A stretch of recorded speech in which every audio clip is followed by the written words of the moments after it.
Dangerous. And we are waiting to see the spectacular game. Good luck.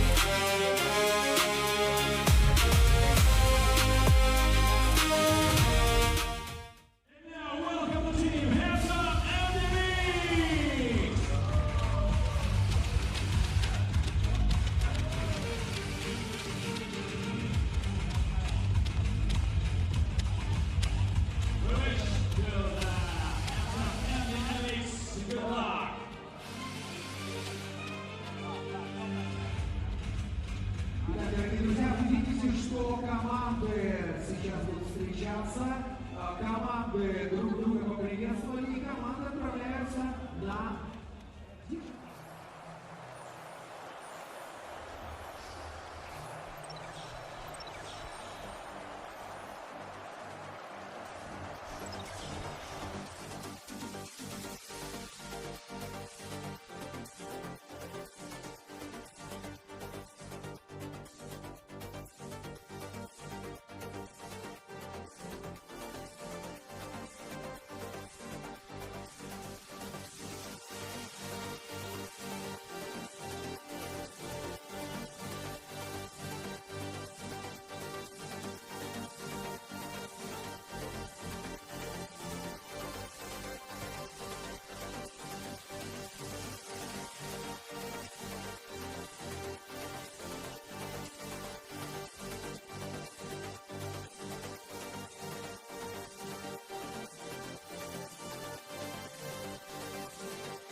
All right, and we get started with this matchup here between Team Dangerous and Team MDMX. That's a slam to start out the game for Team Dangerous right there.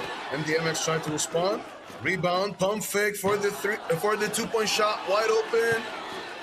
And they get the rebound. Wow, spin cycle into the basket. 9 minutes and 30 seconds to go. Score stands at 1-1 for Team Dangerous and Team MDMX. As they pull up for a corner 2 right there. They get the basket to fall. All right, dribbles, passes outside to the wing. Inside, big man all alone, and the jam gets rejected off the back rim. As a dunker myself, I know exactly how that feels. It's a very frustrating feeling. Very unfortunate for them. But they get inside and get the layup to fall. Team MDMX building an early lead here, up by 2. Dangerous want to reply with a 2-point shot to catch up. Can't quite get it to fall. Ball in the corner, dribbles inside. Wow, beats the marker there and takes the easy layup. He lost his defender there with the easy spin move. Inside, pump fakes, poster right there for MDMX. Wow, a strong start to the game for both teams, Zach. How are you enjoying this game? I am just enjoying it from my view right here. Folks, this is Phygital Basketball presented by Halyk Fund.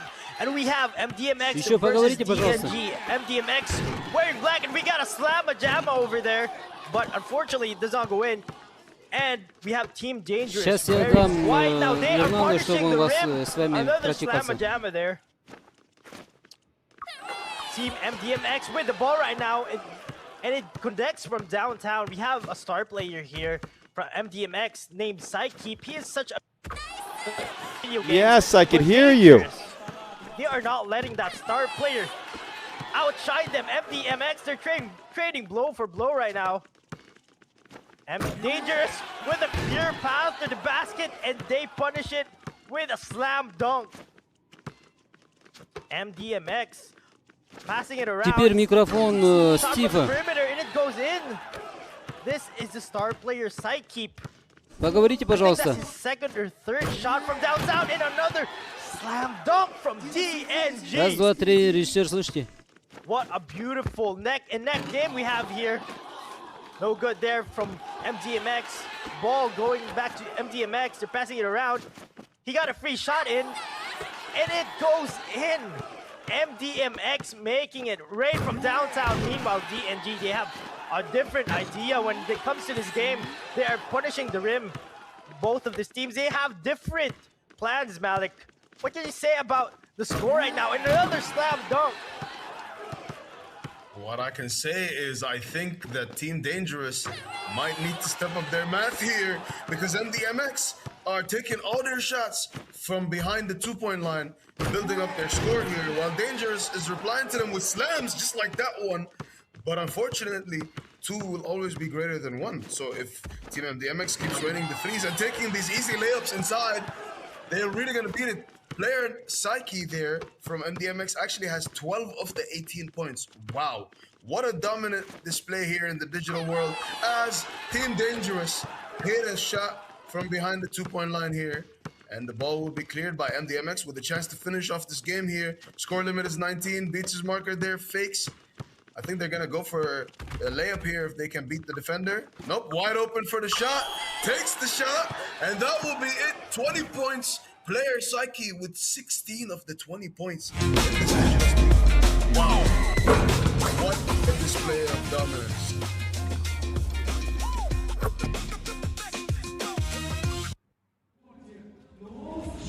All right, we have a little break here now after the digital stage of the competition. As you all saw there, that was Team MDMX leaving the digital stage with an advantage. They got to the score limit. They actually beat it and got to 20 because they hit a two-point shot at the end.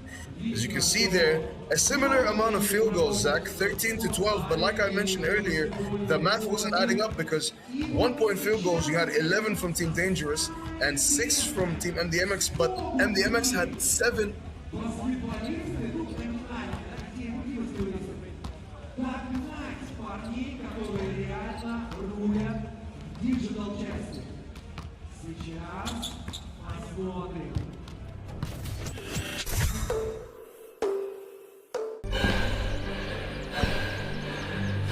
Үлкен істер әр қадамы жаңа жетістікке жетелейтін марафон. Біз осы жолды сіздермен бірге 10 жылдан бері жүріп келеміз. Тимур Құлыбаевтың халық қайырымдылық қоры.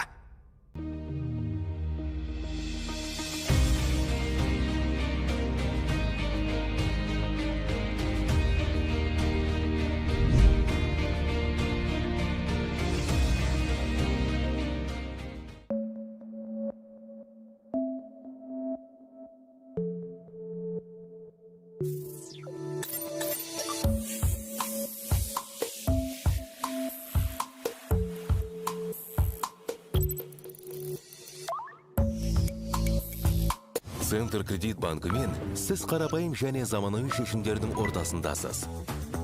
Нық сеніммен жаңа мүмкіндіктер ашып, тексерілген сапаға сеніңіз. BCCKZ мүмкіндіктерді кеңейтіңіз.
All right, welcome back, ladies and gentlemen, to the physical stage of this matchup right here between Team MDMX and Team Dangerous, of course. Both teams playing really good basketball there. Like we said earlier, Zach, similar amount of field goals right there, 12 to 13 as it stood. As we see the highlights right here, MDMX were just raining threes on Team Dangerous, but Team Dangerous left the game with a few nasty posters there. As you can see, the dunk from the big man there, but MDMX were just too good at the digital aspect of this competition.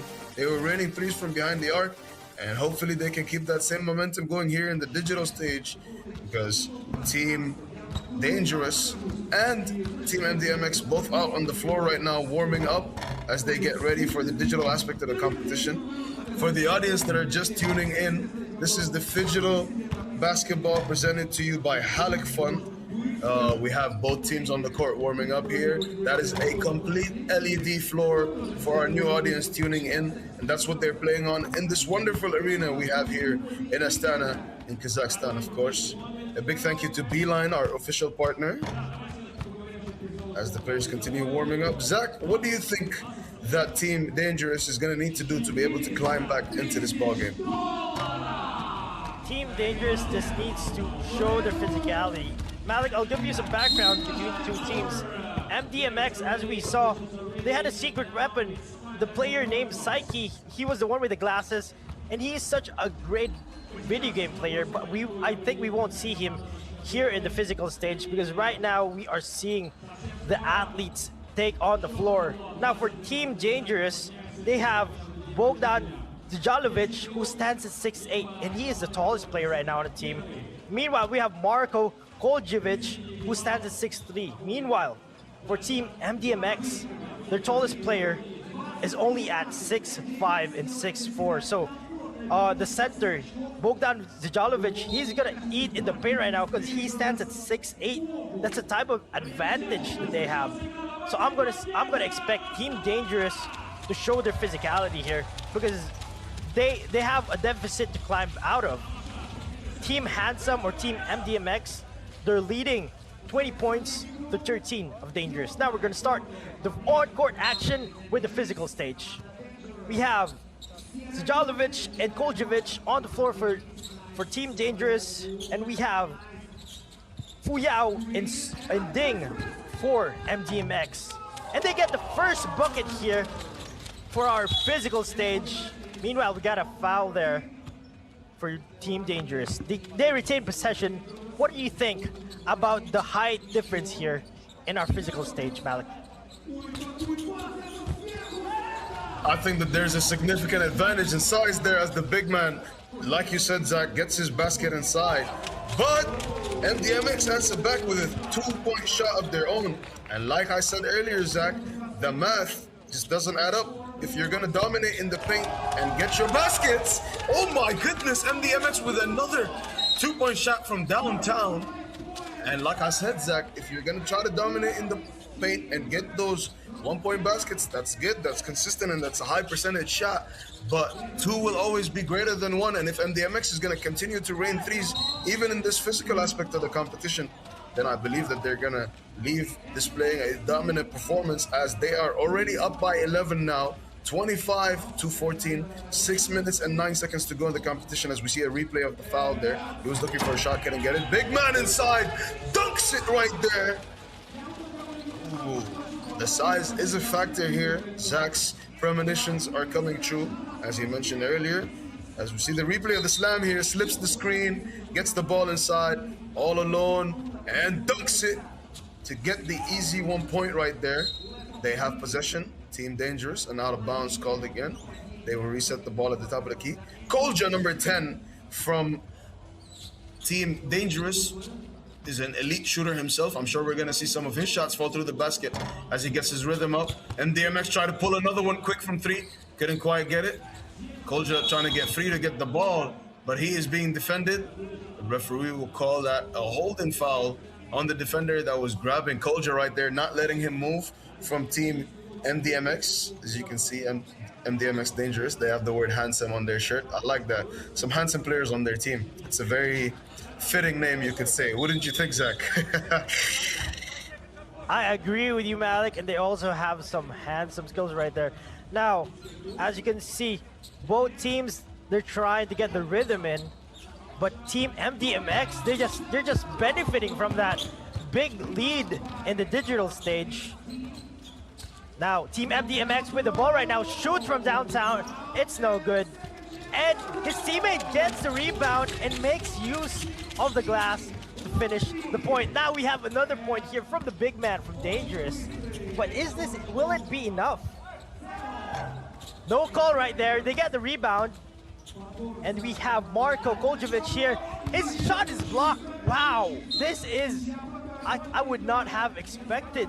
The Team MDMX has the heart to compete with Team Dangerous. They seem like very young players, but they have the heart, Malik. Now, for Team Dangerous, as Coach H would say, you can't teach height.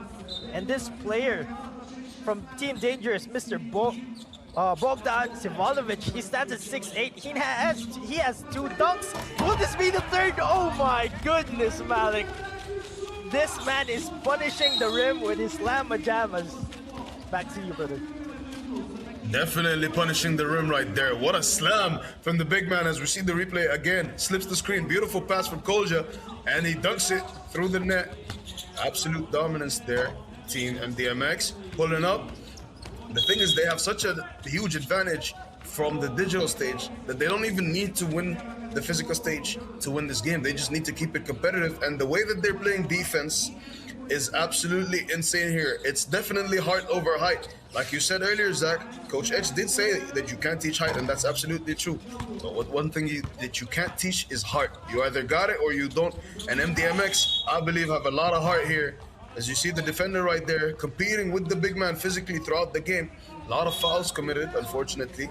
But that's just the display of heart that they're having there. And that's why they still have the advantage here in the physical aspect of the competition, despite their size disadvantage. Because for all my shorter hoopers out there, you could say, you definitely can't teach height, but you can teach shooting, you can teach passing, you can teach discipline, and you can teach defense. And that's what MDMX is displaying right here. A very inspiring performance from them in both phases of the competition. As you can see, the players on the bench right now looking a little bit gassed. That level of defensive intensity does take a toll on your body physically. So they're going to get their water, hydrate a little bit, re-up their energy, discuss their strategy, and come back, try to close out this game with the win. They do have the advantage in score, and time is on their side because the clock is running down. Like we mentioned earlier, the physical stage of the competition doesn't have the same time limit as the digital stage. In the digital stage, you have 10 minutes, but here it's 7 minutes. So less than 5 remaining, 4 minutes and 48 seconds to be exact. 26-17 is what the score stands at, a 9-point lead for Team Dangerous as we reset the ball top of the key. Kolja looking for some space. I know he wants to shoot this. Doesn't have any space, kicks it to his big inside. And I believe with the amount of defensive pressure that Kolja is seeing, he's not going to get space to take the shots. But if they keep smothering him to not let him shoot, the big is always going to be open. So that pick and roll that they're playing is really good right now. He slips another screen, wide open inside, and gets the basket to go exactly the way they drew it up. Zach, how is this game flowing right now? The game is spectacular from both sides. They are heating up. But when it comes to the lead, it's just so massive right now. You can't rely on the big man, and he gets another shot right there, but you can't shoot. They have an 8-point deficit right now, and you can't rely on the pick and roll to get 8 shots for just 8 points, because the other team, they will get their shots in also. They need to get the 3 points or the 2-point shots from beyond the arc in this game. We get a free throw here, the charity stripes. We get a free throw here, aspect of this competition that we're forgetting here is that when they play with the physicality that they're playing with and they're trying to attack the basket, you know, they stop the clock. As you can see right now, 4 minutes and 20 seconds remaining. The clock isn't moving, but he has 2 free throws, and MDMX have committed 7 fouls against them, which means each foul from now will be free throws for Team Dangerous. They can really take advantage of this and climb back into this game. I think that that's their strategy here. They realize that they're not getting space on the 3-point line to be able to shoot, so they're trying to force MDMX to take some tough shots, rebound off of it, keep the possession, and then keep playing the ones, because those are high percentage shots that they're taking. As MDMX wide open for 2 right there. Can't quite get it to go. Kolja finally open for 3. Fakes, goes inside, takes the easy 2. And Zach, They're building momentum here with those 1-point shots. What do you think about how we're seeing the momentum shift towards Dangerous right now? I agree with you, Malik. It's a 6-point game, and we have a blockbuster here for game 2 for our fans. Dangerous just unwilling to lose this game. They're climbing. They're getting that deficit back. But MDMX, they're feeling the physicality. We have a pick and roll here again, and unfortunately, the pass is too wide. But they try again. Wow! Malik, put that. They're contesting it, but you can put that in the highlight reel though. Somebody clip that. That was awesome. Team Dangerous right now. Glad that one of my predictions came through. I told you Coach is a shooter. I didn't expect him to take a hook shot 2-pointer right there. Very unique release, you could say there. And now the ball game is completely different. 22-27. That's only a 5-point lead here for MDMX. I said earlier that the clock was on their side, but maybe it isn't, because they have committed 7 fouls here. So really, a lot of factors might swing in favor of the other team right now. And I think that they're going to try to take advantage of that. They still have a lot of time to climb back here, Team Dangerous. And the physical advantage, I think, Zach, that you called it earlier, you can't teach height. And it's starting to look like that's going to be the biggest factor in deciding the winner of this ball game. I agree with you, Malik. It's the heart, and we have the man right there, Psyche, who gave them the big lead in the digital stage. Wow, that was such an amazing turn of events here, because from down 10, it is now only a 5-point game. That's 3 possessions, Malik. And I think Dangerous can actually pull this off. Is it in the name? Are they really that dangerous coming from behind? Because we are seeing a comeback here in game 2. We still have 3 minutes of basketball left. And let's see if Dangerous can pull back or pull that comeback. Down from 10 earlier. Wow, we have MTMX here in the charity stripes. We have some free throws courtesy of that foul in the pick and roll. Now let's see if they can convert that to extend their lead. Or will they fall and will Dangerous take back the lead? Back to you. I think that MDMX really needs some shots to fall through the rim here. The past couple of minutes, it's been a little dry when it comes to the shots that they've been taking. And I believe that's what's allowing Dangerous to climb back into this ball game. As Kolja rebounds that ball, gets it back, another pick and roll. The big man tries to slip the screens. Kolja beats his man, gets inside, puts it up, easy layup. Oh my goodness, what an acrobatic move there. Over to you, Zach. What a move indeed. Mr. Marko Koljevic standing at 6'3", showing his shiftiness. This is just a good combination of the two players. Marko faking the pass, he does pass it. An easy use of the glass there to extend their points to 24. It's now a 3-point game, Malik. What a turn of events here. Pick and roll there. He fakes and shoots the ball. Wow.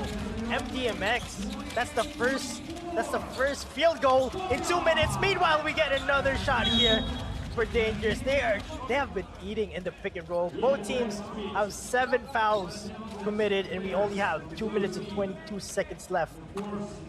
Mr.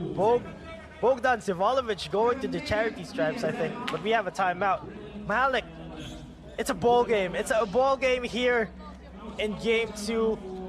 MDMX leading by 28-25 of Dangerous. Can they escape with the win, or will Dangerous come back in this game? What's your answer, pal?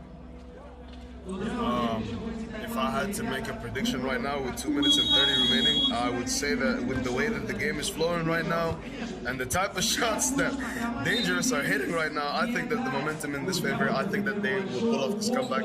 I'm just so happy right now, guys. So happy. All our lovely fans tuning in from all over the world want to say a hi to you. Welcome to Phygital Basketball, presented to you by Halyk Fun.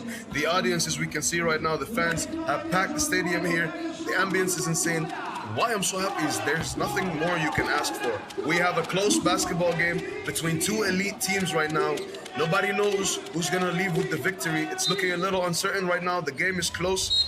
MDMX with the ball as both teams are in the penalty right now, which means any foul committed on any team will result in free throws. As you can see right now, MDMX back to the charity stripe, a chance to increase their lead here. They are up by 4 with 2 minutes and 20 seconds remaining, and that free throw is good. Back to a 5-point lead. Ball at the top of the key with MDMX. Score stands at 30-25. MDMX, they try to put it inside. Easy pick and roll. The big man guarding right there. They almost lost possession. Chucks up a shot. Can't get it to go. Ball goes back to Dangerous. Dangerous with 2 minutes and 9 seconds on the clock to mount a comeback. Down by 5. Kolja checks the ball. Top of the key. Waiting for the big man to slip the screen. Doesn't hand it over to his teammate there. Puts it up. Easy off the glass. They just can't guard him. That's what's bringing Dangerous back into this game right now, the size, because they are chucking up some shots right now that might not be the best shots to select. Big man again inside and slams it through the basket. 1 minute and 47 seconds to go. 3-point deficit. Kolja fixed the 2-point shot, telling the big man to slip the screen. Big man slips the screen one more time. Easy pass. Oh my goodness. A 2-point ball game. Ladies and gentlemen, 1 minute and 30 seconds to go. 2 points separating both teams.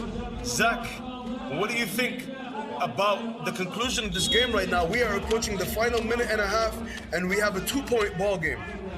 I'd like to give my props to Team Dangerous. Of course, the guard, Marko Koljevic. Great passes. We have to give props there. We have to give props to the great passes, the pick and rolls. He is just setting his man up for success. Now let's talk about Bogdan Ivanovic. That man is a freight train. He's a bulldozer. He has been dunking. He has been penetrating the screen. Wow, this guy is turning it around, but it's a two-man game. They've been doing it both. Mr. Marco and Mr. Bogdan. That was just great basketball from them. But we still have basketball left to play. Can Handsome or Team MDMX survive this onslaught from the Team Dangerous? Or will Team Dangerous just take the win here? Both teams are looking tired. Both teams are on fire when it comes to scoring, but only one will come out on top. Team MDX, 30 points. Team Dangerous, 28 points. Team MDX with the possession right now. He attacks the late spin move. Spin cycle does not go through. The layup, there was not energy there. Marco fakes the pass. Unfortunately, it did not go well for them. Malik, back to you. 28-30, 1 minute and 17 seconds to go in this ball game. That has been a story of so many momentum swings. You just can't help but stay engaged with it. As we see the replay of the foul called right there. Kolja hits the first free throw, and he has a chance to tie the game here. 29-30, 1-point ball game. He's keeping focus right now, taking a deep breath there. And Kolja ties the game, closes out on the shooter, who's wide open right now. Pulls up for 2, can't get it to go. Tie ball game. I think this is where Dangerous is gonna press the advantage that they have. Kolja for 2. Oh my goodness, Kolja! And the foul. The referee has whistled right there. I'm not sure if he made a foul call or he's calling for possession for MDMX. We're gonna find that out right now. MDMX ball, but Kolja gave his team a 2-point lead right there. The shooting of his that I mentioned at the start of the game is finally starting to show here. MDMX get the basket to go. Score stands at 32-31 right now. 51 seconds remaining. Kolja, another 2 falls. 45 seconds remaining in this ball game. A 3-point lead for Team Dangerous. MDMX looking for any space to be able to shoot a 3 here. Can't get it to go. Teammate pulls it, bounces off the rim. Kolja, a chance to push the lead further. I think the big man's gonna slip the screen. Kolja pulls up off balance. Oh my goodness, Kolja, what are you doing? How on fire are you right now? Oh my goodness, anything he takes is just going through the rim. Hook shot 3s, fadeaway 3s, off balance 3s. push threes, gets inside, gets it to the big, and dunks it to put the final exclamation point on this ball game. What a comeback from Team Dangerous. Oh my goodness, Zach. What are we witnessing here? That was a spectacular comeback. The big man shouting from the top of his lungs. The comeback is completed. What a game two. Props to Team Dangerous. What an execution right there. The dagger was a dunk. That was exceptional. Kolja, or Mr. Marko Koljevic, he has ice in his veins. Malik, what a great game. Once again, fans, this is Phygital Basketball presented by Halyk Fund. Thank you very much. As you can see right there, Group A, field goals and stats displayed before we transition back to our analysts who will give you the analysis on the game that we just watched. So stay tuned, ladies and gentlemen.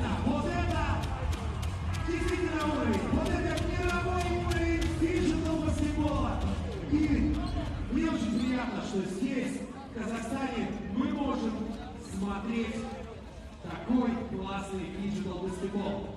Добро пожаловать на Game of the Future 2026 in Astana! The analysis, my friend, that game was sensational. Come from behind victory. That is what we want to see here at a Phygital basketball. I don't want to say I called it or we called it, but we called it. All right, we said the first 2 games were going to be unbelievable, and it hasn't. It's surpassed my idea altogether. What a game. You're looking at Dangerous, made the comeback, tremendous play on the court. You're talking about someone who was behind on the digital side, comes back. We've seen them do it again, time and time again, and they pulled away with the victory. You know, that's right. We've seen it before. We've seen it again. They were down 7 points in the first half of digital. Now, let me tell you this. When it comes to digital side of game, if you're down more than 5 points, that is a lot. But not for Dangerous. They're not called Dangerous for no reason at all. Imagine, they went back to win with a score of 37-31, dominating the 2-point game. They were just shooting lights out. Basket after basket. Shout out to Kola and to Bogdan. My man just kept on dunking and dunking and dunking, and people loved it. No, they did. And you know what they did? They also just stayed in the action, right? They were losing the majority of even the physical game. So if they're losing that game, they start chipping away, and all of a sudden, they hit the dagger over and over again. Exactly. You know what? Let's take a look at some stats here. So, first half, score was 20-13. Now, coming into the 3-minute mark, the score was 27-22. Now, like what we said earlier, a lot of smart plays done by Dangerous. A lot of smart twos, power plays, and guess what? We're going to be talking to the man himself, Kola, in just a bit. You talk about the other part with this is like they played great team basketball for 2-on-2. They knew exactly what to do. They knew how to make the comebacks and everything else. And they had the most energy toward the end. At the end of the games, are you more physical? Are you better? Are you faster and stronger? And they were the whole game. Exactly. Also, let's not forget, Kola shot what I would say a miracle hook shot long two. That was, I'll probably say, the crowd favorite. It was out of nowhere. It was kind of like a desperation heave, but he made it, and we love it. There's already enough highlights the last 2 games to last us all day long, from the finish, from the crazy shots, from just their energy all together. It is an epitome of what this game is all about. That's right. So we're going to be talking to Kola, our best player of the game, momentarily. Now, some more highlights. There we go. Bam! Oh. That's what we were talking about. Out of nowhere, take a look. Hook shot, long two. He makes it. What a great shot that was, H. You know, that was one of the best shots so far in the tournament. Here, more moves by Kola. Takes the bump, puts it in, banks it in for 2. Well, the great thing about, we've seen this team before perform, and they performed at that level every single time. They understand how to play the 2-man game from the pick and roll. They know the passing angles. Am I going to throw it high? Am I going to bounce pass? They work so well together, and you saw it today. Well, now we're joined with the best player of the match. It's Mr. Kola. My man, congratulations. Great win. Great performance. What are your thoughts? Thank you. Htio bih da se zahvalim prvo svojoj ekipi koje smo vjerovali. Ja lično sam podbačio na gaming. Moj saigrač Dejan nije mogao to da isparira na mojih par grešaka, ali smo pokazali crnogorski mentalitet. Vjerovali smo da možemo da stignemo koliko god smo gubili na teren i to nas isplatilo i na kraj više nego zasluženo smo dobili. He just said that he believed in his team from the beginning. He underperformed on the gaming stage, but his partner in gaming tried to cover that, and he gave back on the court. And they believed till the end, and he said that it's the Montenegrin mentality they will win till the end. And you saw it, right? Because when the gaming happened and it finished the physical side, Bogdan gave each other high fives and everything else. So it was a really, really great job. Now, in your performance, when you wanted to come back, were you worried at all? I know you had this belief, but were you worried at all that you weren't going to take it? Da li si bio zabrinut u nekom trenutku kad ste gubili do kraja utakmice?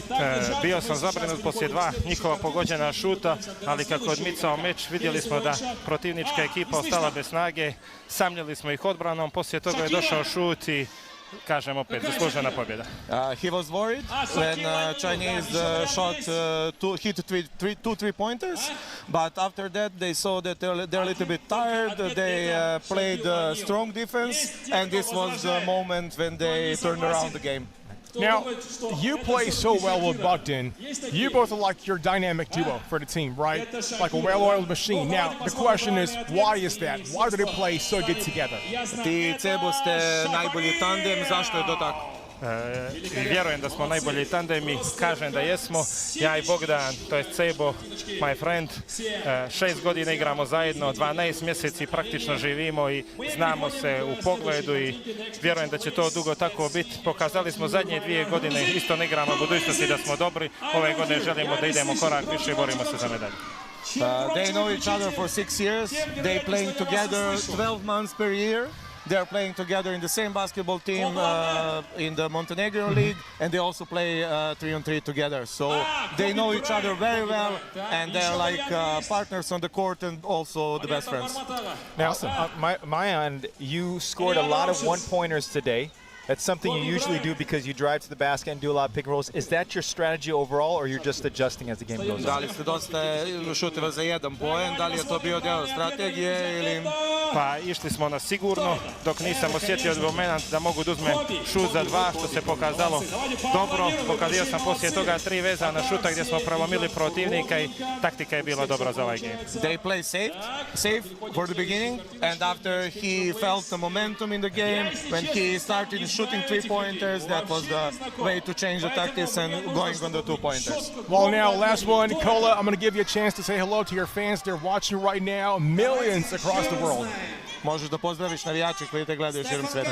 Želio bih da pozdravim sve učesnike i prijatelje koji nas gledaju širom svih zemalja, prije svega svoju porodicu kao i Bogdanovu porodicu i prijatelje i porodicu saigrača, svoju djecu i sve ostale koji su tu uz nas i koji će nas bodre dokle god budemo gurali turnir. He said hello to every participant in the world and every fans who are watching us now, but specifically his family and family of the Bogdan Cebalovic Cebo and the other staff members and our friends who were supporting us. Well, thank you. Sorry, one time, it's Kolja. Kolja. All right, congratulations. You need to remember that name. My friend, thank you. And congratulations, best player of the game. Thank you. Congratulations. All right, Coach H, let's go back to our favorite Baroviches dissecting the match. That was a great performance. Congratulations, of course. Dangerous winning the match. It was one of the best matches I think we've seen all together with it, and it's going to be even more as time goes on. All right, we'll be back. For now, let's watch this.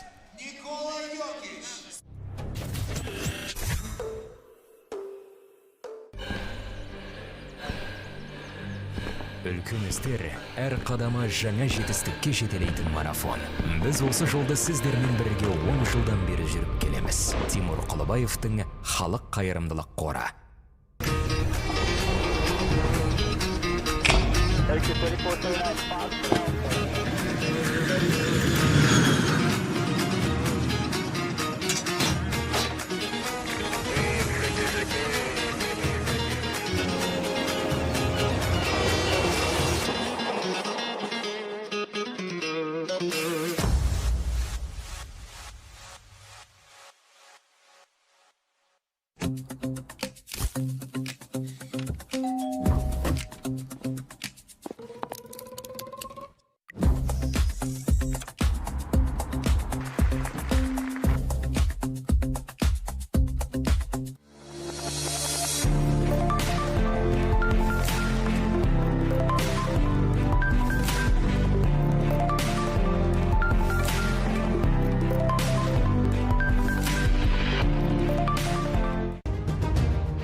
Үлкен істер әр қадамы жаңа жетістікке жетелейтін марафон.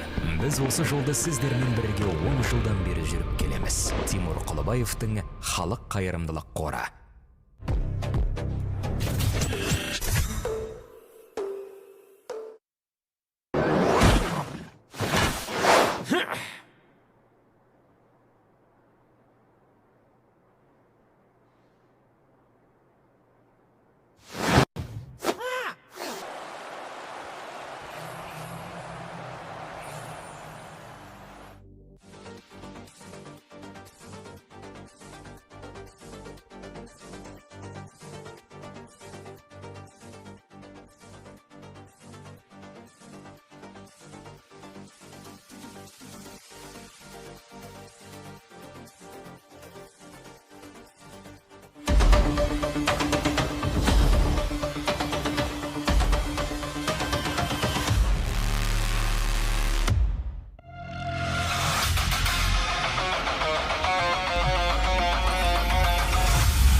Salam.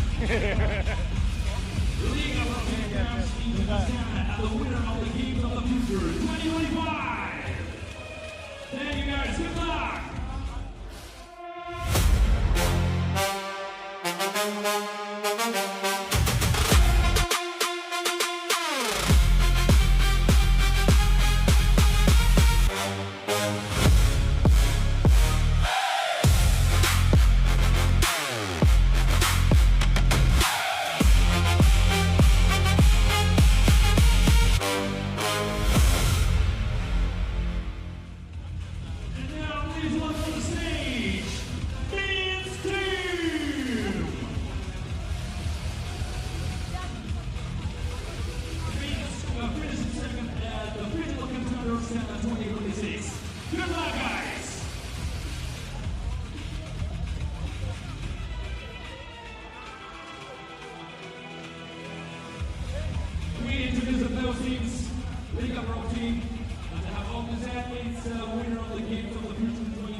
Games of the Phygital games of the future. Now, Malik, this is going to be an exciting game. I'm pumped up, I'm energized, and I'm ready to call some amazing plays from our champion versus their challenger. Malik, how are you feeling about this game 3 right now? Gonna be a great game. I am so excited. I always love to see a good basketball game, and at the same time, Liga Pros competing, the defending champs. I have a little bit of bias in this game potentially because they have a player, number 1, Mileshkin. He is an absolute weapon and a complete joy to watch on the basketball court, both digitally and physically. So I'm very excited for this matchup. I'm very excited for the highlights that we're going to be seeing throughout this entire game. And I hope our audience is staying tuned to find out. Welcome to Phygital Basketball, presented to you by Halyk Fund.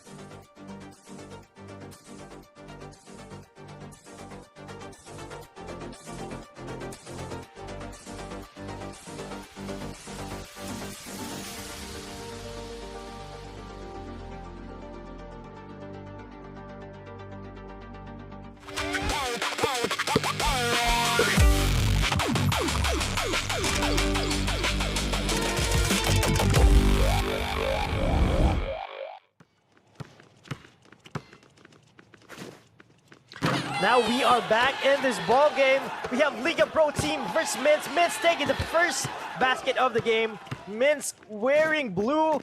Liga Pro team, the champions, wearing white. Minsk with the rebound, and they take that slam dunk to the rim. Meanwhile, Liga Pro team, they answer back with a swift and cold shot from downtown. It's tied right now with 9 minutes and 30 seconds remaining, but Minsk 3 for 3 field goals right now in the digital stage. They are not being intimidated by the champions. Meanwhile, the champions, they're in the top of the perimeter. Passing it around, it's deflected. Minsk takes the ball. He hesitates, takes a shot from down the arc, and it's no good. Malik, if you're here with me right now, are you enjoying this? Oh wow, a slam, a jam. Are you enjoying what you're seeing right now? Definitely right here with you, because there is nowhere better to be than Phygital basketball. Presented by Halyk, and oh my goodness, what a slam right there. A very close contest between the champions and the challengers. Love to see that. 8 minutes and 47 seconds on the clock. A step back three right now. Goes through the basket. Challengers are really building some momentum here, but no, Liga Pro had something quick to say about that one. As the ball is at the top of the key right now. Passes it to his teammate, passes back. They're looking for an open two there. A step back, can't get it to go wide open for two. Gets it to fall through the net. And Liga Pro take the lead right now as a poster dunk. Wow, what a highlight right there. And Zach, tell me about the flow of the game right now. Well, the two teams right now, they seem to have practiced their video game skills as they are tied, even though one side is a champion. Minsk are not backing down. They are neck and neck right now. They are trading mano a mano, even though it's a 2v2 here in our digital court. That was astounding right there. The champions, they chose not to take. Meanwhile, Minsk capitalizes on that mistake, and they have a 2-point lead against the champions. Minsk wearing blue. There again, we see it. Liga Pro team, they slip past the pick and roll, but the other man does not go towards the rim. That is puzzling. Meanwhile, Minsk with another slam dunk right there. Highlight reel for our fans. Malik, what can you say about this puzzling strategy from Liga Pro team? They have a pick and roll, and they are not going to the rim. I think that they're relying a lot on their 2-point shot here, and I'm gonna be honest, it's falling for them, but Minsk are just really keeping up the pressure inside and outside the 2-point line, and that's what's giving them the advantage in this game right now. They are up 16-11, 6 minutes and 55 seconds remaining. I think that Liga Pro is also very confident on their abilities in the physical stage, because you can see the composure on the faces of the players. They do not look worried right now, even though they are down by 5. What do you think about that, Zach? We have Big Baby Mish and Mileshkin here for Liga Pro team, and they need to find answers. Big Baby denied by Chimafe Pereo from Minsk, and Minsk right now are dominating the champions. What a turn of events here. This was not something I would have predicted, but kudos to Minsk. Another shot from downtown. That's the dagger, folks. Minsk takes the win in our digital stage. 19 points to 11. We are heading to the on-court action, folks. 난 게임 천재야.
Үлкен істер әр қадамы жаңа жетістікке жетелейтін марафон. Біз осы жолды сіздермен бірге 10 жылдан бері жүріп келеміз. Тимур Құлыбаевтың халық қайырымдылық қоры.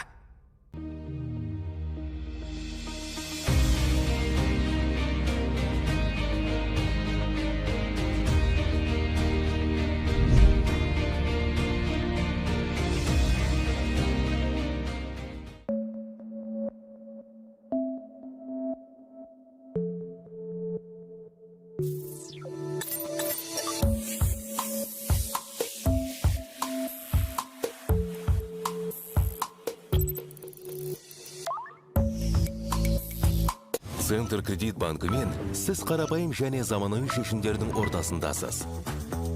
Нық сеніммен жаңа мүмкіндіктер ашып, тексерілген сапаға сеніңіз. BCC-KZ мүмкіндіктерді кеңейтіңіз.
Highlights between both teams right now, Minsk and Liga Pro.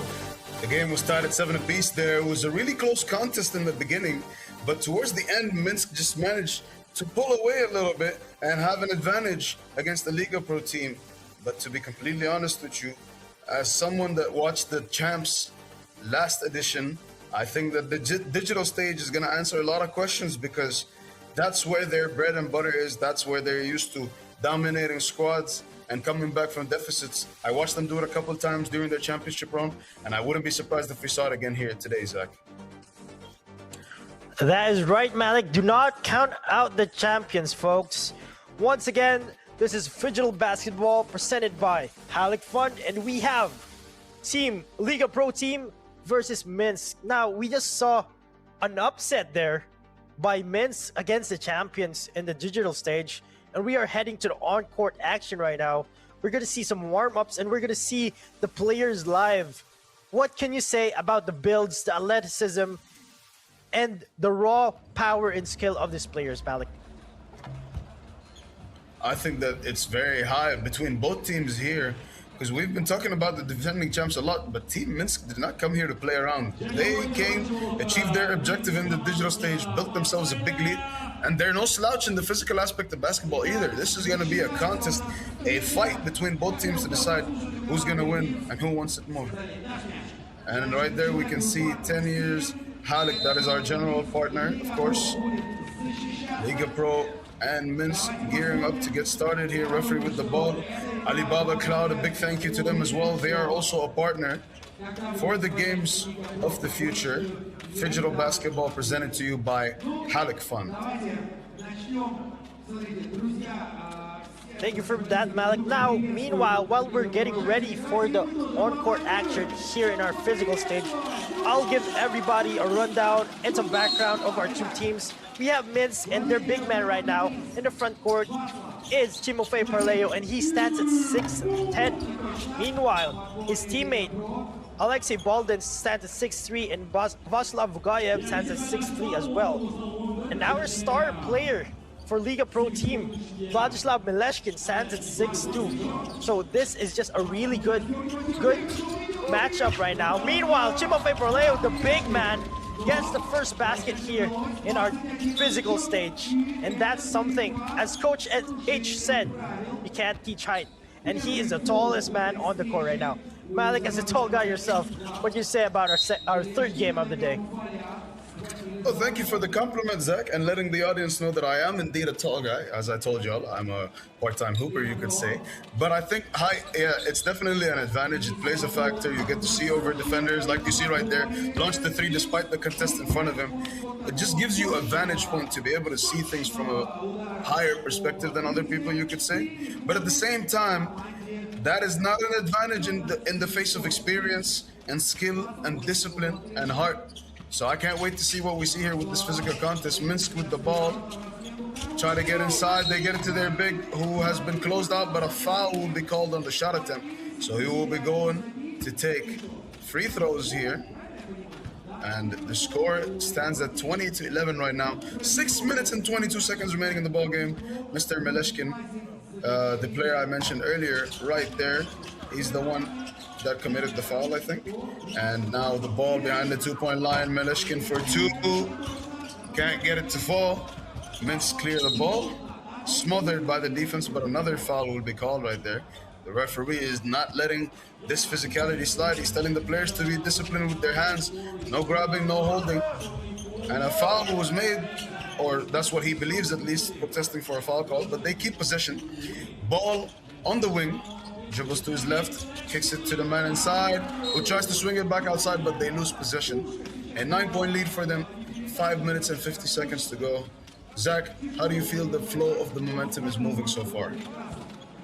Well, we have yet to see Liga Pro team, the champion, score a bucket here, and another foul call right there.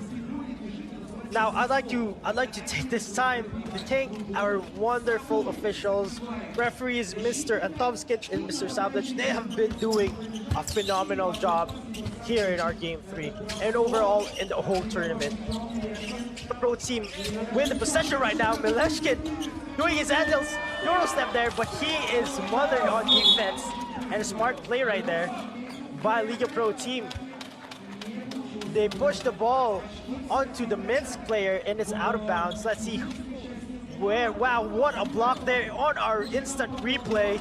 And Minsk just not backing off against the 2025 Phygital Game of the Future champions here. Timofey Borleo with the ball, passing. His teammate, long two, in and out. It's no good. Judo backing up on defense. Mileshkin with a free look, and he's blocked again. They are shutting down Vladislav Mileshkin here. Minsk are on a roll here. They have a game plan, and it's just to shut down the champions. Malik, back to you.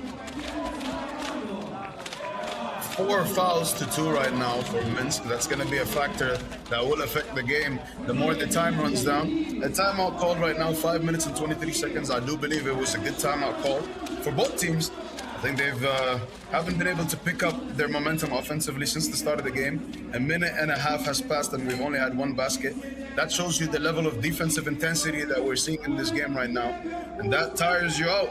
As a hooper myself, I can tell you, when you play intense defense like that, even for 1 or 2 minute bursts, it's really, really tiring. So the players are catching their breath here, rediscussing their strategies, trying to figure out how they're going to end this deadlock here. Meanwhile, the defending champs talking strategy as well on their end. As you can see right now, they're discussing the way they're going to try to cut through the defense. And we're going to see which team came up with a better strategy as we're getting ready to restart this competition. 20-11 is what the score stands at. 5 minutes and 23 seconds remaining in the matchup between Liga Pro and Minsk. Free throw for Mileshkin. Can't get the first one to go, unfortunately. He's gonna have a second attempt at the line. A chance to bring the deficit back down to 8 here with 5 minutes and 23 seconds remaining on the clock. A lot of basketball time remaining to be played. So Zach, what do you think we're going to see over the course of the 5 minutes remaining here? You're going to see some great ball action right now. Let's pick and roll. Wow, what an amazing move there from Minsk. They go up 2-1 versus Liga Pro. And we saw Liga Pro, their only point in the scoreboard right now is from a free throw from Vladislav Mileshkin. They need to find the rhythm here. 2 minutes has passed in our ball game, and we have an air ball right there. Possession will go to Liga Pro. Meanwhile, Timofey Parleo is asking for a replay there to check the cameras and check the replay if he was fouled on his possession. Now we have an amazing set of two teams here. For Liga Pro team, we have Chudo, Mileshkin, and Big Baby Mish. Now here's one thing I'd like to ask you, Malik. One of their players, Big Baby Mish, his specialty is digital stage. As you said, depth is very important here. We see Timofey Parleo with a good layup right there. I don't think one of the players for Liga Pro team will see some action on the court. He is a specialist when it comes to video games. So what can you say about the depth of the champions right now? I mean, to be completely honest with you, in a normal situation, I would tell you that they lack depth in this situation, but with this team, specifically Liga Pro, it's just the way that they operate. They have won 2 different editions. They are the defending champs, and they won the championship with this strategy where they have 2 players playing in the physical competition, 2 elite basketball players trying to take over, and they have their digital specialist, like you mentioned, who carries them in the digital aspect of the competition as Mileshkin. Beautiful move to beat his man there. Gets inside and attacks the basket. Score stands at 13-22. Liga Pro really picking it up. Mileshkin with the fake and the sidestep. The 2-point shot is good. Mileshkin right there. Beautiful shot. 22-15 is what the score stands at right now. 4 minutes and 17 seconds remaining. Wow, what a move to create space. Straight through the rim, rattles it in right there. Mish with the ball, try to answer, get the ball inside to the big. He's just abusing his size on Mileshkin right there. It's a little bit of a mismatch when it comes to size. I'm not sure how Mileshkin is going to be able to stop him from being effective under the basket, but I'm sure that Liga Pro have a reason for this assignment here, as we have 4 minutes remaining, and as you see, the team's little tired. Another timeout call, and once again, it's from Team Minsk. They need a little bit of a breather, even though they're playing with more players in the physical stage. I think it's their defensive intensity that's tiring them out like this, so they take a little breather here. Zach, what do you think is the reason they're calling so many timeouts? The reason they're calling so many timeouts for me is I think the star player, Mileshkin, is coming alive here in the physical stage. I am very excited for some highlights he might do. As you said earlier, Malik, he is the star player for the champions. I just want to see some slamma-jammas, some shots from downtown, some impossible shots from downtown. Good plays, some pick and rolls, pick and pops. Let's see if they're gonna do it here. Possession is with Liga Pro team. They put a screen and another foul there. Fouls are piling up in our foul column here. Liga Pro team with 3 fouls, Minsk with 6, and we still have 3 minutes and 54 seconds of ball game remaining. And ball is knockout loose. Malik, back to you. Once again, the score stands at 23-15 now. 6 fouls committed by Team Minsk at the moment. 2 away from the penalty for Team Liga Pro. And I think that that's something they're really going to be taking advantage of, because I saw Mileshkin as he's dribbling. He's an experienced basketball player. And one thing that comes with experienced basketball players is the ability to sell a foul to be able to get a call. So whenever there's contact on his side, he might exaggerate it a little bit, but as you see, that's how they get their foul calls, because those are actual fouls. There may be a little bit embellishment on their end, but that's just to let the referee know that there was contact and I need my foul call, which they got here, and the clock stops and they get a chance to reduce the deficit here as he misses the first free throw. So Zach, do you think that the free throw line is the strategy that they're trying to employ right now to climb back into this game?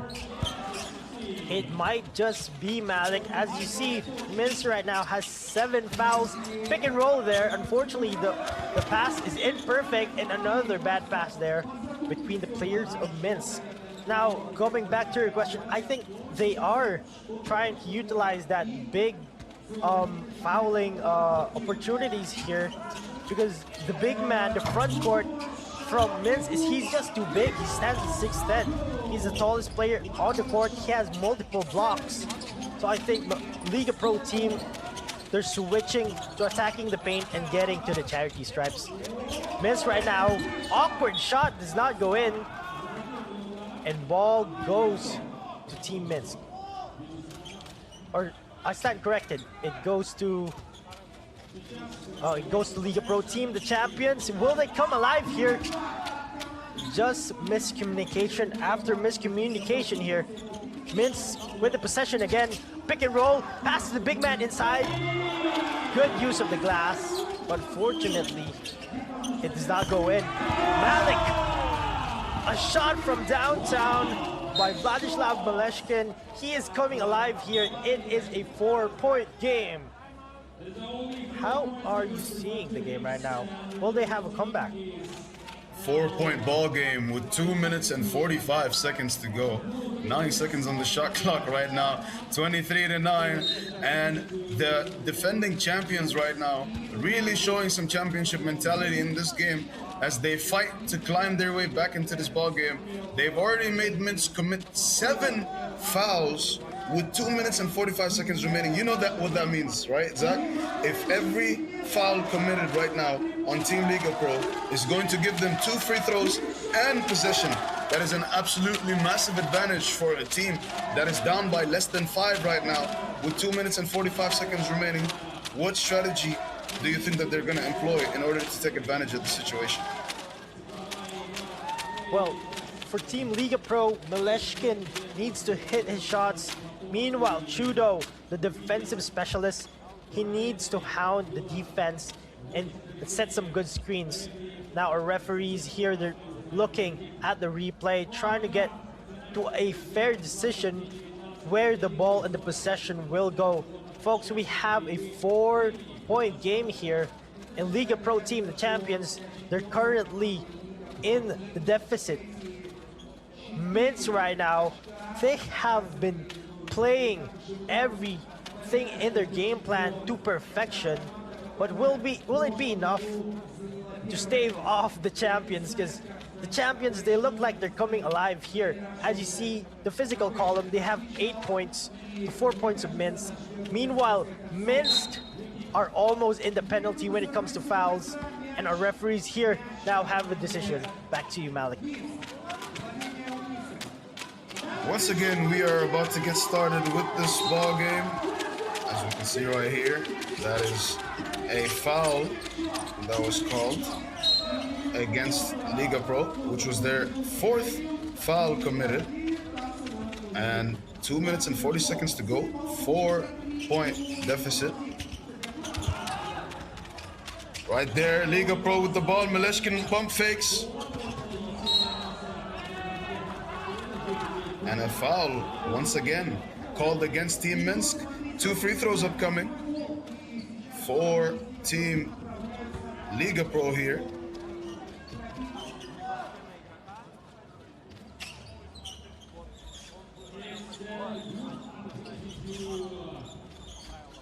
Right there is the contact that we saw on the fall, and it was called against them. So Liga Pro have 2 free throws here, a chance to really cut down into this deficit. Number 11 takes the first free throw, and it's good. And as we're approaching the second free throw, Zach, tell us a little insight about what's going on in the ballgame right now. Thank you for that, Malik. As you know, this is Zach with the facts. And Liga Pro team, they are champions of the 2025 Phygital Games of the Future. And they have had a really great journey here as we see the hustle play, and it goes for Liga Pro team. It's now a 2-point game. Chudo, courtesy to Chudo, he's putting this game on his back alongside Maleshkin. He's on the free throw line because Minsk are in the penalty. Unfortunately, His first free throw does not go in. Now, a little background on our Phygital games of the future. These teams have an arduous journey going here. First, they have to accomplish their local Phygital origins. What a drive to the lane there. Unfortunately, it does not go in. The journey is Phygital origins, next Phygital rivals, Phygital contenders. Now they're on the biggest stage with the brightest lights here in Phygital games of the future. We're live in Astana, Kazakhstan. Malik, we have less than 2 minutes left, and it's a tie ball game. What can you say, pal? What can I say? Can we admit that I predicted this, Zach? Can we admit that first of all? The defending champions, the type of championship mentality, the championship mentality that they are displaying here is absolutely unbelievable. 1 minute and 50 to go, and they've actually taken the lead. Like I said, their bread and butter is the physical stage. This is where they really display their dominance in the game of basketball, climbing their way back into this game without fouling, without being undisciplined, just staying consistent, staying true to the plan, using their championship mentality and championship experience to mount a comeback here. And they have taken the lead. Momentum is completely on their side now. I can't wait to see how the rest of this game closes out, Zach.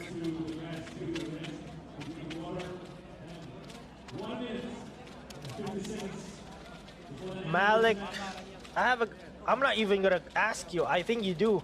I think you do have a crystal ball here, because for the past 3 games, you have been calling it correctly. And you are right here, but we still have some basketball left to play. We are going to see if Liga Pro Team, the champions, can they run away with this win from the cusp of defeat. They just came from behind, and now they are leading with their effort, their grind, and their tenacity on the on-court action. Session right now with Mince, big man, Timofey Parleo takes the long two, it does not go in. Ball with Mileshkin, passes to Trudeau inside. He hustles, gets his own rebound, and the big man with the muscle there, no foul call.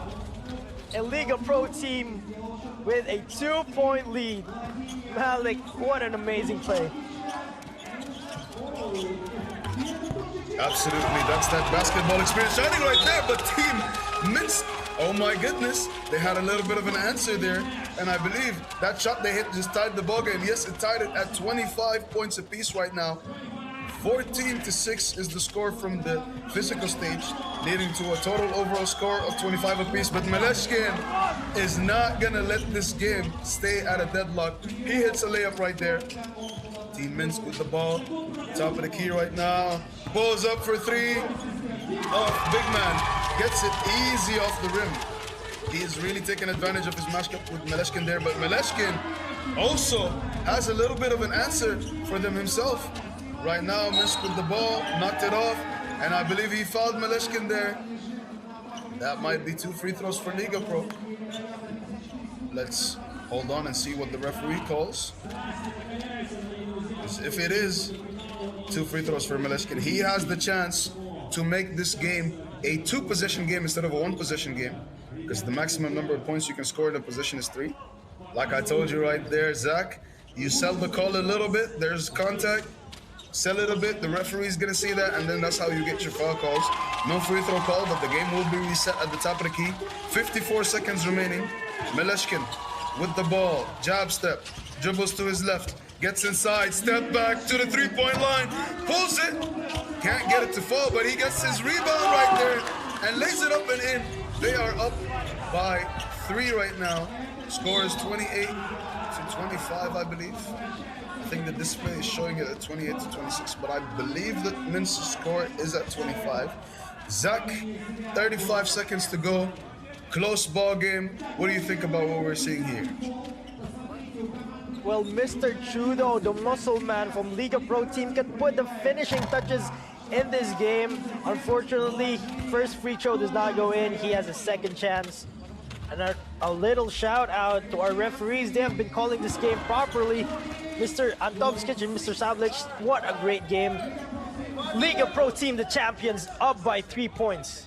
here in our game 3, and we still have 30 seconds of ball game remaining, and we are just winding up the clock right here. Possession is right now with Minsk, with Liga Pro team, and they have the advantage, they have the lead. Can Minsk pull off a comeback here? Can they pull off a miracle against the defending champions? Malik, what does your crystal ball say, man?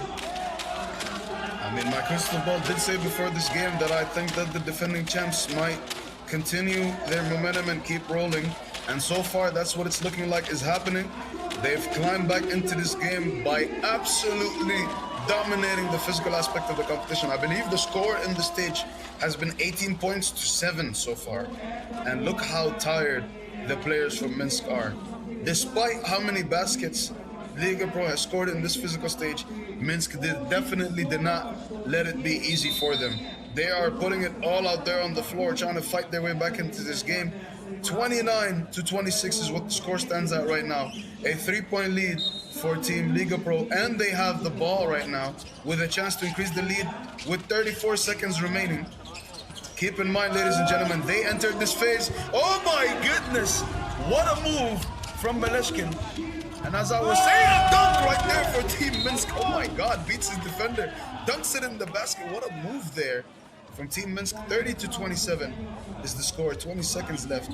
Remember, ladies and gentlemen, Liga Pro entered this stage with an 8-point deficit, and they are now up by 3 by absolutely dominating the physical stage. 19 to 8, Meleshkin, he's looking to make that 21. He pulls it, he gets blocked by the player from Minsk, who fades, tries to get it to his teammate who was on the floor, unfortunately, and they cannot keep the ball. And Zach, it's looking like this is the end of the ball game. 30 to 27, 3-point lead, and the ball is with Liga Pro. 6 seconds, he will just run down the clock and try to shoot it at the end of the game, I believe here. Yes, they will dribble it out. Little sportsmanship display there between both teams. You absolutely love to see it as they shake hands right there. Thank you, ladies and gentlemen, for tuning in to Phygital Basketball, brought to you by Halyk Fund.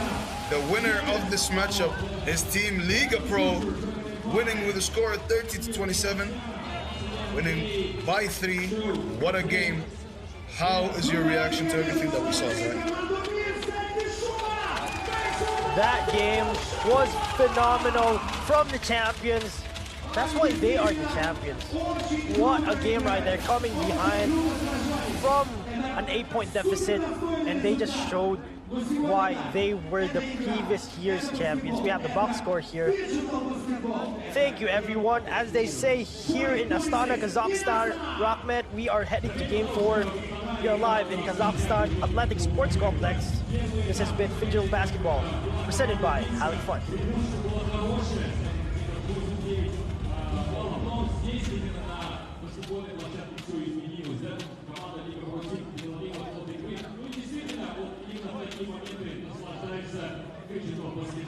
Дорогие друзья, мы благодарим всех наших спонсоров и тех, кто помог в организации игр будущего здесь, в Астане. И сейчас хотелось бы еще раз развить ваше внимание на экран.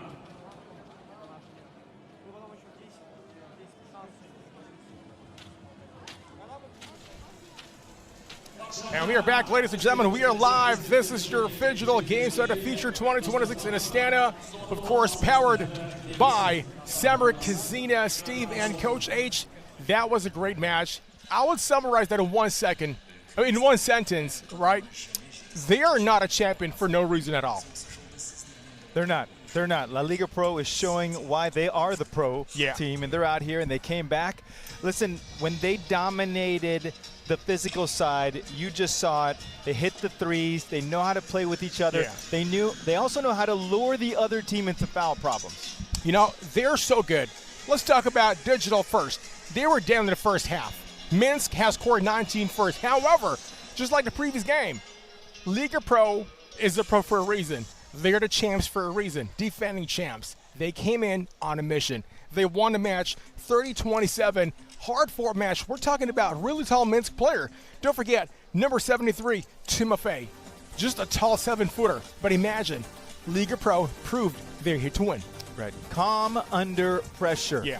They had so much pressure because they were down, which is usually what happens, and they did not at all flinch. They just kept coming and coming and coming, and they were tremendous on their comeback. Exactly, and also, H, let's not forget, highlights of the match on the screen right now. Let's take a look at this. Minsk play, look at this. Chimafei number 73, spin, puts it up, basket goes in for 1. Right. The nice touch for the big guy on the inside, like we talked about. When you're big, you're 7 foot tall, 2 meters, you catch the ball, you just throw it over. And he has such a nice touch both inside and outside. And then when we saw, our hero, Malinsky, which we've known him already for a year, we saw him last year and everything else. Everything. Just look how smooth he is on his stroke, his release, and he's so calm. He got the handoff, get the ball, and he make different decisions as we see right here. Exactly. Look at this.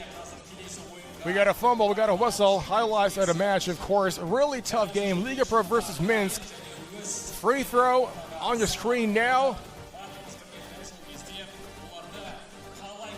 Now, H, let's talk about how hard it is to go back into the physical side of game if you're down in digital. Well, you're on the digital, you're playing the video game, right? You leave, and now you have to get yourself going.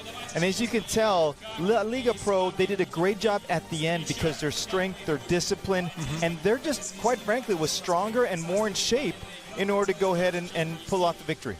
Exactly. I really enjoyed that basketball action. It was amazing. Joining us today on the desk, we got number 1 best player of the game from Liga Pro, Maleshkin, our friend. Congratulations, best player of the game again. Thank you. But we failed in the digital part so bad. We got unlucky. I hope so. Well, a lot of things. How long have you been playing with those guys? Because I know it's been a while. We saw you in 2025 as well, too. But you have great chemistry when you come off the screen to read or shoot the ball. How long has that taken to get there? We have practice camp around 3 weeks, I think. But I know every guy since, I don't know, maybe I was 20, so I have a good chemistry, and I think it's the main part in this small group of people. So if in 5-on-5 basketball have a lot of people here, we're only 4 players, so we need to be friends. Right. Now, we were talking about how hard it is to go back when you're down in the first half. From your point of view, how difficult is it to bounce back and get a win today? Of course, it's we lose how many? 8 points. Of course, it's hard, but we have a lot of time. So the main goal on this physical part is stay calm. So we have time. We just play. We're not allowed to make stupid shots. So just wait till we get back. Now, in your timeouts, you guys, as you mentioned, you're very calm. What are some words that you're telling your teammates to come back? I don't know. We are all professionals, so we all know what to do. So we already know what to do before the game. So we don't need to talk more in timeout. Just maybe some advice in the game. So that's all. I'm just really curious because you have a very calm demeanor on the basketball court. You play so intense, but your facial expression tells otherwise. You're so calm and composed and relaxed. What do you get that from? I don't know. It's just, how we say, I'm just what I am. So I'm always calm in real life, in basketball. So I think you need to stay calm in every situation in your life. So that's all. Is it easier to have these harder games in the beginning of this tournament so that you're more prepared later on? Yeah, we almost got knocked out, so I think it's a good shake for us to start the tournament. So we need to think about some details, and so I hope we became more solid as a team. Help me. Yeah. So it's all the time. Teams came to tournaments. They all in new area, new court, new game, all new. So we need to be comfortable in this situation. So I hope we became better from game to game. Well, now you guys are the defending champions, right? Is there a chip on your shoulder knowing that there's a target because you guys have the title, right? Yeah, do you have more pressure? Two. I need to say, like you say, fighter, like with two belts, yes, sir. like this. Back to back. Is there more pressure going into the match? Of course, every team want to destroy us and say that we win this two-time champion. So of course, every team have special emotion to come to play with us, and we all have pressure. And since the first game, this pressure became more and more. Well, now I'm going to give you a chance to say hello and thank your fans. I'm sure there's a lot of family, friends, and all your fans, millions of them watching live around the world. Yeah, I just want to say thanks to all guys who take a hand to our practice, to create our comfortable place, and just hi to Waze. I know. And just hi to my mom, my wife, my daughter, Alisa. Well, there you have it. Congratulations. Winner today, proving once again why they're champion, Liga Pro. Halyk, congratulations. We're going to pause for a break. Don't go away. We'll be right back. Hello, everyone. We keep getting acquainted with the different teams in the games of the future. We decided to make a quick poll and compare the answers of our athletes. Here they are. First question, digital or on the court? On the court, that's our part. On the court. If I can, I would choose both, but digital. Second question, joystick or a ball? Ball. Again, controller or joystick. Ball, always. Could you please share, which is more disappointing? Missing a free throw or missing a game-winning shot in NBA 2K? Free throw. Game-winning shot. Missing free throws. Okay, now tell me, guys, who is the team's MVP? Who is the strongest around here? We'll see. I don't know. Marko Koljevic, definitely. I think all guys. Now, if you don't mind sharing with us, tell us who accepts defeat the worst. In my team, I think all of us. We don't like to lose, all of us. Again, Marko Koljevic. I see. So interesting. Can you tell us who trains the hardest in your team? Dugoshia, Dugi. Bogdan Cebalovic, definitely. I think, no, not me. Except to me. Ha ha ha. I love these kinds of answers. We should carry on. Which opponent have you been studying particularly closely? Chinese, because it's our first game. I think Nitui from Croatia team. It's the first opponent in the tournament. All of them.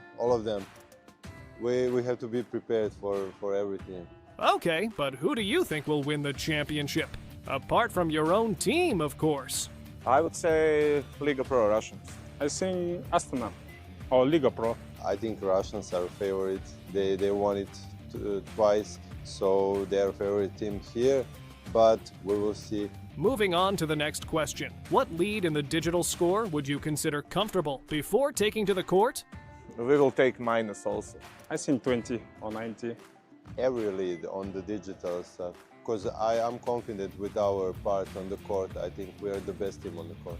Wow, these answers keep surprising me again and again. Okay, could you describe Phygital basketball in one word only? Man, hard. Modern. Crazy. So, this question is a little bit more serious. What are the games of the future? Why did you decide to take part in the event? As a team, it's our third games of the future, so we are here three consecutive tournaments. So we played both digital with NBA 2K and we play physical basketball, so we just combine that. Because I see it really exciting to play something new, and I want to try myself in that. For earning money, for the experience, because it's a new, new game, new opponents, very good. Finally, let's have some fun. This question is about superpowers. Which superpower would you like to have? The ability to predict your opponent's movements, like Arlon, or the ability to shock your rival with an electric current, like Ibot? I think it's better to predict movements. I think I will choose first one. Arlands. to shock my opponent better. We are truly glad that the athletes participated in this poll. Thank you all for your answers. Once again, ladies and gentlemen, this is your Phygital Games of the Future 2026 Astana, powered by Samur Casino. We are live here at the Kazakhstan Athletic Sports Complex. This is beautiful. I'm Steve with Coach Hernando. H, we got a great match coming up. We're talking about Team Apex and Flow Game Basketball. You know, when you talk about two athletic teams, now they're newcomers. I haven't seen them yet, but they're newcomers to this stage here in Astana. Athletic, long, can they shoot, can they rebound? But you know what they can do? Play basketball. And they're going to play Phygital basketball here in about 10 minutes. You know, we're talking about great players. Let's start with Team Apex. You know, these guys have been playing for such a long time. They know each and everybody's move. You know, they got a key player. He's number 0. It's Oily. That's his name. He's not slippery, but he slips all those layups getting into the basket. He's very good. He's a player to watch out. Coming up next here on our Phygital Basketball, presented to us by Halyk Fund. Well, I love the name Team Apex, right? That's Apex Predator if you're out there in the wild, and that's what they're planning to do. They want to go in there and attack, and show who is the boss as Team Apex. Now, let's talk about the beautiful arena we have. Our basketball arena right here, of course, Phygital Basketball, presented to us by Halyk Fund. This is such a great place to play better, because we know in any basketball game, the better the place is, the better you play too. 100%, and it's a beautiful arena from the floor, from the I keep calling it big screen TV. I'm going to keep calling it big screen. And then the fans are right there as well too. So when you have the energy from the fans, the lights, in fact also the players are being tracked on the floor as well too. There's so many benefits, and as a player, when I played, never had that at all. Never had this many fans, didn't play in this amazing thing, and now these players get to do it and try to win the championship. Now, we're having Phygital Basketball. If it's your first time watching us, welcome to the Games of the Future 2026 here in Astana. Phygital Basketball is composed of two main components, the digital part and the physical part. Now, the digital part, first you got to score 19 points. The more you score, the better for you, because that score carries on to the second half, which is the physical game. Right, and it is such a different world altogether, although today's athlete knows what it is. They play video games at home and they go outside and play basketball. This is now just takes it to another level, because you've got to be able to score on both ends. You can't hide anywhere. The deficiencies are shown, and your strengths better come out on top. So coming right up, it's Team Apex versus Flow Game Basketball at Group B, which is, of course, game number 4. Coming up now, we got more matches right up your way for your Phygital Basketball, presented to us by Halyk Fund. Now, H, let's do our favorite segment, which is our Fearless Forecast. Who's going to win the next match? Is it Team Apex or Flow Game Basketball? Well, I tell you what.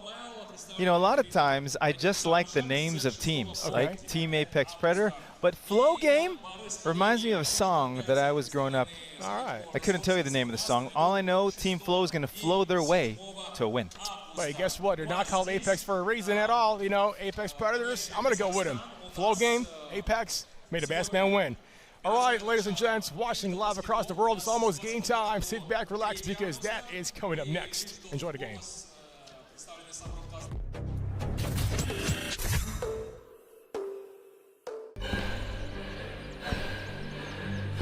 Үлкен істер әр қадамы жаңа жетістікке жетелейтін марафон. Біз осы жолды сіздермен бірге 10 жылдан бері жүріп келеміз. Тимур Құлыбаевтың халық қайырымдылық қоры.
Үлкен істер әр қадамы жаңа жетістікке жетелейтін марафон.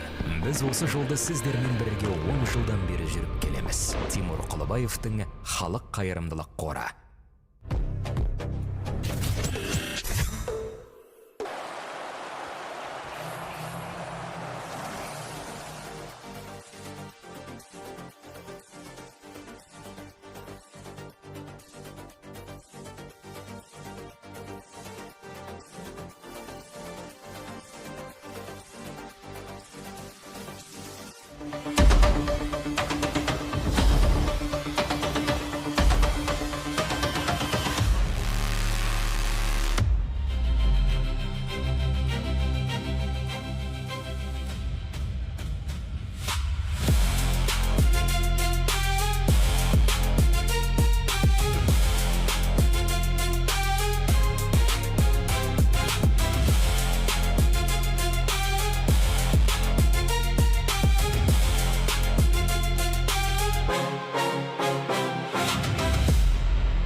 Welcome to Phygital Basketball presented by Halyk Fun. This is our Game 4, and we have Team Apex versus Flow Game Basketball. Just a reminder, folks, we have two parts to this competition. We have, first of all, a digital phase where the players play a video game called 3-on-3 Freestyle, and after that they go on to the on-court action, which is the physical stage.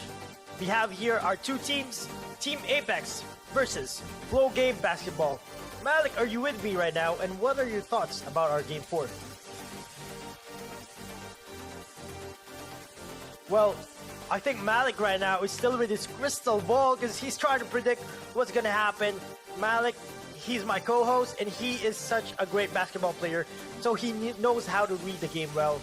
Meanwhile, this is Zach on the mic, and we are going to see the two sides duke it out soon enough here in our digital stage. Again, reminder, they are going to play some video games, and we have our two teams, Team Apex versus Flow Game Basketball. 3-on-3 Freestyle is such a unique game because the animation, the play style, and it's a half-court video game, and we have two teams right now, Team Apex versus Flow Game Basketball. Flow Game Basketball wearing black, Team Apex wearing white. Now we have Ollie and Pi for Team Apex and Flow Game right now. They're taking a quick lead right here. 2 points from behind the arc. No time left to get his shot in, but he does. Team Apex with a buzzer beater. But Flow Game right now with a 5-point advantage. They have 5 points to Team Apex 1. And they have a SWAT right here. I don't think Flow Game with another shot from beyond the arc. I don't think Team Apex really knows the fundamentals of this game. Another shot clock violation there.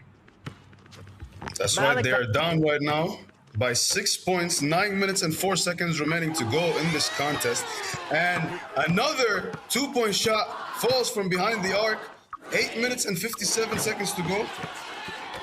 That is a 9-2 lead here. Apex again down another basket as they hit the 2 from behind the arc. Zach, what is this domination that we're witnessing right now in the digital stage? Another shot there from Flow Game Basketball. Malik, if you are the expert in the on-court action, I'm the video gamer here. And I think Apex, they're still trying to get a feel of the game. The fundamentals are not there. They are spamming the block button, but I hope they keep this competitive, especially on the next part. Flow Game right now, they have the match on a chokehold. All their shots are just falling in, and they have a 10-point lead. Flow Game on the cusp of winning. Flow Game controlling what seems to be a rout here, and another shot clock violation by Team Apex. Possession goes to Flow Game. Could this be the dagger that finishes the game? A slam-a-jammer right there. Malik, back to you. A slam-a-jammer indeed, 18-5. It looks like we're gonna see the conclusion of this contest very soon right now. Absolute dominance. Team Apex really find themselves down here. They were not able to find their bearings here in this game, and they find themselves down by 13 in the digital aspect. A huge lead that they will most likely have to overcome in the digital stage. Pump fakes the 3, wide open, and hits it from the corner, and that will be the end of the contest. Score stands at 20-5.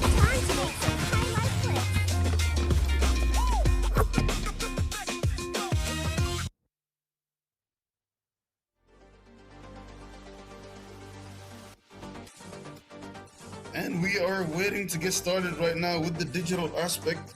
Statistics right there on the screen for you. As you see, Flow Game dominated. 20-5 is what the score stands at. 11 field goals to 4. Absolute domination, leading by 15 going into the physical stage. Stay tuned, ladies and gentlemen.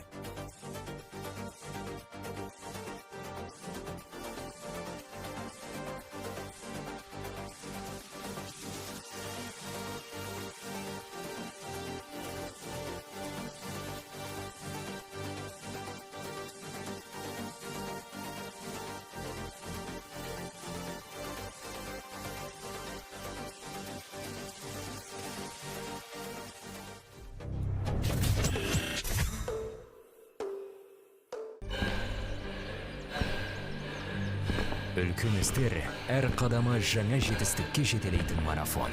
Біз осы жолды сіздермен бірге 10 жылдан бері жүріп келеміз. Тимур Құлыбаевтың халық қайырымдылық қоры.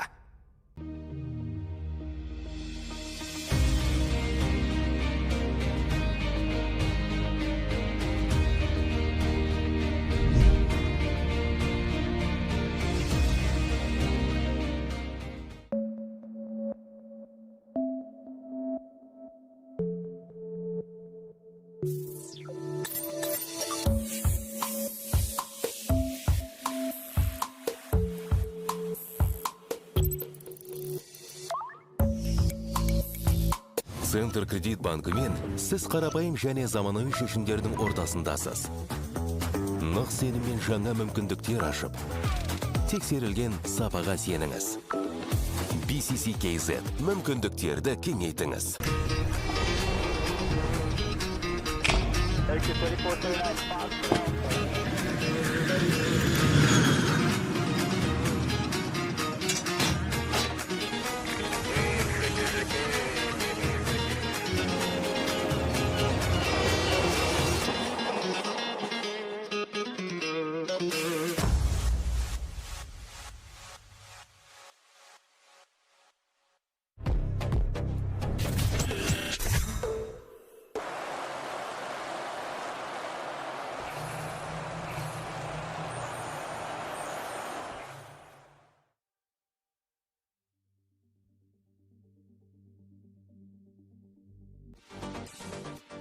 And we are underway as we get ready to get started right now with the physical aspect of the competition. Flow Game, of course, leaving that stage with a 15-point advantage. an absolute dominant display in the digital aspect of this competition. Let's see if they can maintain it into the physical stage, sorry. As you can see right there, TTC, our official partner.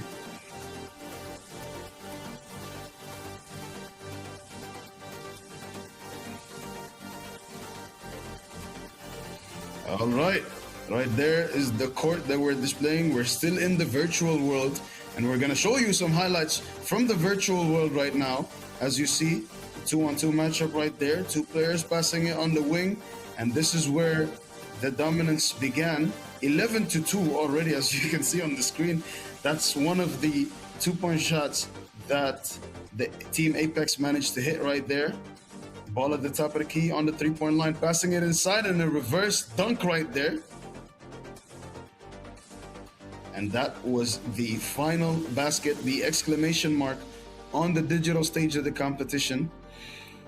Flow Game really have a massive advantage here. They're going to need to strategize and maintain this lead because we've seen a comeback earlier. A big thank you to, of course, Halyk, our general partner, for this lovely event here that all of you are enjoying, ladies and gentlemen. A big thank you to Astana as well. Beautiful city, beautiful weather, wonderful people. An absolute joy to be a part of this event here. Phygital Basketball presented to you by Halyk Fund.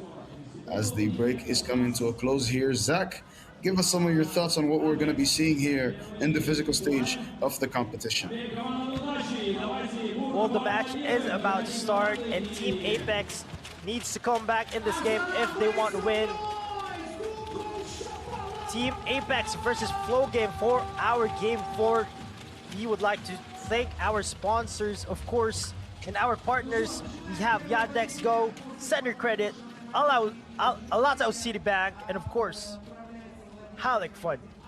Once again, folks, this is Phygital Basketball, presented by Halyk Fund, and we are live here in Kazakhstan, Atlantic Sports Complex. Good pass there in the inside. Unfortunately, it's too strong.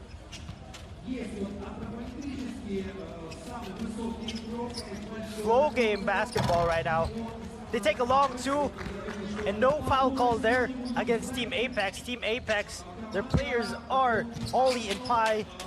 Ollie standing at 6'8", meanwhile Pi standing at 6 flat. And they are just a good combination, but can they answer back here after being down 50 points from the free throw line? Team Apex scores again. They get the first bucket here in our physical stage. Back Team Halyk. A 2-point shot right there for Team Apex, starting off the physical stage of this competition strong. As you can see, it's even written on the stage, physical stage. This LED floor is absolutely insane, guys. Like, you get to display pretty much whatever you want on it while the players are playing. All those colors, it's very stimulating for the audience, helps elevate the event, as you can see. As we see an airball shot attempt there. A big thank you to all the partners. As you can see, they're displayed on the court. Flow Game right now trying to build some momentum here and maintain the lead that they have as Apex have the ball. He throws it inside to his big, and I think this is a mismatch here, and he abuses the size advantage, gets the basket to go right there, and it's gonna be a long climb back for Team Apex, but it's looking like that they're willing and they believe and they're fighting, because you can see from their defensive intensity that they really want to win this game, which is what we like to see here. So right now they rebound off of that mix. Flow Game not coming in with the same intensity that they had in the digital aspect of the competition, as that three is off left, and Flow Game a chance to hit a two of their own. They can't quite get it to go. 21-8 is the score, 5 minutes and 37 seconds to go. And Zach, give us some of your thoughts on everything you're seeing right now. It's a little bit of a slow game, but I believe it will pick up in the coming moments. That is correct, Malik. We are seeing Apex right now. They're coming alive. Good pass inside. Unfortunately, it's deflected. Team Apex, they only have 2 players. Talk about the depth here. They need to put it all in when it comes to on our on-court action. But I think Ollie and Pi of Team Apex, they trust each other. they're showing out right now. Unfortunately, does not go in. They get the rebound. Handles that badly. He could have gotten another field goal there. Meanwhile, for Flow Game, we have number 13 here. Also stands at 6'8". He matches well against the front court of Team Apex, and we just have two giants here. They're battling in the paint. And right now we have 5 minutes and 18 seconds left here in our Phygital basketball, presented by Halyk Fun. Of course, we also have other partners. We have Alatao Citibank, Yandex Go, Center Credit, Solid Core Resources, and Freedom Bank.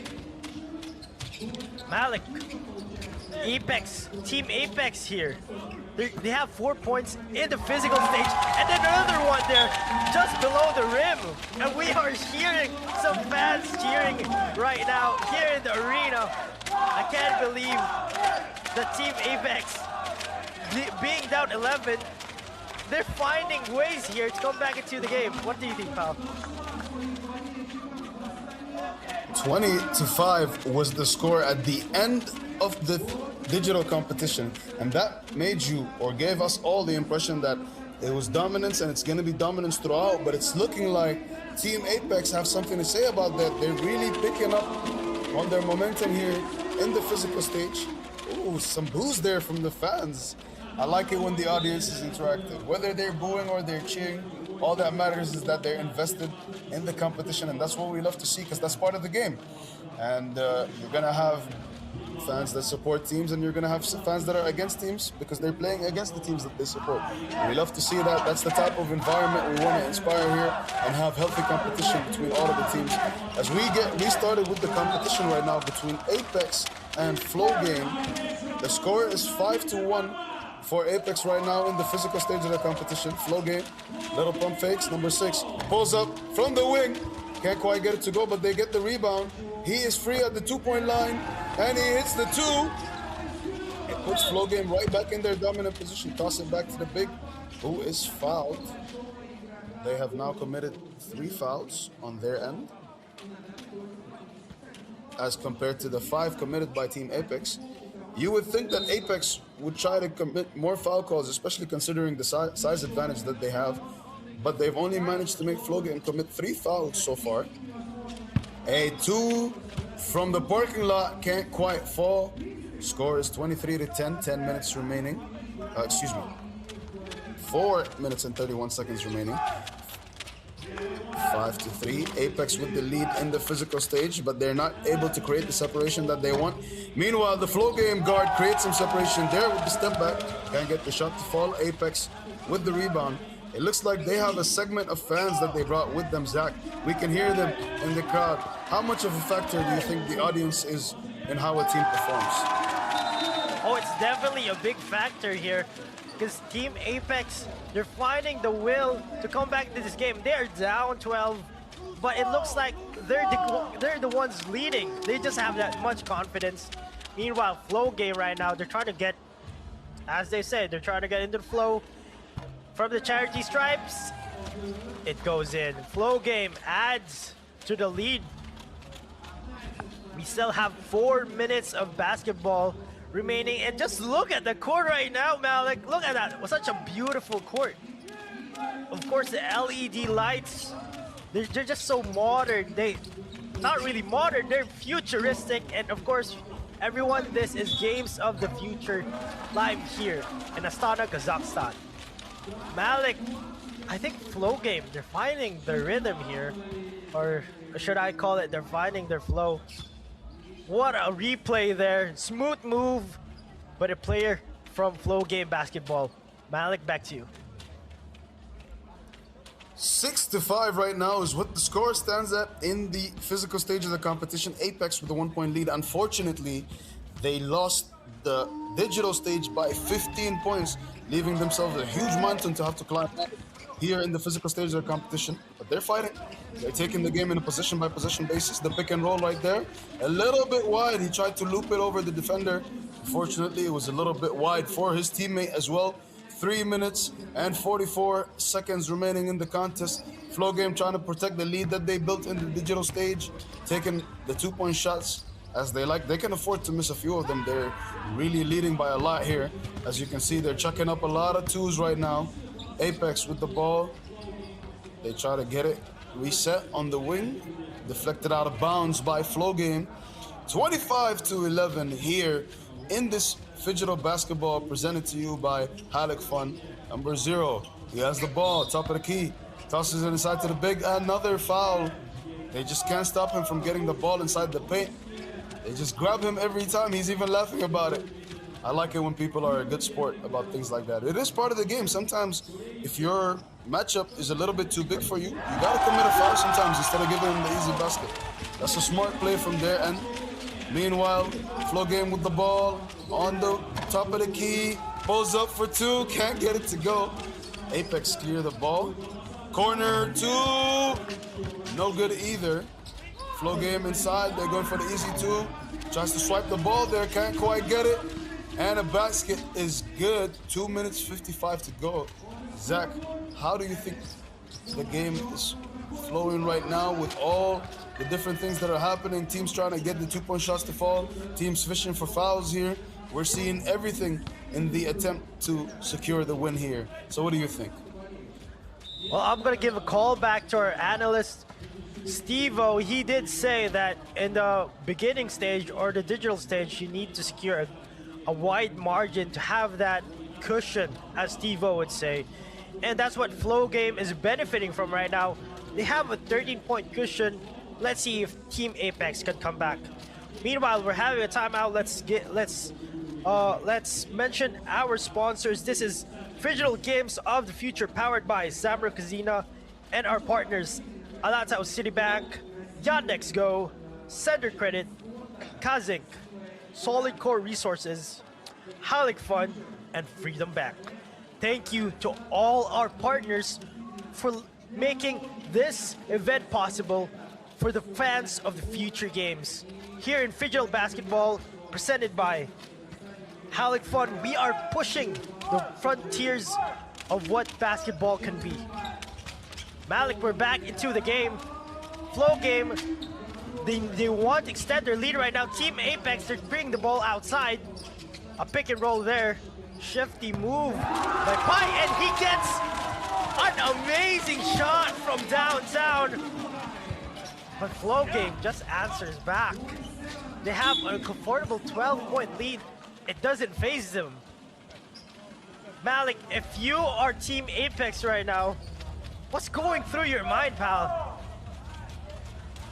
I mean, if I'm Team Apex right now, I'm looking at the clock. I'm seeing that there's 2 minutes and 16 seconds remaining. I'll do exactly what he did right there.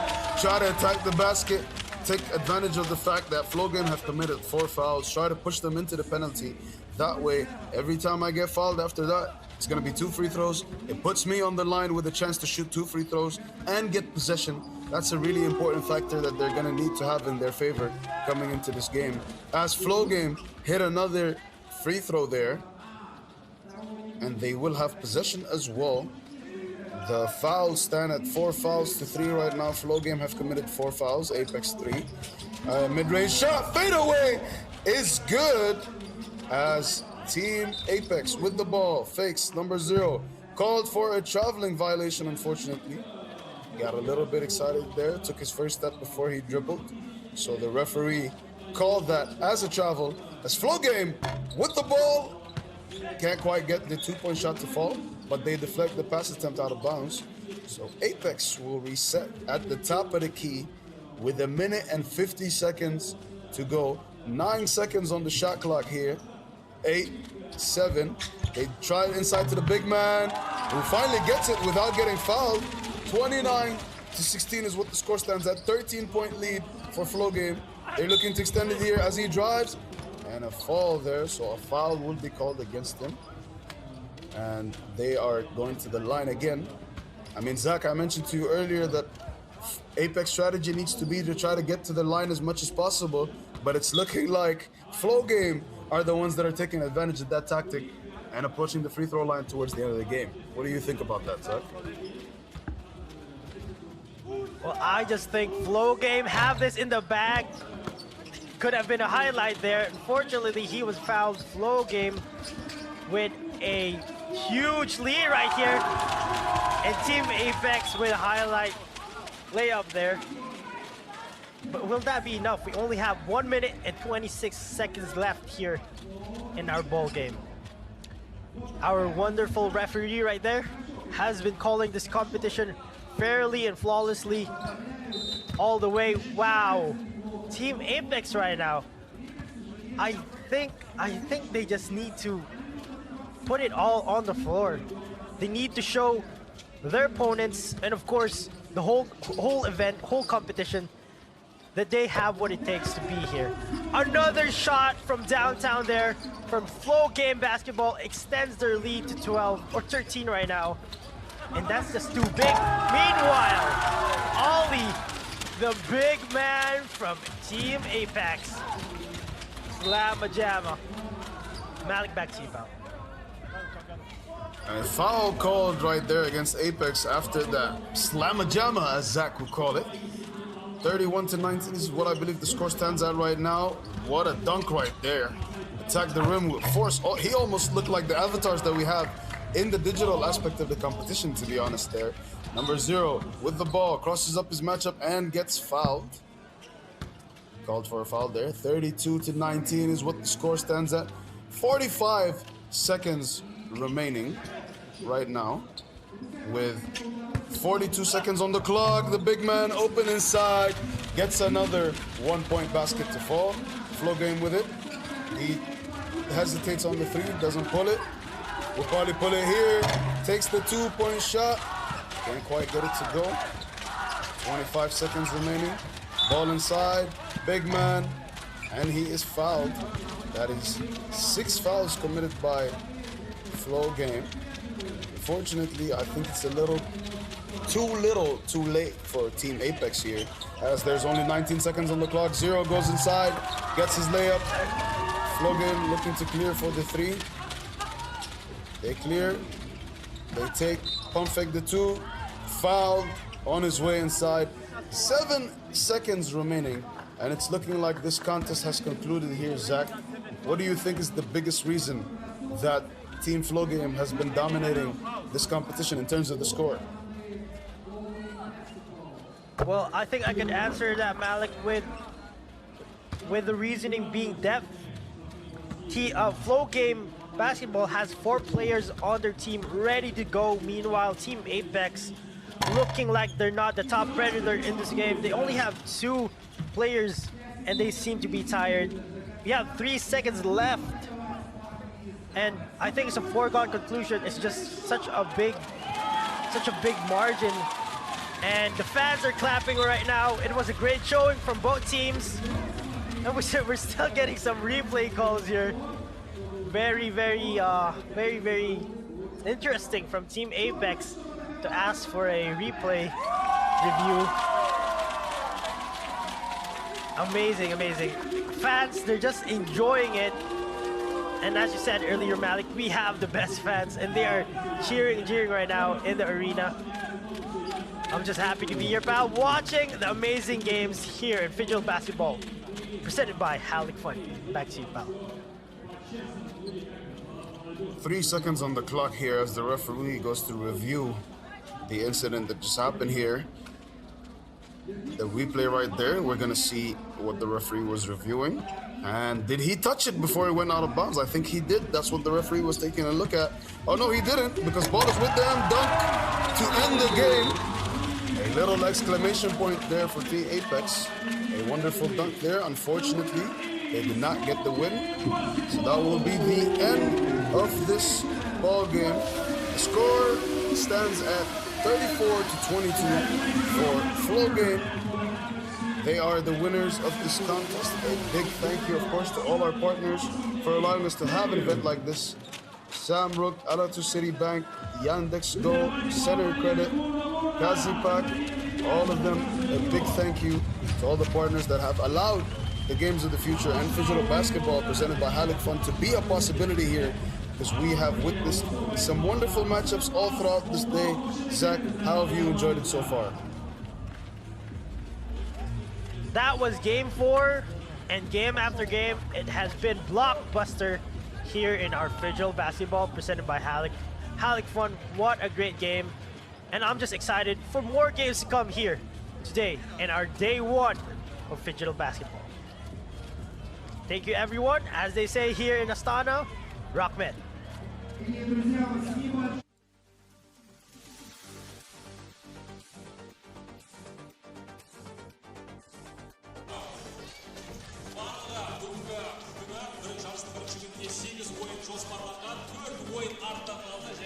And we are back live once again, ladies and gentlemen. This is your Phygital Games of the Future 2026 in Astana, beautiful city in the great country of Kazakhstan. I'm Steve with Coach Hernando, your analyst for Phygital Basketball. My friend, that was a very dominant victory. Absolutely. We talked about a flow game. Team Apex, the Apex pair. Flow game came in and flowed their way to victory. They dominate both on the digital side. Physical side, I thought they took the foot off the gas pedal, and Team Apex was coming back. But I'm telling you, I like flow. They've got a nice little thing going on. Now, speaking of flow, man, we're talking about the city of Astana, which has a great flow. Now, let me tell you this. If you haven't been around, you've got to download, okay, Yandex Go app. Experience the thrill of the city.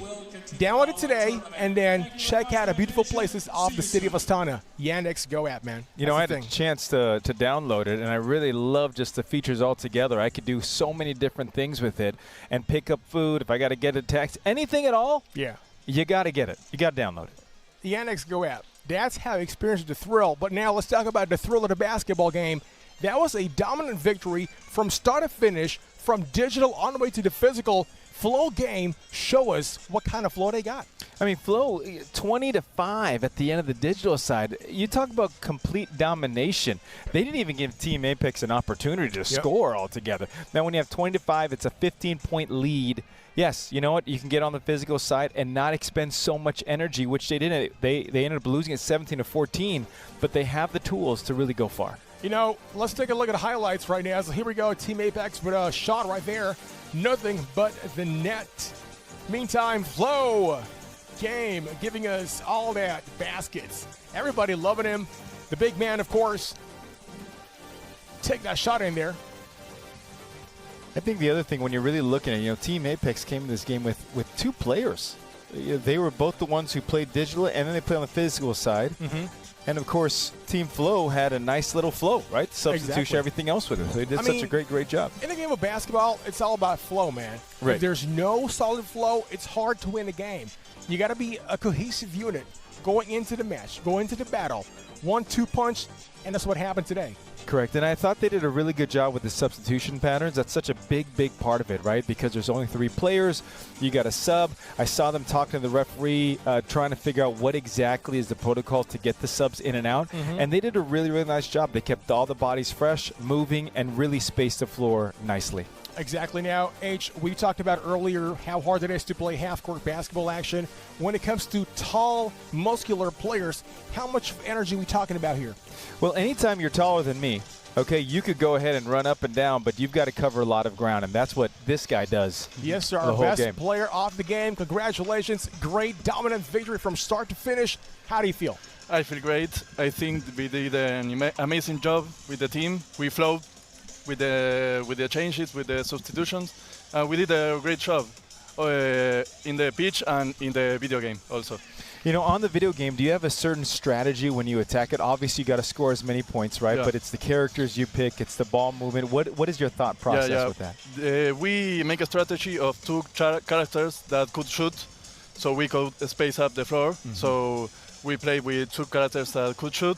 Other teams go for the option that would be the big center to dunk it, but in this kind of game where 2 is a lot more than 1 point, we try to go to take as many 2s as we could. Now, let's talk about your opposing team, Team Apex. They had a big man, okay, Pat. Yeah. He's number 15, Pat Nyabunziza.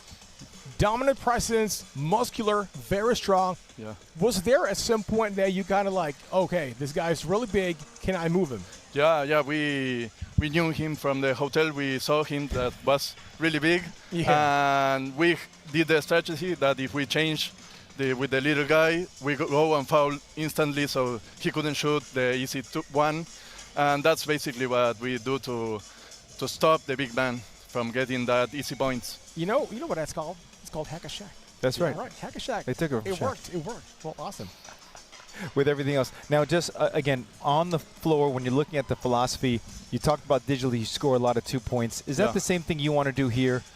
Yeah, that's the idea. We know that in this tournament there are a lot of European teams that know how to shoot the ball. So yeah, we train a lot to be able to compete with that kind of play, to rebound quick and give the pass outside for the easy two. Right. So yeah, that's the strategy here. Now let's talk about, you were mentioning about playing together in Europe. Now, how about training? What was training camp like? How long did you prepare for our Phygital basketball today? Oh, we got the invitation 2 months ago, so we start training there, and we are from Argentina, and there's another team that's from Argentina, Boca Juniors. So we team up and did the trainings together to know the rules that are different from normal 3v3. So that helped a lot to have the two teams, and they also have experience. They went here before, so that was the best we could do. Yeah. Right, H. Just a great dominant victory. Very solid flow. I'm impressed. Great strategy. Great solid play. Now I'm going to give you a chance to say hello to your fans and family and friends back home. Where's the camera? It's going to be boom. Can I do it in Spanish? Yes. Por supuesto. ¿Cómo están en Argentina? ¿Cómo está mi familia? Los amo, los extraño mucho. También a Luli no sé si lo va a ver, pero te quiero mucho. Un abrazo enorme. Te quiero mucho. Hermano, muchas gracias. Muchas gracias. And congratulations. All right, my friend, we got great basketball action coming up already, but for now we're going to be pausing for a break. Take a look at this, and we'll be right back. Gracias, mi Thank amigo. you. Oh.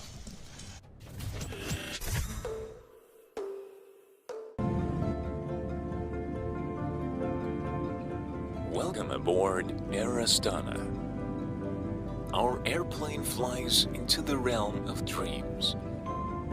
Relax as if at home, with satisfied reflection throughout your flight. You will rest and regain curiosity for new discoveries and encounters. After all, dreams are also part of the journey.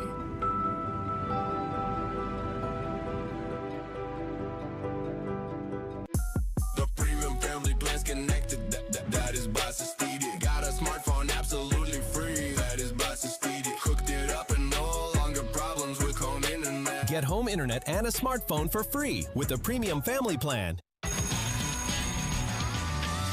Get ready for school with WB. WB, all you need for classes and breaks with try-on and payment on delivery.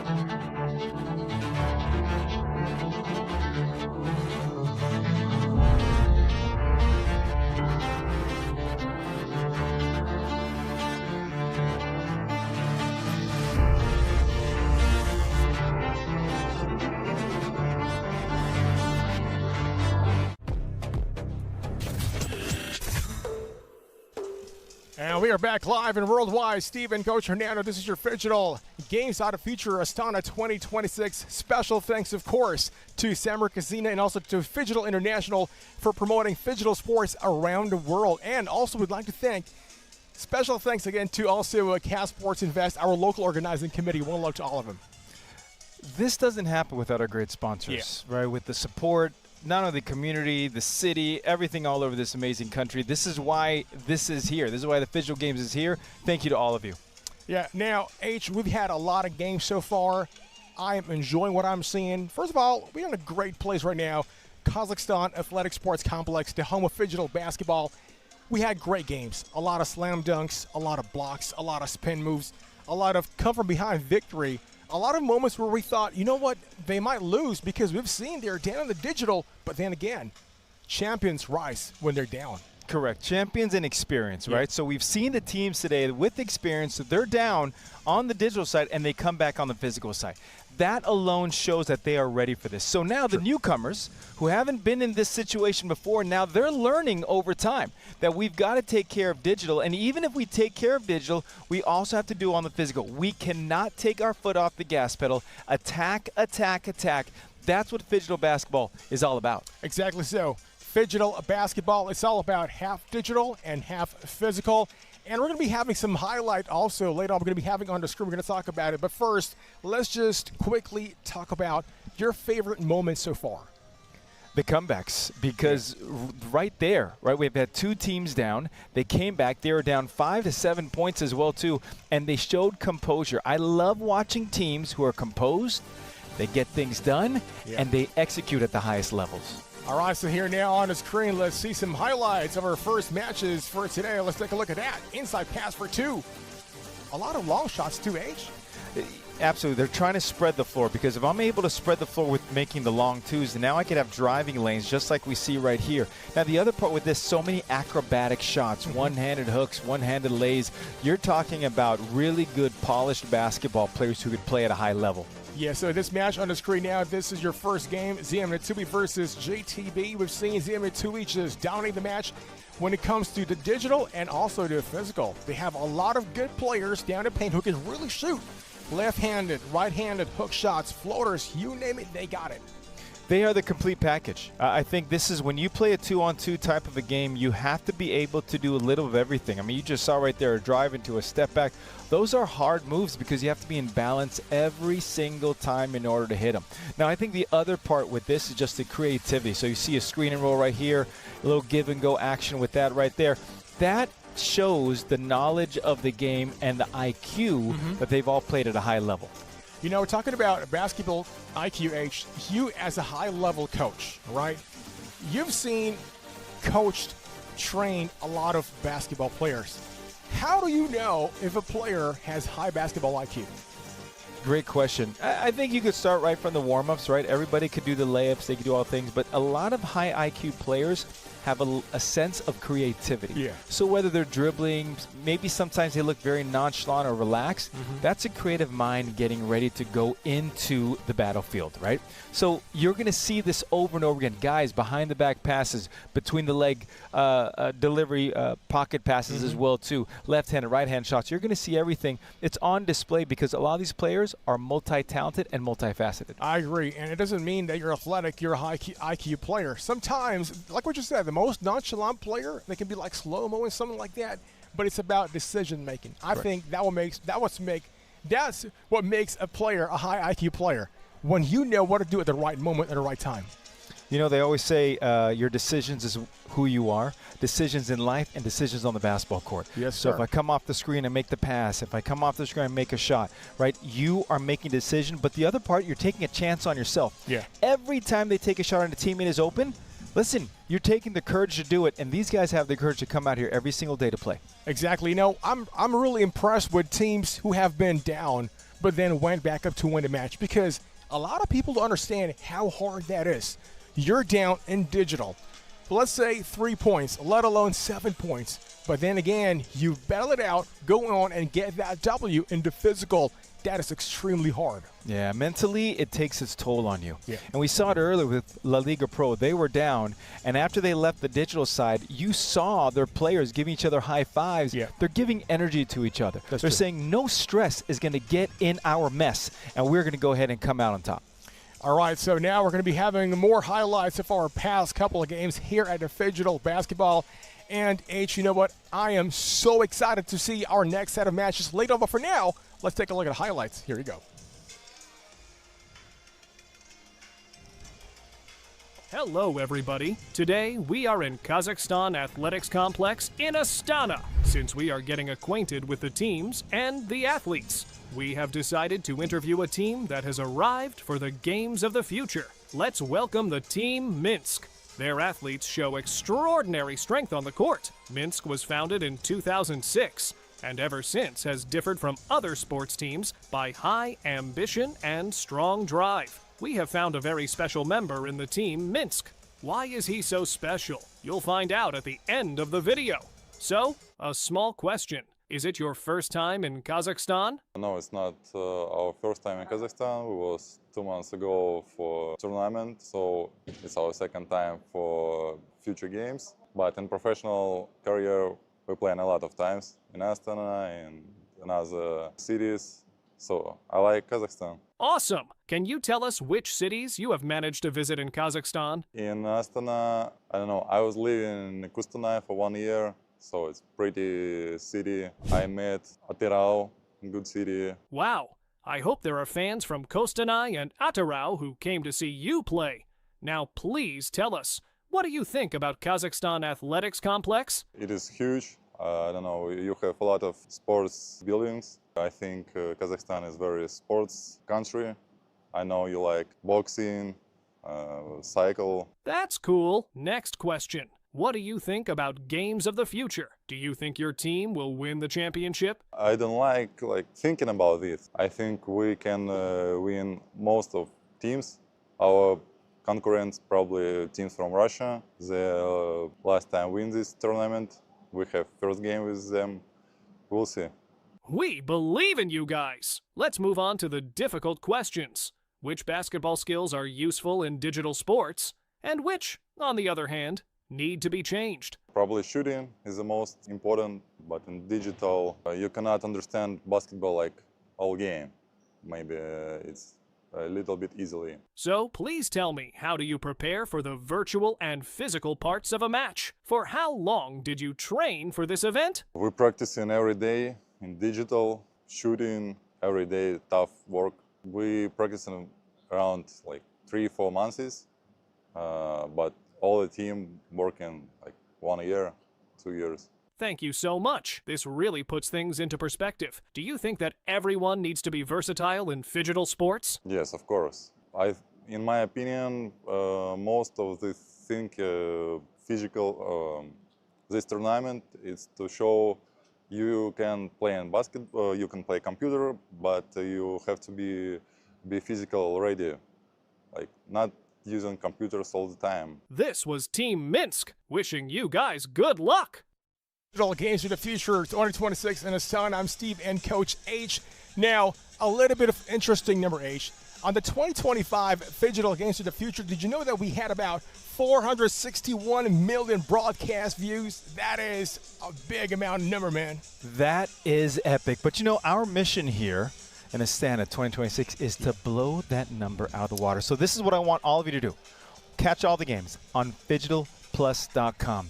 Go ahead and take a look at it, sign up for it, watch all the games, see us in Phygital basketball, watch our other commentators, but more importantly, support all the athletes from all around the world who came here to Astana to watch us. So don't forget, sign up on PhygitalPlus.com. You know what's even better? Come down right here, Kazakhstan Athletic Sports Complex. Come and see us live. Steve, Coach H, let's take some pictures, let's have a good time, talk some basketball, talk sports, talk Phygital sports. That's right. That's right. Come on down. We'll take a selfie with you with no problem whatsoever. And we'll even walk you through on how to do it. You could even have your own Phygital games at home. Exactly. H, you know what? I'm really enjoying our stay here in Astana. It's a great city, great country, Kazakhstan. I've been around a couple of places for the past 2 days. I think one of the most memorable thing for me was buying a couple of Kazakhstan branded clothes.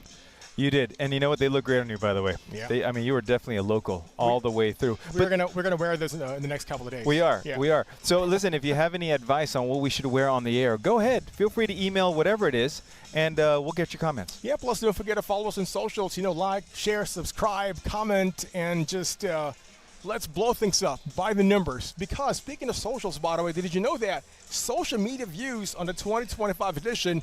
388 million views. And I know what's going to have a lot of views. Guess what? What? The highlights coming up right now on the screen. That's right.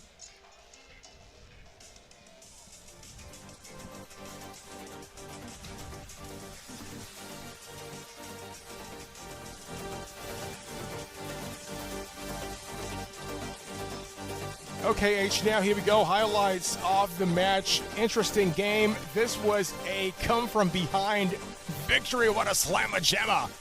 by Bogdan right there. Absolutely. This was a great game because we saw the team was down by 7, and they ended up coming back and getting the victory because of the composure. Now, they've done this many, many times, and they did it again with everything else. We saw the sharp shooting by both teams, but the one who executes at the end became the winner. Exactly. You know, in the world of Phygital basketball, it's about who wants it most. You could be down in the digital part of the game, but if you really want to win, you would pretty much do whatever it takes. And these guys, they did whatever it took. They got the victory. They got a W. Yeah, they did, and they were composed. I think you're going to see us talk about composure. We're going to talk about equally the Phygital, the digital, but then also just the composure altogether, because you need a sense of calmness to always come back. And what you saw here were teams who were successful, stayed calm the whole entire way, no matter what the score was. Score is immaterial. We used to tell our players all the time when I was coaching, don't worry about the scoreboard. If you play the right way, you play the best way, you're going to come out on top. Now, speaking of coaching, are you more of a systematic coach, like you have a strict set of gameplay, or you're more of like a free-flowing type of leader? I think free-flowing, for me personally, because first of all, that fits my personality. Secondly, creativity trumps over everything, especially if you're able to train that in that way. And I think when you play too robotic, when you have just a system altogether, can your players play outside of the system, especially when things aren't going your way? Yeah, exactly. Dangerous here. See the highlights. Bogdan with a one-handed flush. Inside pass once again. Easy lay-in. Uses the board for 2. Man, I miss playing basketball. I mean, we'll still play casually, just for exercise and sweat. But then competitive, it's a whole different level. You know, watching these guys, and we've seen a lot of these players before, and for that, you know, what a difference a year makes. They're getting older, we're getting older, but you know what? They're getting better. Correct. You know, how they shoot the ball, how they're reading the plays, their IQ, even on the defensive end, really, really tremendous anytime you could play basketball or any sport for that matter at a high level. And what's really impressive is the amount of, I'll probably say, advancement when it comes to skills training nowadays in basketball players. 20 years ago, it was all about just run, do your 17s, your 3-man weave, dribble, shoot. That was pretty much everything. Nowadays, player can pretty much just dunk it off the floor. That's how much it changed. Now they're more athletic, they're more skillful. Right, they are, and in many ways it's because of the individual accomplishment and the individual concept in terms of training from, if you look at other high-level professional basketball players as well too, and you're seeing it here. When you play in a 2-on-2 game, there's so much space on the floor, so now what can I do with all the space? I go in and out, I go crossover, I go step back. All the different moves that I have learned, that they have learned over the course of training, and now they're executing it. Yeah. But now your body's off balance, you're moving right to left, and for them to rise up over the defense, hit the shot consistently is such a beautiful thing. By the way, H, we have a lot of different disciplines here at the Phygital Game Side of Future. Not only Phygital basketball, we also have Phygital football. We got Phygital fighting. We got MOBA PC Dota 2. We also got Counter-Strike, the shooter game, and a whole lot more. And if you'd like to see all the games live in action, don't forget to check your tickets right now at Ticketon. Hurry up.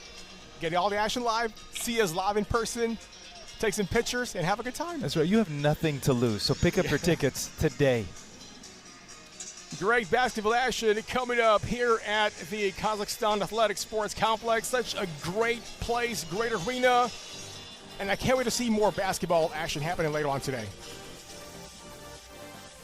I think what we're going to see, of course, with the different basketball, excuse me, as we go through everything, is again how the teams are going to be comfortable. Now, one thing we haven't touched on, we've played 4 games. How are these 4 teams going to recover, recharge, and get ready for the next day, whether they were successful or not successful today?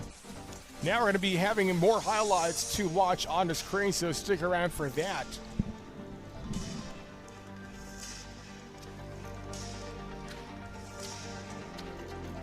This was game number 3. It's Minsk versus Liga Pro.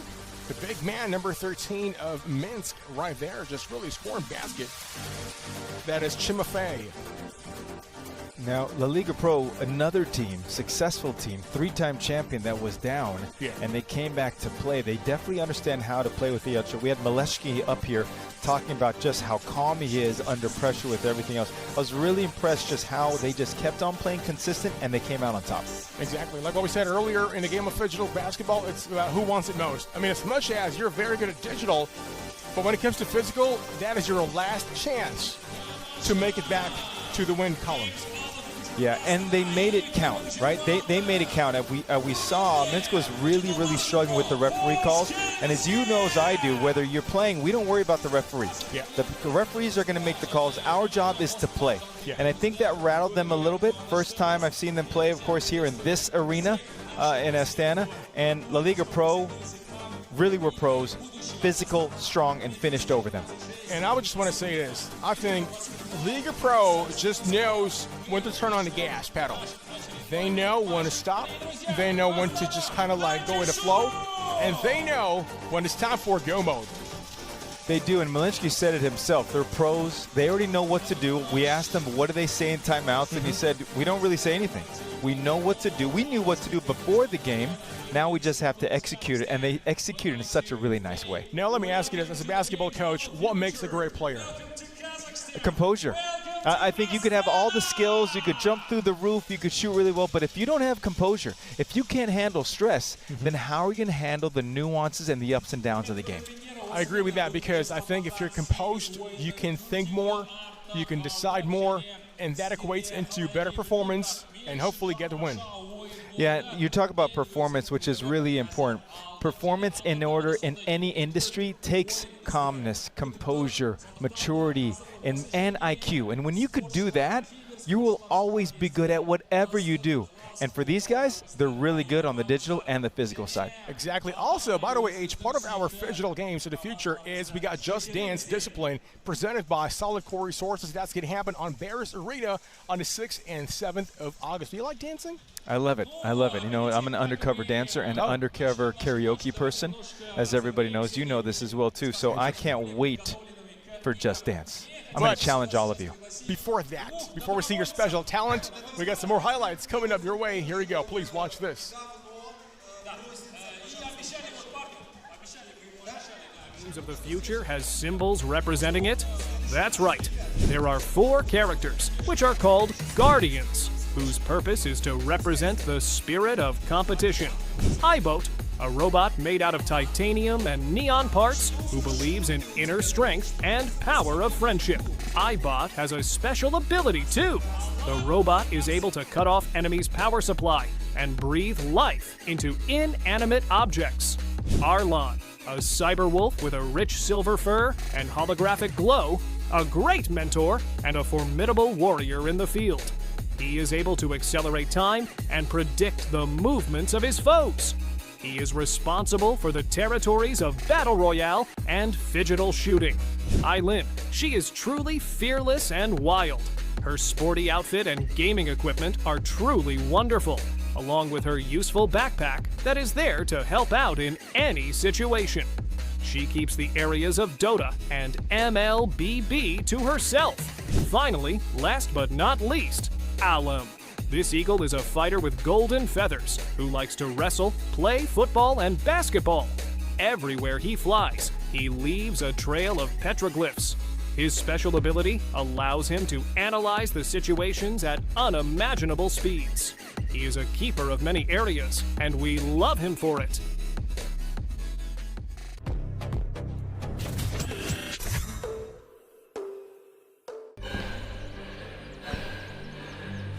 Үлкіміздер әр қадамы жаңа жетістікке жетелейтін марафон. Біз осы жолды сіздермен бірге 10 жылдан бері жүріп келеміз. Тимур Құлыбаевтың Халық қайырымдылық қоры.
Үлкен істер әр қадамы жаңа жетістікке жетелейтін марафон. Біз осы жолды сіздермен бірге 10 жылдан бері жүріп келеміз. Тимур Құлыбаевтың Халық қайырымдылық қоры. And we are back, ladies and gentlemen, live here at the Kazakhstan Athletic Sports Complex. This is your Phygital Games of the Future Astana 2026, powered by Samurai Kazina. I'm Steve with Coach Hernando here on the desk. Coach H, I am enjoying what I've seen so far, all those 4 games. Really tough matches, 2 come from behind victories, 2 massive wins. What are your thoughts so far?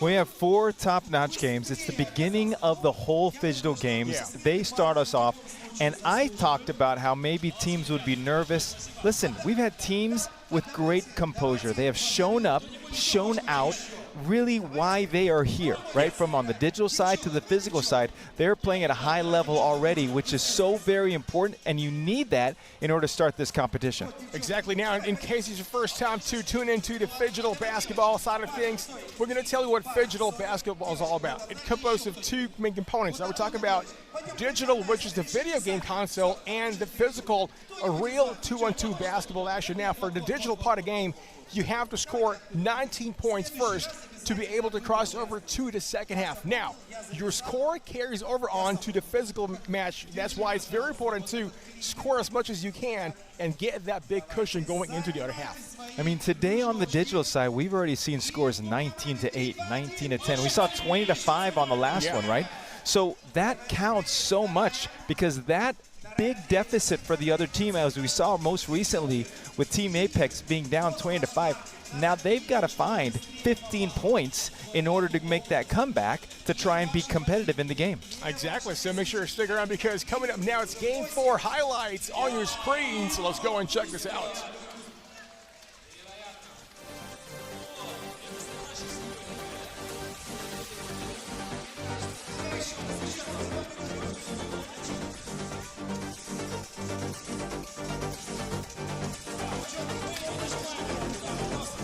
You know, we saw Team Apex here. Here's the thing about Team Apex. They only played with 2 players. The same 2 played on the digital side and the physical side, and that does take their toll. But they're big men underneath.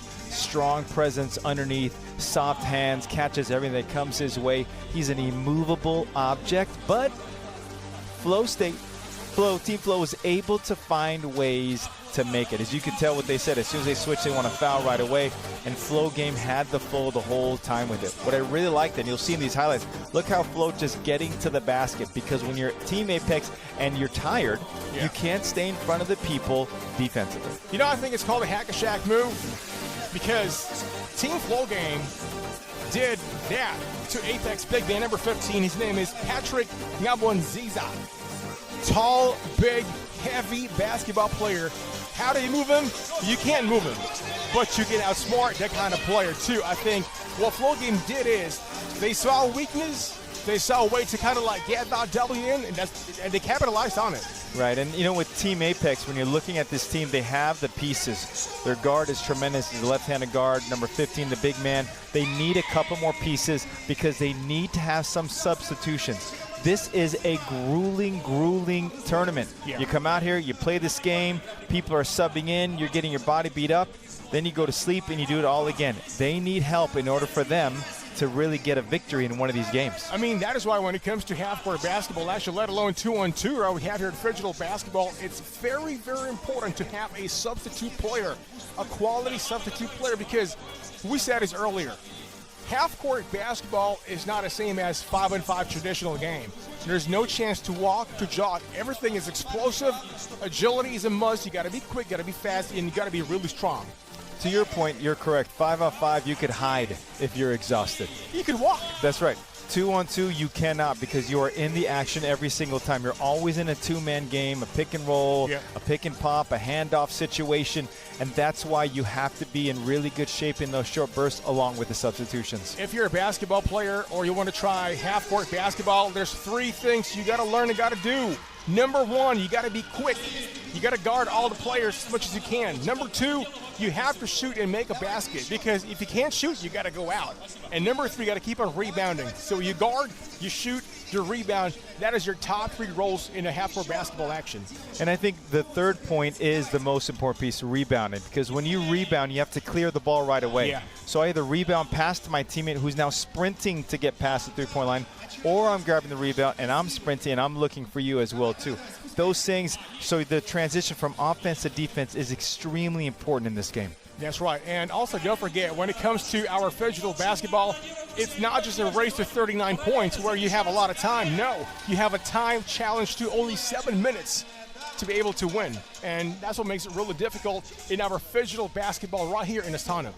Yeah, I think you make a great point, actually. You only have a limited amount of time to score points, and you've got to be able to make sure you go ahead and get all the points that you possibly can.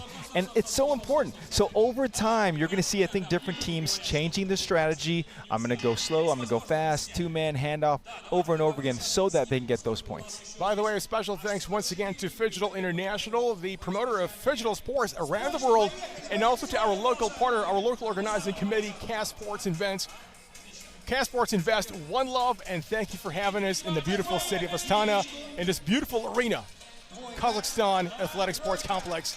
What an amazing place we have here. It doesn't get any better than this. We've already said the whole broadcast. You and I have been to so many venues around the world. Yeah. This is one of the most impressive altogether. All right, well, for now, let's take a look at this on the TV screens. Don't go away, we'll be back. Hello, everyone. We keep getting acquainted with the different teams in the games of the future. We decided to make a quick poll and compare the answers of our athletes. Here they are. First question, digital or on the court? On the court, that's our part. On the court. If I can, I would choose both, but digital. Second question, joystick or a ball? Ball. Again, controller or joystick. Ball, always. Could you please share which is more disappointing? Missing a free throw or missing a game-winning shot in NBA 2K? Free throw. Game-winning shot. Missing free throws. Okay, now tell me, guys, who is the team's MVP? Who is the strongest around here? We'll see. I don't know. Marko Koljevic, definitely. I think all guys. Now, if you don't mind sharing with us, tell us who accepts defeat the worst. In my team, I think all of us. We don't like to lose, all of us. Again, Marko Koljevic. I see. So interesting. Can you tell us who trains the hardest in your team? Dugoshia, Dugi. Bogdan Sebalovic, definitely. I think, no, not me. Except to me. Ha ha ha. I love these kinds of answers. We should carry on. Which opponent have you been studying particularly closely? Chinese, because it's our first game. I think Nitsui from Croatia team. It's the first opponent in the tournament. All of them. We have to be prepared for everything. Okay, but who do you think will win the championship? Apart from your own team, of course. I would say Liga Pro Russians. I think Astana or Liga Pro. I think Russians are favorites. They won it twice, so they are favorite team here, but we will see. Moving on to the next question. What lead in the digital score would you consider comfortable before taking to the court? We will take minus also. I think 20 or 90. Every lead on the digital stuff, because I am confident with our part on the court. I think we are the best team on the court. Wow, these answers keep surprising me again and again. Okay, could you describe Phygital basketball in one word only? Man, hard. Modern. Crazy.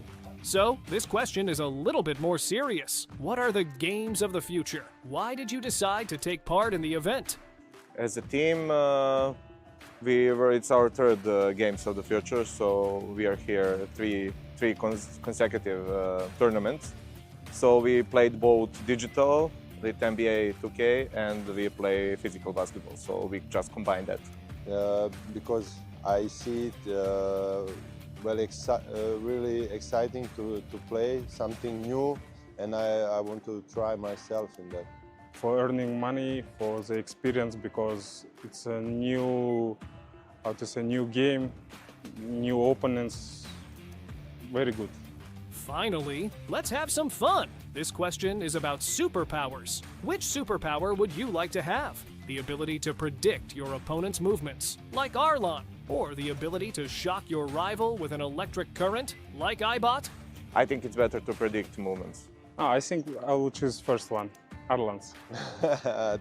to shock my opponent better. We are truly glad that the athletes participated in this poll. Thank you all for your answers. We are back live, Steven Hernando, right here at the Kazakhstan Athletic Sports Complex in the city of Astana. This is your Phygital Games of the Future 2026, powered by Samrit Casino. Coach H, we got a great match coming right up, but first, let's talk about our previous 4 games. You know, we're talking about just great action. We've had 2 teams winning by a big margin and 2 teams winning from behind, which means they were down in the first half, but then they managed to climb up and get that W today.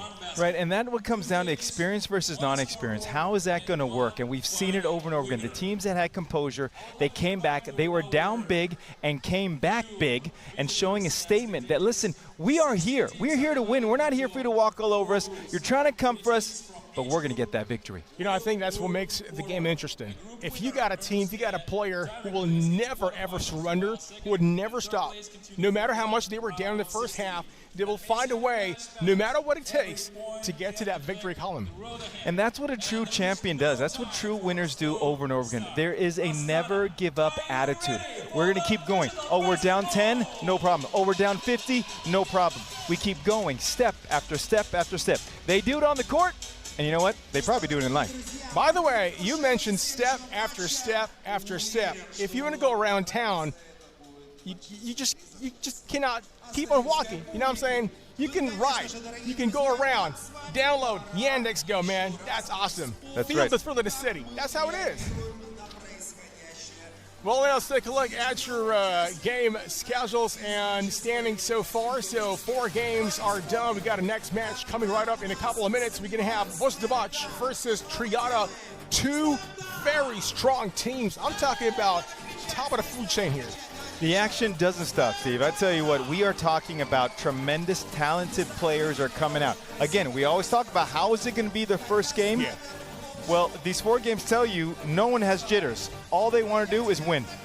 Exactly. So you've seen now your group stages, round 1 and round number 2 is coming right up in just a sec.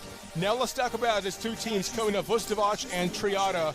Now, Vostovac has a player famous not just because of his hairstyle, but because of his skill. That's number 93 called Hookah, or as we call him, Hookah Doncic. Fair-skilled, tall, athletic, and can really shoot no matter which spot. 100%. So when you take a look at that player, he's multi-talented, multifaceted, can shoot inside, outside, can rebound. He does such a great job of controlling tempo, and that's what you want in a quality player. Exactly. Now on the screen, let's talk about your plus-minus stats. Flow Game Basketball at number 1 spot in Group B. They've got plus 12 on the plus-minus stats. However, Team Apex down on a minus 12. What are your thoughts about it? Yeah, you know, Flow Game really had that big build-up because of the digital side. The Liga Pro team, they struggle a little bit early on, but, you know, plus-minus is just one part of the game. They still have to play the game. And when you play the game, anything can happen. Now, as a basketball coach, H, when it comes to the plus-minus, the stats, all these numbers, do these numbers matter when you're back against the wall? They can, but really numbers is just one part of the whole equation, right? You have the numbers, you have the analytics, and then you move over to they play. At the end of the day, you have to play the game to win or lose. Exactly. There's nothing else with it, right? The action on the court, the action on the digital side is what's going to be the proving ground on who's going to the next level. You know, we've said this time and time again, in the game of basketball, in the game of team sport, it's about who wants it most. It's about who's going to do whatever it takes to get that win column. And we've seen it. We've seen players doing whatever it takes, whether it's the strategy, whether sometimes it's fouling hard, whether it's making free throws, whatever it is, they're doing it. They go in the timeout huddles. They're talking what they have to do. Even on the defense side, you see a little pushing a little bit. You see different jersey tug, all the things to just get an advantage. Well, coming right up, Group C action, it is Vostovac versus Triada, 2 really top teams, 2 squads who's been playing together for so long. They know each other very well. They come from They come from a great basketball background, and so we expect just explosion, a slugfest of basketball showdown. You know, the thing about familiarity, because they know each other really well, is that you kind of understand their strengths and weaknesses. So there's that mind game, like, oh, I know what you can do. Yeah. But now the other side is that you may know what I could do, but I can do it better and at a higher level. Who can do this on both the digital and the physical side? And also, to add into that, you may know what I have done, but you have no idea what I'll be doing next right now. I could have improved more or get some new tricks in the bag. Correct. And you know, with all our little sayings here, we could write a children's book. Hey, man, when it comes to the game of basketball, we can talk about it eyes closed 24/7. We love the sport. We love the city. We love the country. We love the Phygital games of the future right here, 2026, man. What are you talking about? Look at this. I'm so pumped up for the next match now. Vucevic and Triada, what more do you want? Nothing, right? Because the energy is high. The MCs are out there screaming their lungs out, which I love. The fans are in here screaming. We're here. You're here. What else do we want in life, everybody? Exactly. Hey, by the way, you got to come down here live. Right. Kazakhstan Athletic Sports Complex. This is where the action is at. Come down here, come and see us. Let's take some photos. Let's hang out, watch a great basketball game, and plus also don't forget to check out Phygital Plus for your online stream. That's right. And listen, I already blasted that website to all my family and friends all over the world. They're tuning in right now. If they could tune in, no matter if they're sleeping or awake, you can as well too on phygitalplus.com. Exactly. Great basketball match coming your way now for Triada H. Let's talk about this quickly now. For Triada, number 24, they got a player called Panzilla. Tall, strong, really good. Well, listen, if his name is Panzilla and it rhymes with Godzilla, we're hoping he's a monster on the court today. And that's what they need. When Panzilla comes on the floor, he can do it all. You know, there's a key thing here. When you're the best player, you can do everything. But now you've got to execute it on the court today. Exactly. By the way, for Phygital Games of the Future, it's not just about Phygital basketball. We've got different disciplines. We're talking about Phygital football, Phygital fighting. We got Dota 2. We got Mobile Legends. We got Phygital Shooter. Counter-Strike, which will be a part of that too moving forward, right? Correct. And when you have all those disciplines all together, you're expanding the market. You're grabbing young people and just people all over the world who want to go ahead and do both. They want to be gamers and they want to be athletes. And now we're merging the two for an ultimate fusion of an athlete. Also, we'd like to make a shout out to our Phygital Dance coming right up on August 6th and 7th. Make sure to check it out. We'll be there dancing, having a good time. Special thanks to Solid Core Resources, and we got a game coming up right now.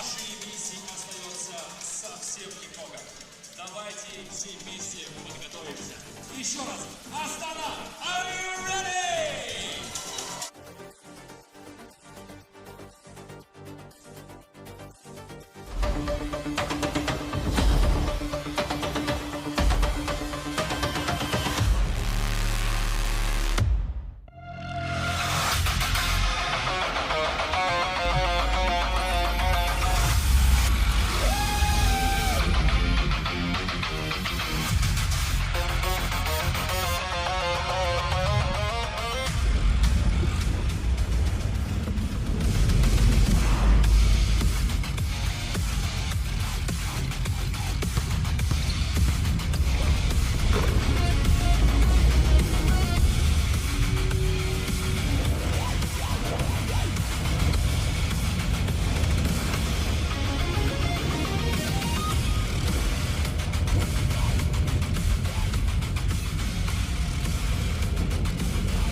All right, and we are underway right now for the matchup as we get geared up to get started with the digital aspect of this competition.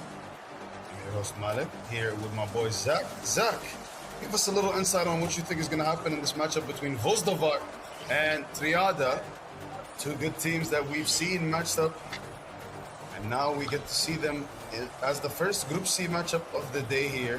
So give us a little bit of your thoughts going into this matchup. That is right, Malik. This is our first Group C matchup for today.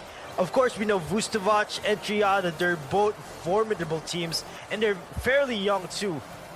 Ivan Pianzen, or as Stevo said, Pianzilla from Triada, he's only 26 years old, and he is the star player for that team. He stands at 6'10". That man is a tall, lengthy, athletic guy who's gonna be the front court for Triada. He's gonna be their best player. Meanwhile, for Vustovac, we have Dusan Hukic, who's also fairly young and also stands at 6'11". And as Stevo did call him, he's Puka Doncic because he's so good. Now we're about to see the digital phase. That's the facts for me. Malik, back to you. All right, and that is the signal to get started with the digital aspect of this competition right now. Ball at the top of the key, being dribbled out right now. Guard has it, passes it to the big, back to the guard, open two, gets it to fall, so Triada get the first points of this contest, but Vozdovac try to get a response really quick, but their two-point shot doesn't fall through. Triada try to go for another one, bounces off the rim and goes out. The guard with the ball, passes it inside to the big, back to the guard. Inside for a slammer jammer, just like my boy Zach was calling it. Slammer jammer, Zach. Why do you call it a slammer jammer? Actually, that comes from Stevo, our man on the analyst desk.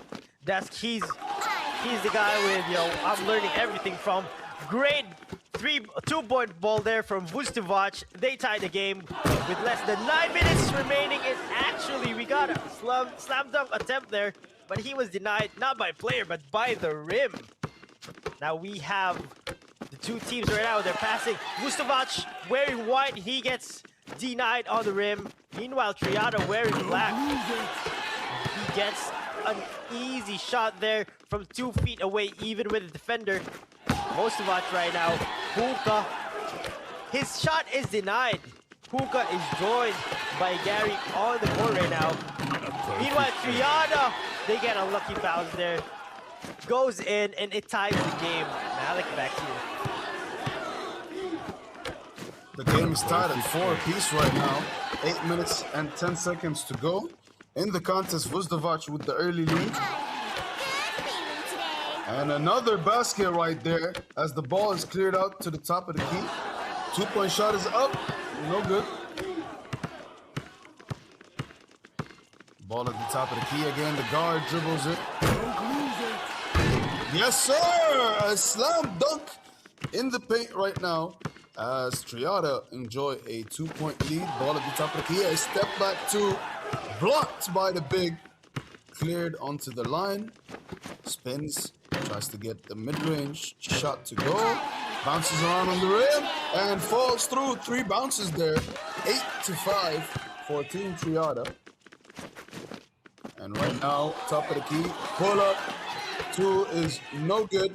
Rebound. Passing it around right now. Guard looking for space. Open 2. Can't get it to fall, but the big man rebounds it, sends it back outside. They're looking for a 2-point shot here, clearly, as the big isn't really trying to get inside the paint here. And the 2-point shot is up. No good. Rebound. Wide open. Can't get it to fall. Big man rebounds. And finally, a slammer jammer there. As my boy, turns out Stevo trademarked this term. But we were using it for this matchup here because that's what we're watching right now. Defense in this competition has been great. How much of an effect do you think the defense has had on this game so far, Zach? Well, it certainly has neutralized Vustovac, who are in a 3-point deficit right now. we have already almost 4 minutes of gameplay done, but it's a low-scoring game. But Triada, they're leading by 6 right now. Their shots from downtown is going in. And as Malik did say, Steve-O, we're gonna have to borrow your terminology right now because we have a lot of shots from down the arc and some slamadamas. Rebound there by Triada. And he goes right back in for an easy layup to extend their lead to 6. The defense has been a big factor for Triada here, but also Vustovac. It goes in this time from downtown. It's raining 2s from Vustovac. The defense is immaculate, but Triada, wow. They are pulling away right now, but Vustovac unwilling. They're unwilling to give up on this game. We still have a lot of basketball remaining. 5 minutes and 30 seconds left. Triada on the cusp of victory. 5 more points, but Vustovac going blow for blow with them. Malik, back to you, pal. They are indeed going blow for blow, but right now Triada creating some separation here. They are up by 6. 5 minutes and 13 seconds to go in the contest right now, as Vustovac try to find a way to climb back into this ball game. They are down by 6. 5 minutes on the clock, plenty of time. Tries the poster dunk over there, can't quite get it to go. Bounces off of the rim. Ball again now on the wing. A pass inside, back to the wing. But unfortunately, the shot was contested there. Couldn't get the release right. Rebound. Ball sidestep. Tries to get that one. But they still keep possession, I think. The big man rebounds. Nope, position switches hand. Layup inside. Finger roll is good. Shot interference there. A block again. Step to the side. Ball being passed out. Step back, and the 2 doesn't quite go through. Rebound for the team in white right now. They are looking to put an exclamation mark into this contest here. Ball inside, big man tries a hook shot, gets it to go. Triada are now only 1 point away from the score limit of 19 for this digital phase. All the momentum is working in their favor, and it looks like the game has been decided right now. Triada with the victory here in the digital aspect of the competition. Final score 19-11, 8-point lead right there for Team Triada as they transition into this stage with the advantage. Over to you, Zach. That was our digital stage, and here is the box score on screen right now. We are heading to the physical on-court action. Once again, this is Phygital Basketball, presented to you by Halyk Fun. Thank you, everyone.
Right now, a few highlights here as we see Triada manage to create some separation.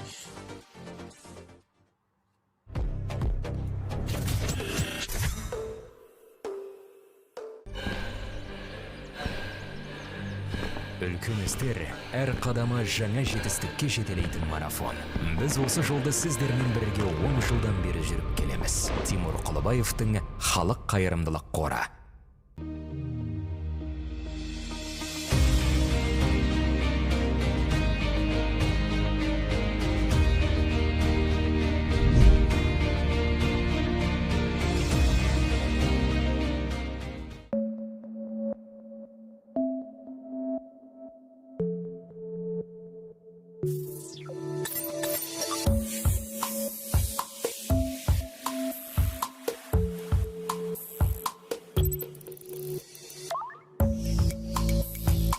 Центр кредит банкымен сіз қарапайым және заманауи шешімдердің ортасындасыз. Нық сеніммен жаңа мүмкіндіктер ашып, тексерілген сапаға сеніңіз. BCC-KZ мүмкіндіктерді кеңейтіңіз.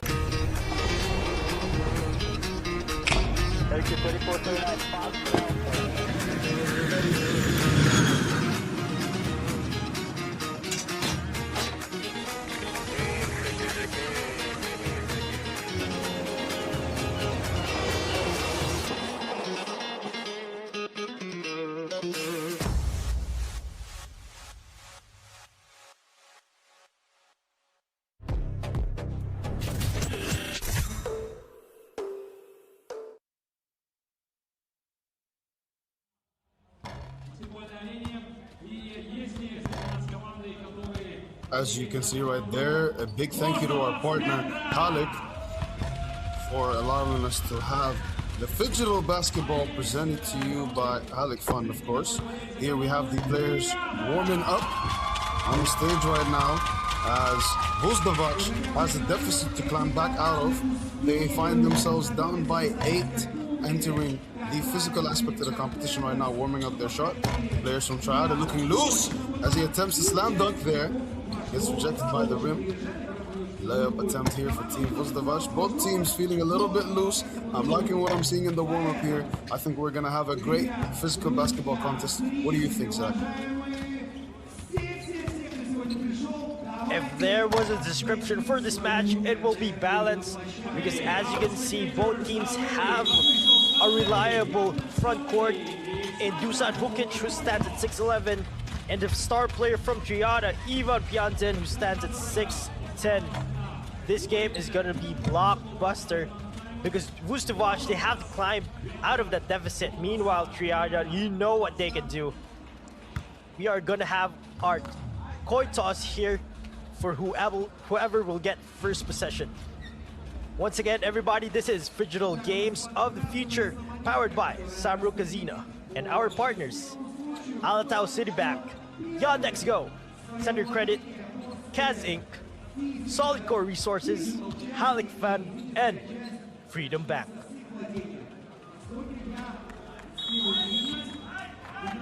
And that is the whistle right now as we gear up to get started for the physical aspect of this competition. The referee holding the ball there as soon as he passes it. That is our signal to begin with the digital stage here at Phygital Basketball. Getting ready for the matchup to get started. Players getting into position.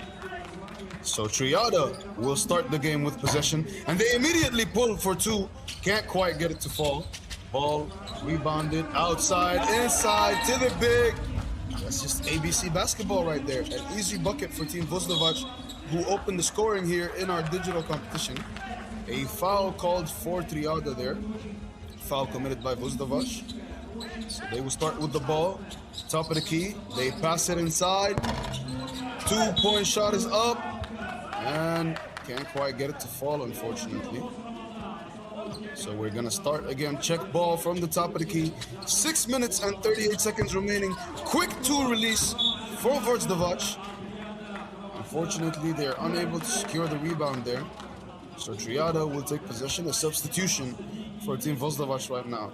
They have all three players that are going to be rotating here in the physical aspect of the competition. That's a big help, Zach, that allows the players to get themselves some breathers, rest a little bit, maybe observe the game from outside, because sometimes, as a basketball player myself, when you leave the game and you check out and you're looking at it from the bench, you get a completely different perspective on everything that's happening. I think that's going to really help Vuzdovac out here. What do you think, Zach? That is right. They have a really good roster here. I think they could go toe-to-toe with Triada, but they have to be quick, because once Triada gets heated up, they're on fire. It's hard to stop them. They are, as Coach Hernando would say, they are a well-oiled machine, and they're just gonna bury you with a lot of slashes, points in the paint, and they can also operate from beyond the arc. So it's just gonna be a very good matchup right now. We have a timeout, and referees will review what just happened. But Malik it's something that we can expect from Triada.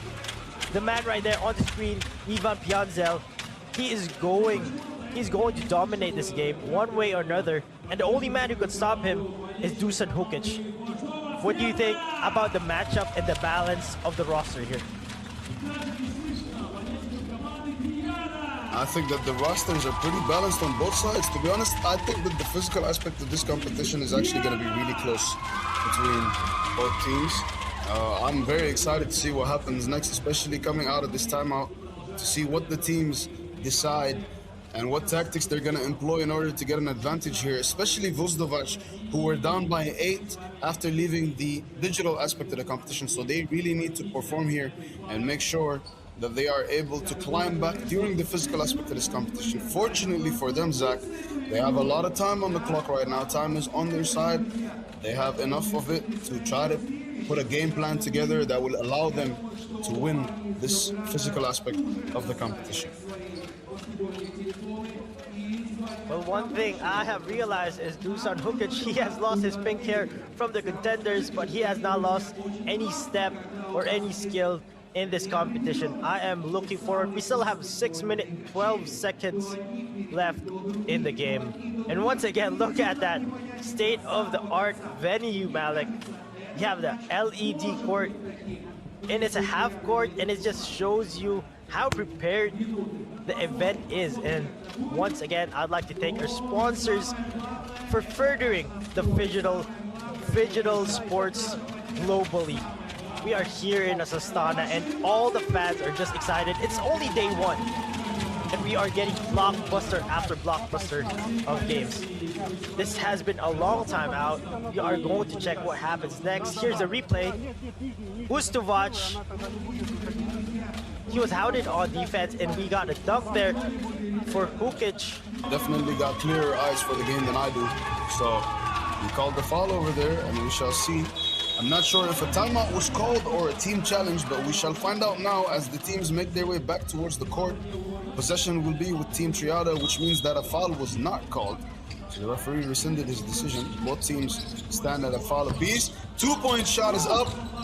Can't quite fall, but Triada are fouled on the rebound attempt, so they will keep possession here. Vuzdovac trying, maybe being a little overly physical here because they are trying to climb back into this game. And the referee is calling the fouls made, grabbing, holding, etc. But Triada just break down the Vuzdovac defense and get themselves a slam dunk over there. That was a beautiful play. Big man here slips the screen, open for 3. He takes the 2-point shot. Can't quite get it to fall. 5 minutes and 41 seconds remaining. Vuzdovac against Triada here.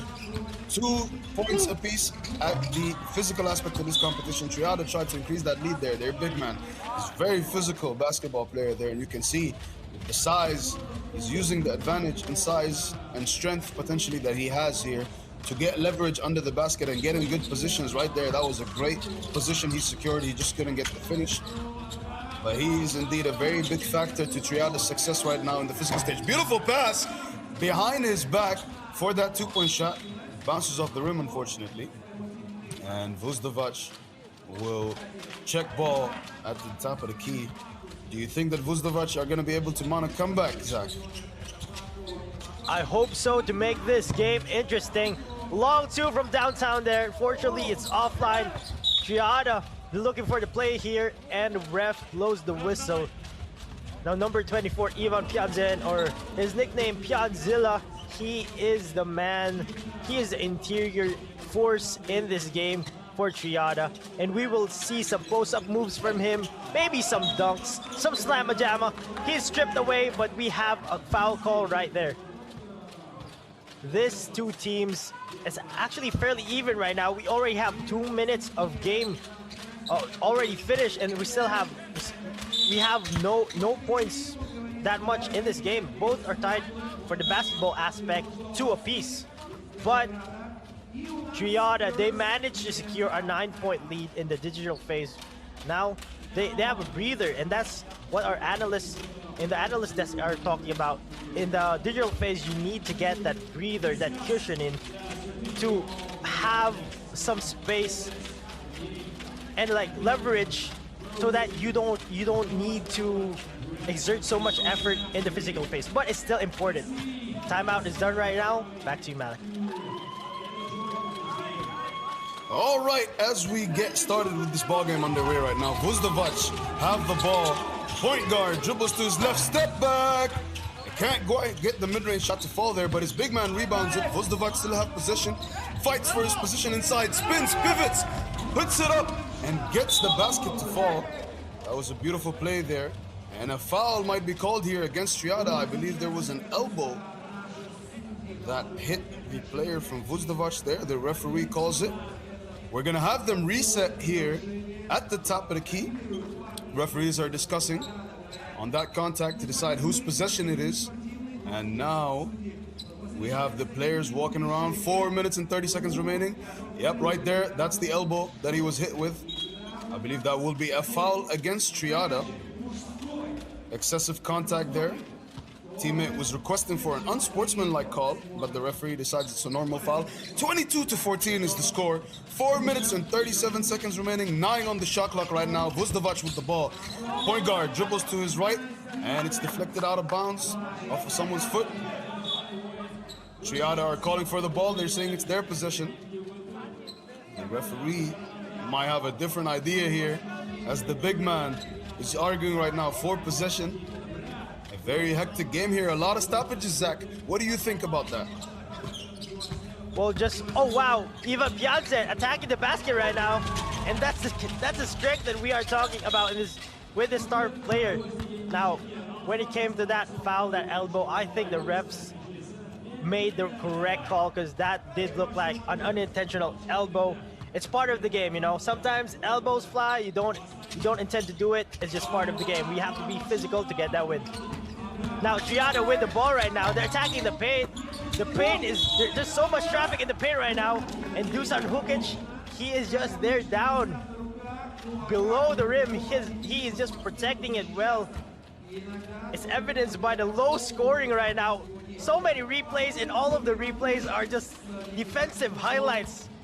And I think even though that's the case, I'm enjoying it, Malik. Defense is part of the game. It's something I enjoy.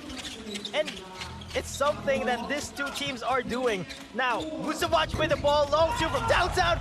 Wow! Put that in the highlight reel. That was from 30 feet away. Ivan Piazza falls down, and the referee calls another whistle. What a great game so far. We still have 3 minutes and 57 seconds left. A ball game remaining.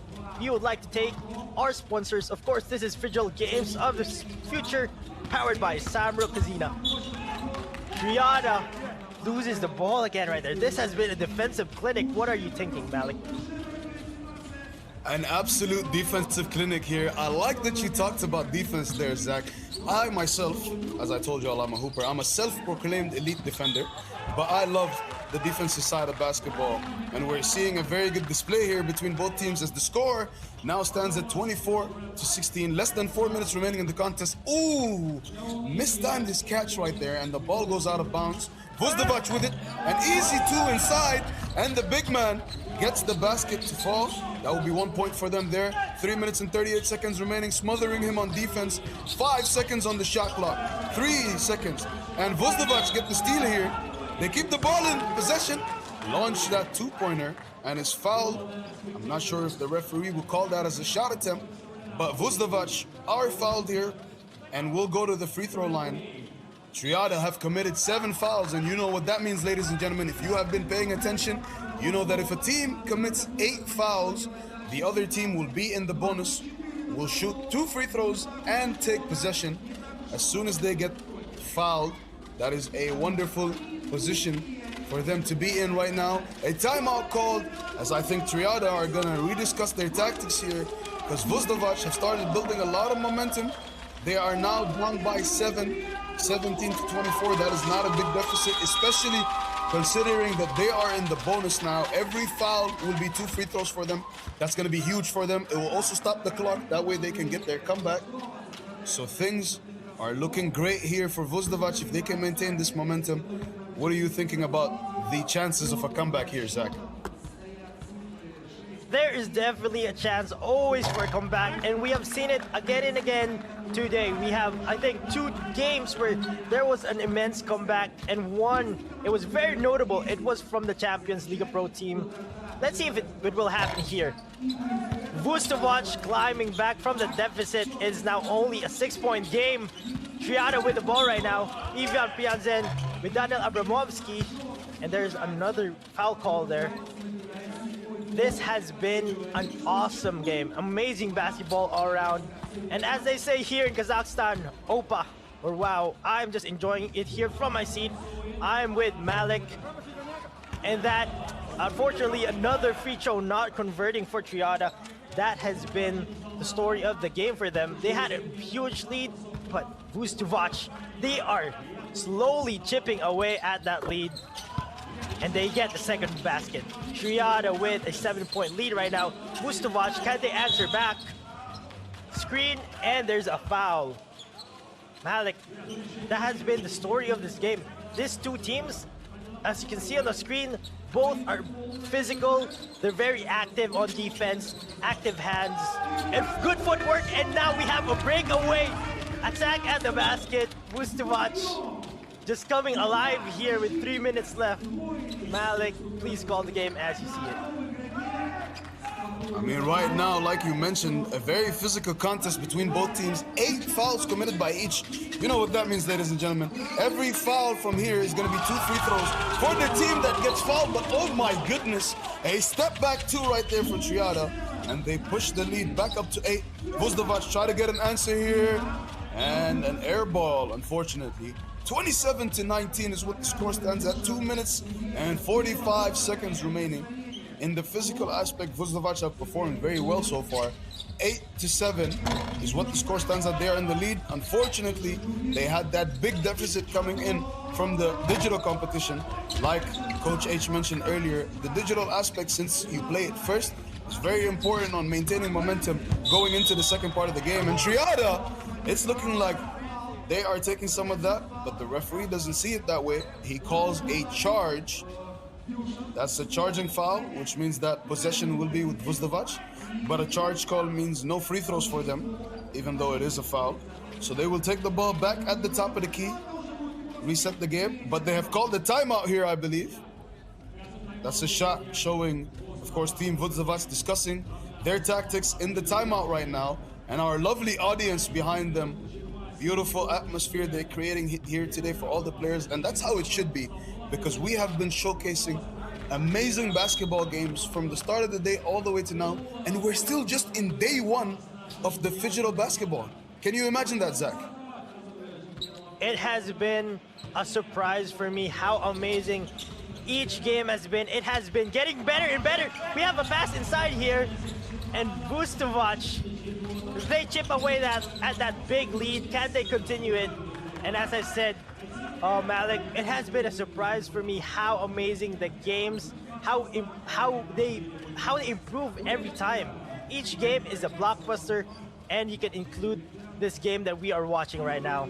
It has been a surprise, and as my mama said, life is like a box of chocolates. You never know what you're gonna get.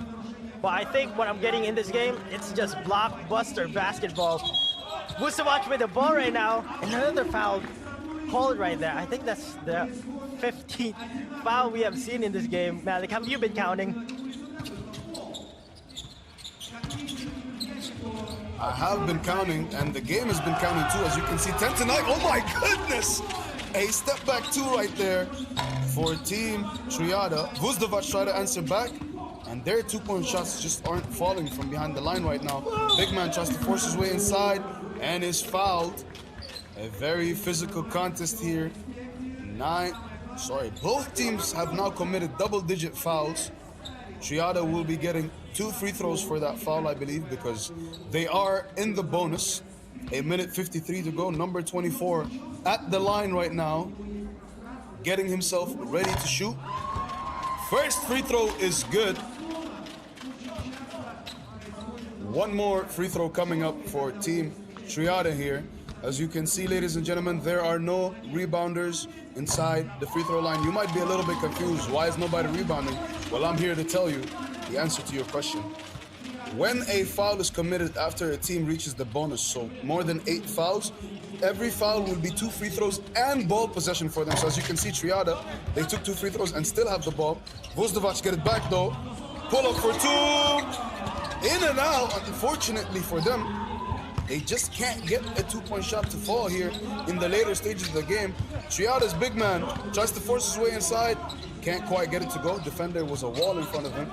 Vozdovac looking for space. A 2-point shot is good. Score stands at 22-31 right now.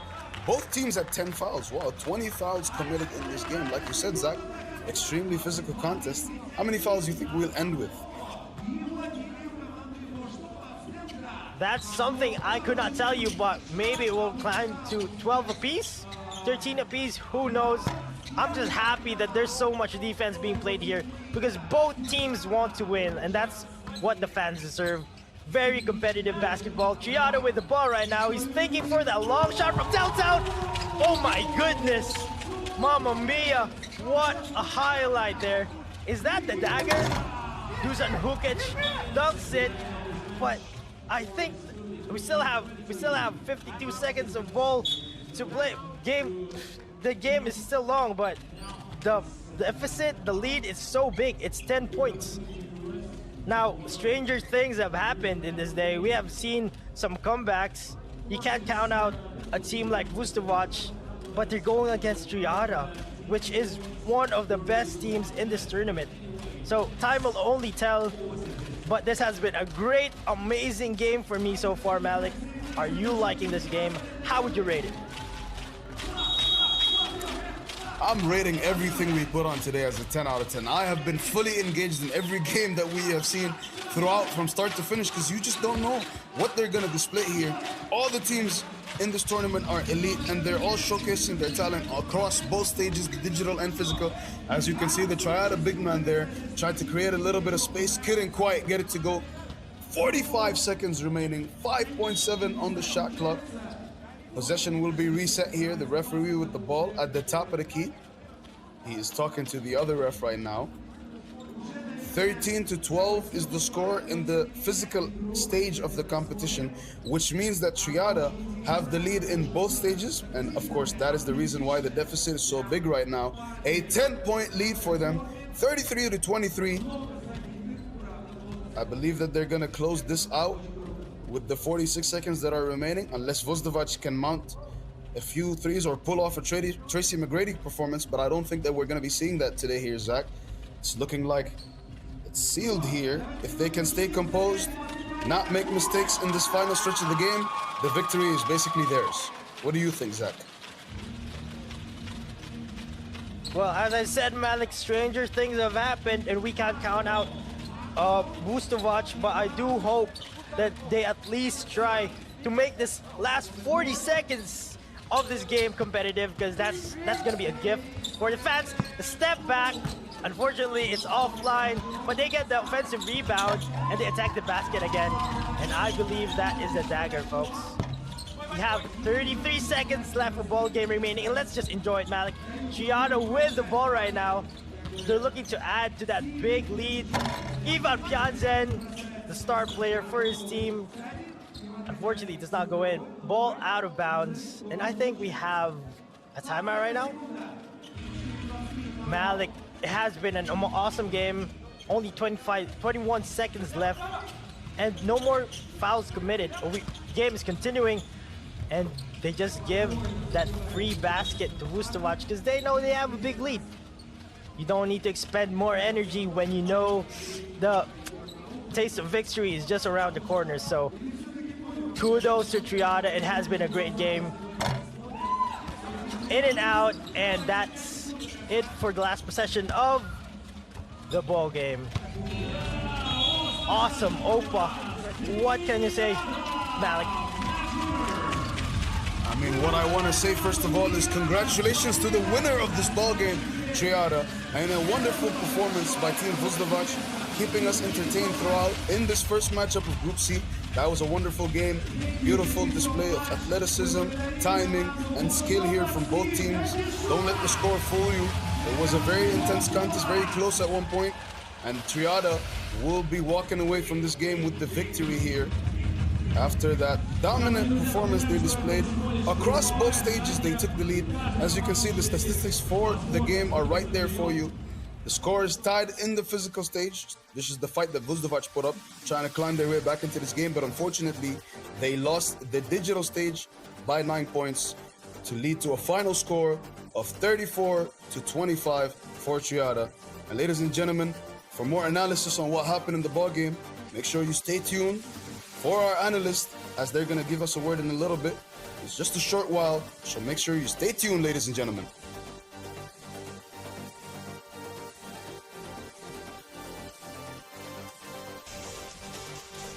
And we are back live and worldwide. This is your Phygital Games of the Future Astana 2026. I'm Steve with Coach H, of course. Our Phygital Games powered by Samara Casino. Welcome to the show. H, that was a dominant victory. Triada from start to finish. Triada started with a 20-point digital part of the game. Yeah. 20-11, they had a 9-point game, 9-point lead, and now they just held on to a 14-14 tie on the physical side. Triada showed domination with everything else. Exactly. You know what? Don't forget to scan the QR code right now. Center Credit. Make sure to download it right now. Online banking app. That's super awesome. Thank you, of course, to our partners. One love, because without them, we don't have Phygital Games 2026 here in Astana. Now, let's talk about the dominance of Triada from the get-go. We spoke about this. Number 24, Pianzilla, the main man, the big man. This dude never stops. He knows when to attack, and he knows which opponents to target. You know, the great thing about the game of basketball is that when there's pure domination, it's pure, clean, and beautiful. And that's what this was. The domination that happened from the very beginning shows how strong this Triada team can be moving forward. Exactly. Also, don't forget, solid core resources, one love, and by the way, we do have Phygital Dance happening the 6th and 7th of August. We'll be there. We'll be dancing too, by the way. Listen, nobody knows this, but I was a break dancer back in the day. Watch out, everybody. Better watch out. Well, you know what? August 6th and 7th at Barris Arena, that's where it happens.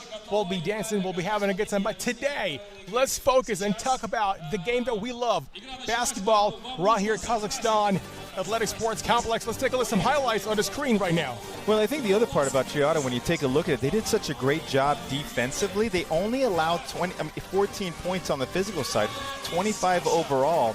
And you saw how well they transitioned from offense to defense every single time. They were physical. They did all the things that they needed to do today.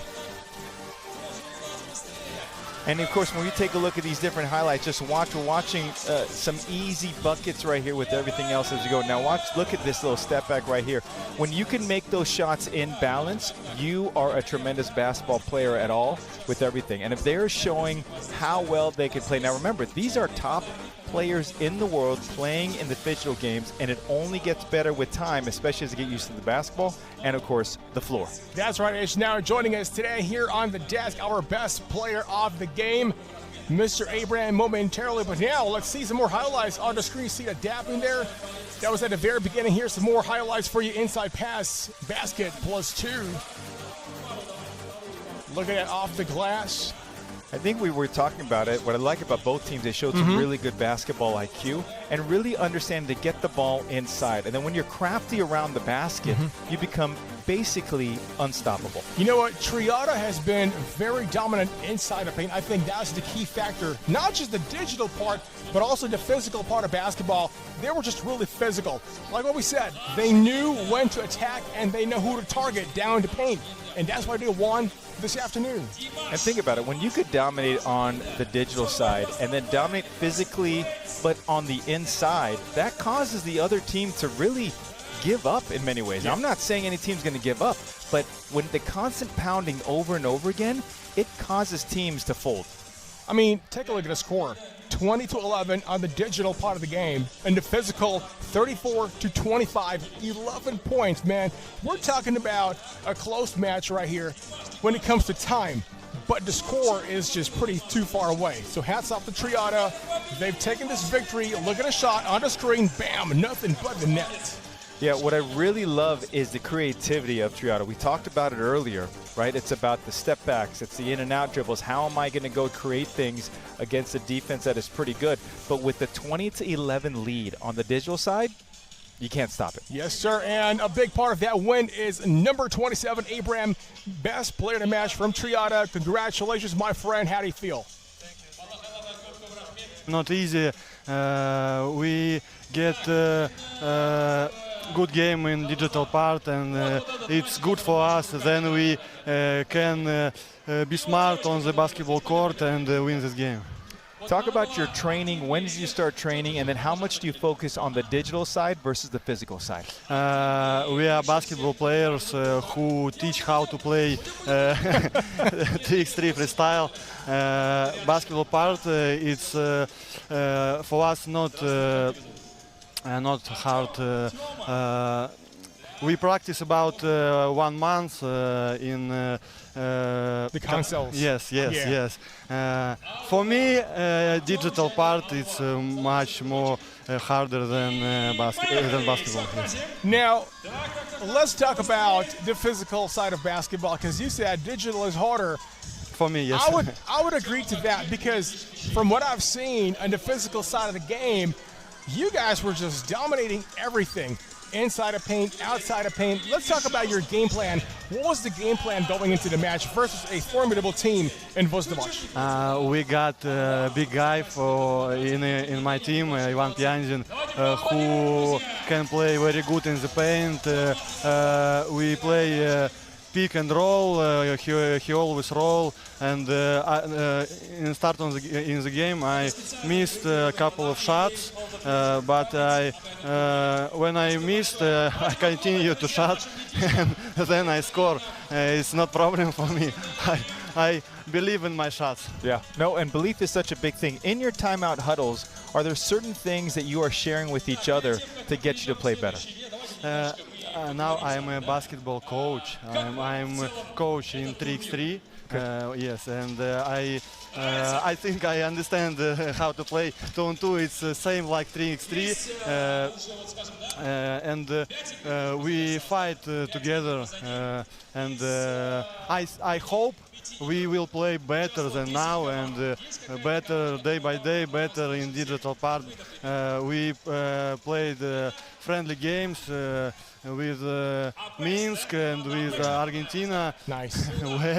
Very good teams. Very good teams. Now, let's talk about from your point of view, because we've been talking about it since this morning, right? That half-court 2-on-2 basketball is not as easy as the standard or traditional 5-on-5 game, right?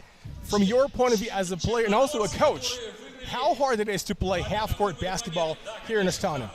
I think guys who watch the game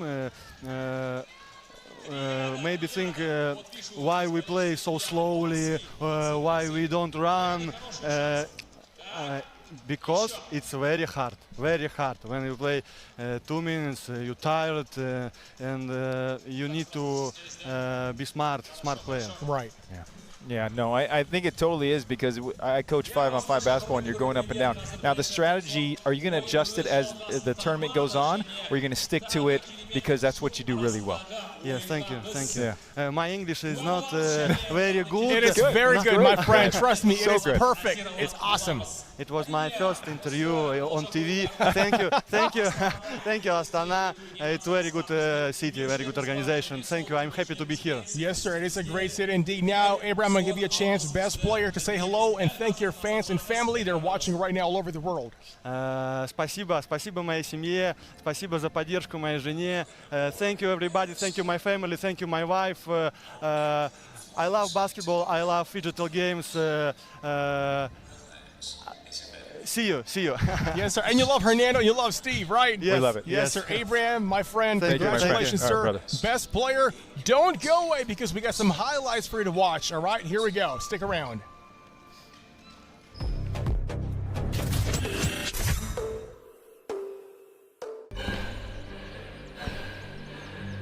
Үлкен істер әр қадамы жаңа жетістікке жетелейтін марафон. Біз осы жолды сіздермен бірге 10 жылдан бері жүріп келеміз. Тимур Құлыбаевтың Халық қайырымдылық қоры.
Үлкіміздер әр қадамы жаңа жетістікке жетелейтін марафон.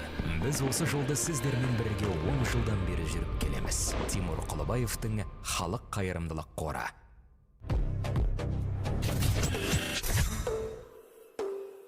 Steve and Coach Hernando, this is your Phygital basketball. My friend, we got a big match coming right up. PBC Astana versus Paris Phygital.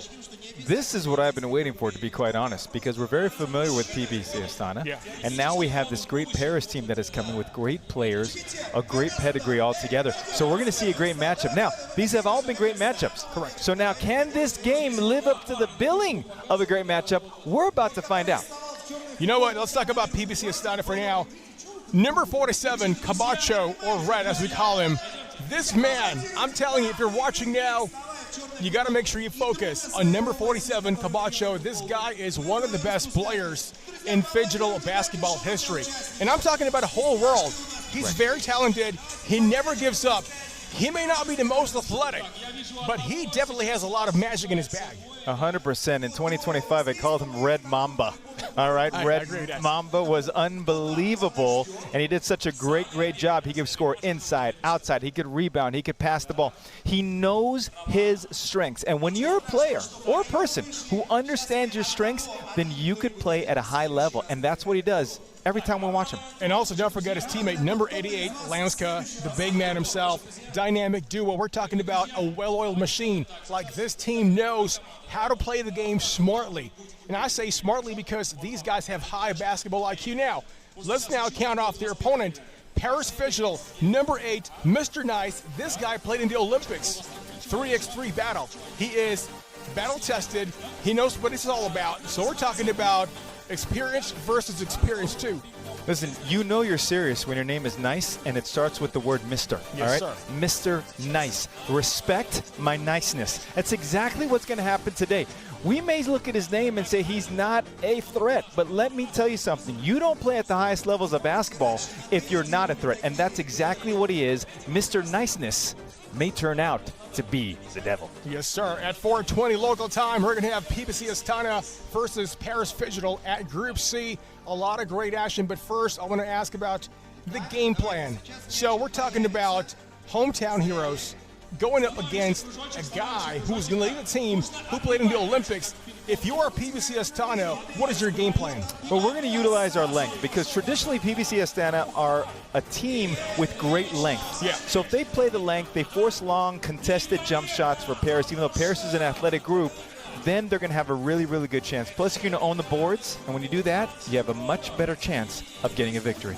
Yes, sir. So take a look now of our standings right there.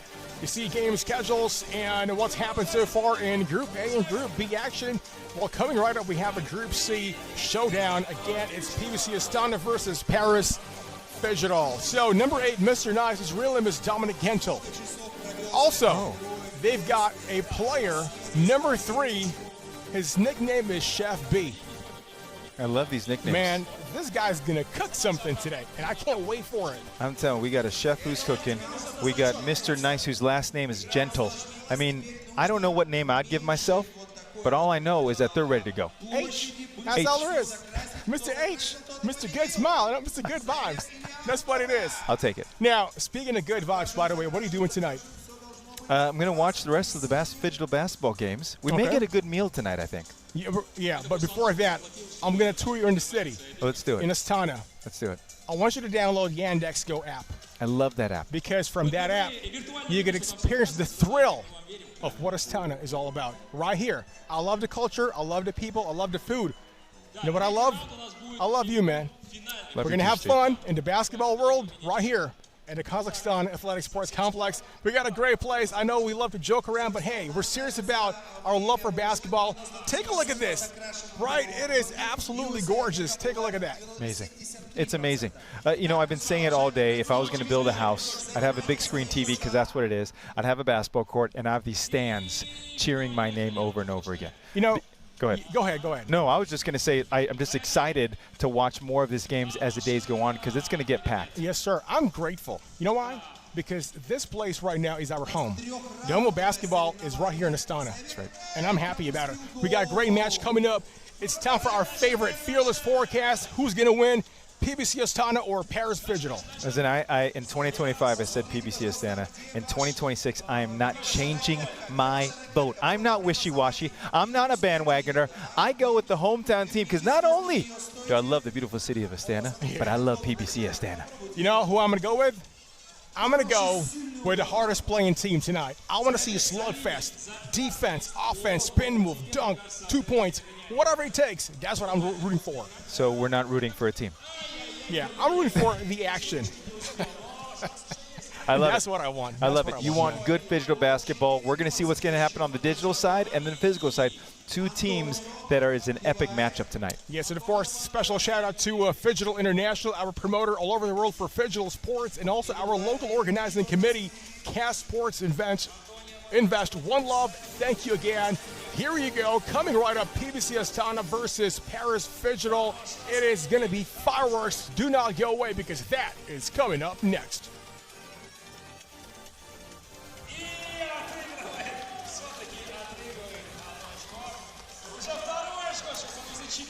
You know, when we take a look at both these teams, right, Paris Phygital and PBC Astana, what I love about this, and we talked about the different players from Paris, but I think one of the things that we miss out sometimes is the contrasting styles of basketball based on the country, right? Paris, France, Montpellier, right? It is a beautiful country, beautiful city, but they play a very athletic style of basketball. But here in Astana, when they play good basketball, you know what the fans say?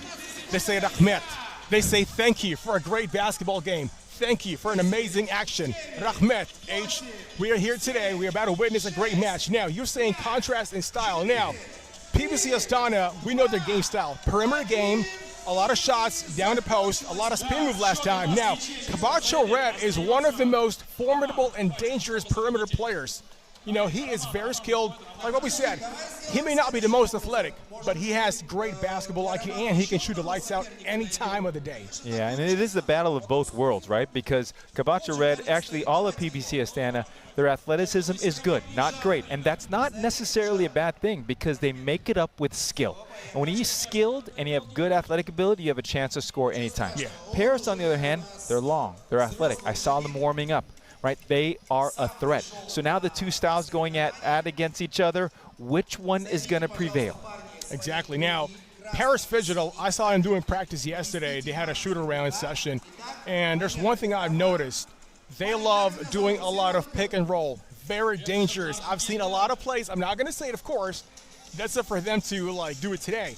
I see a lot of pick and roll, and they know how to use their bodies. I've seen how smart they do screens onto the spin. So let's say, for example, if I'm one of the player of Paris Phygital, right? If I'm setting a screen, normally it would stand like this. Correct. And you would pass this point guard. So what they do all the time is you set a screen and then you roll or you pop. Right. They're very good at that. I think it's one of their, I would probably say, secret weapon. No, it is, and especially in two-on-two basketball, the two-man game, which is a pick and roll, a pick and pop, dribble, a handoff, all those different things are very, very useful. What I'd like to see as the week continues is how are the offensive philosophies going to get better? Meaning, the court is wide. Can we sprint to set the screen? Yeah. Can we sprint to get the roll? So now defensively it becomes a lot harder to stop them. Now, H, as a basketball coach, if you are PBC Astana going up in a team with a guy who played in the Olympics, what will be your motivation or game plan heading into our game today? Well, I think anytime you're playing against some Olympian who's played at the highest levels, it's a challenge, right? So you want to show what you can do, but you cannot become emotional about it. It's not about beating an Olympian. It's about beating Paris Phygital and Paris Phygital beating PBC Astana. I think it all goes down to, like what you said earlier, a great player has great composure. If you're composed, you think better. When you think better, you decide better. When you decide better, big chances are you're going to win. Right, right. And I think another part, to your point, the composure part, let's say PBC Astana doesn't start off on a great foot. How are they going to react to it? Yeah. Paris hasn't been here before. If they don't start off great, how are they going to react to it? It is all based on that. Feelings is a real thing, but when you play sports, you can't be emotional. Yeah. You can't have feelings. You have to go and take care of the mission. A lot of great action coming right up here at the Kazakhstan Athletic Sports Complex. What a great facility, and even better competition. We got 5 games down so far. The last one was pretty dominant. We're going to find out what happens on our next match, PBC Astana or Paris Phygital. 2 contrasting teams in terms of style. One is, I would probably say, pretty younger but more athletic, and one has a lot of world experience. Now, you can't teach experience. No, you can, and this is why the Phygital games, the Phygital basketball is so really amazing and so important, right? Because you have different styles altogether. You have a different group of people. They come from different countries, right? Yeah. There's time change things that we have to consider. I'm not sleeping in my own bed. I'm not eating the food that I usually eat. All of those factors come into play, and as the day continues on, right, we have 3 more games left. Yeah. How are these teams going to continue to react, recover, and be ready for the next day? Yeah, because you're playing every day, game after game after game. And like what we said, half-court basketball is all about explosive power, anaerobic endurance, quickness, and agility. It's not about classic 5-on-5 where you can run slowly, you can walk if you wanted to. Here, it's always 180 kilometers an hour action. It's always high octane. You spoke about recovery. As a basketball coach, how do you teach your team to recover fast in this kind of basketball setting? Well, sleep. I think staying off your feet the whole time is very important. And these guys are all professionals, so they understand that. They lay down, they raise their legs up, they go to the sauna, the jacuzzi, whatever it takes to get better. But at the end of the day, again, you have pounding on this floor. You're not sleeping in your own bed. You're eating different foods. How quickly can you adjust? Right? The thing we don't know how many of these teams arrived and how early they arrived with everything. Exactly. You know, recovery now has changed so much compared to 20 years ago. We're going to find out today who's going to recover faster tomorrow for the next set of game. But for now, let's focus on the next match, PBC Astana or Paris Phygital. It's about to go down. Don't go away. That is coming up next.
stage, Phygital.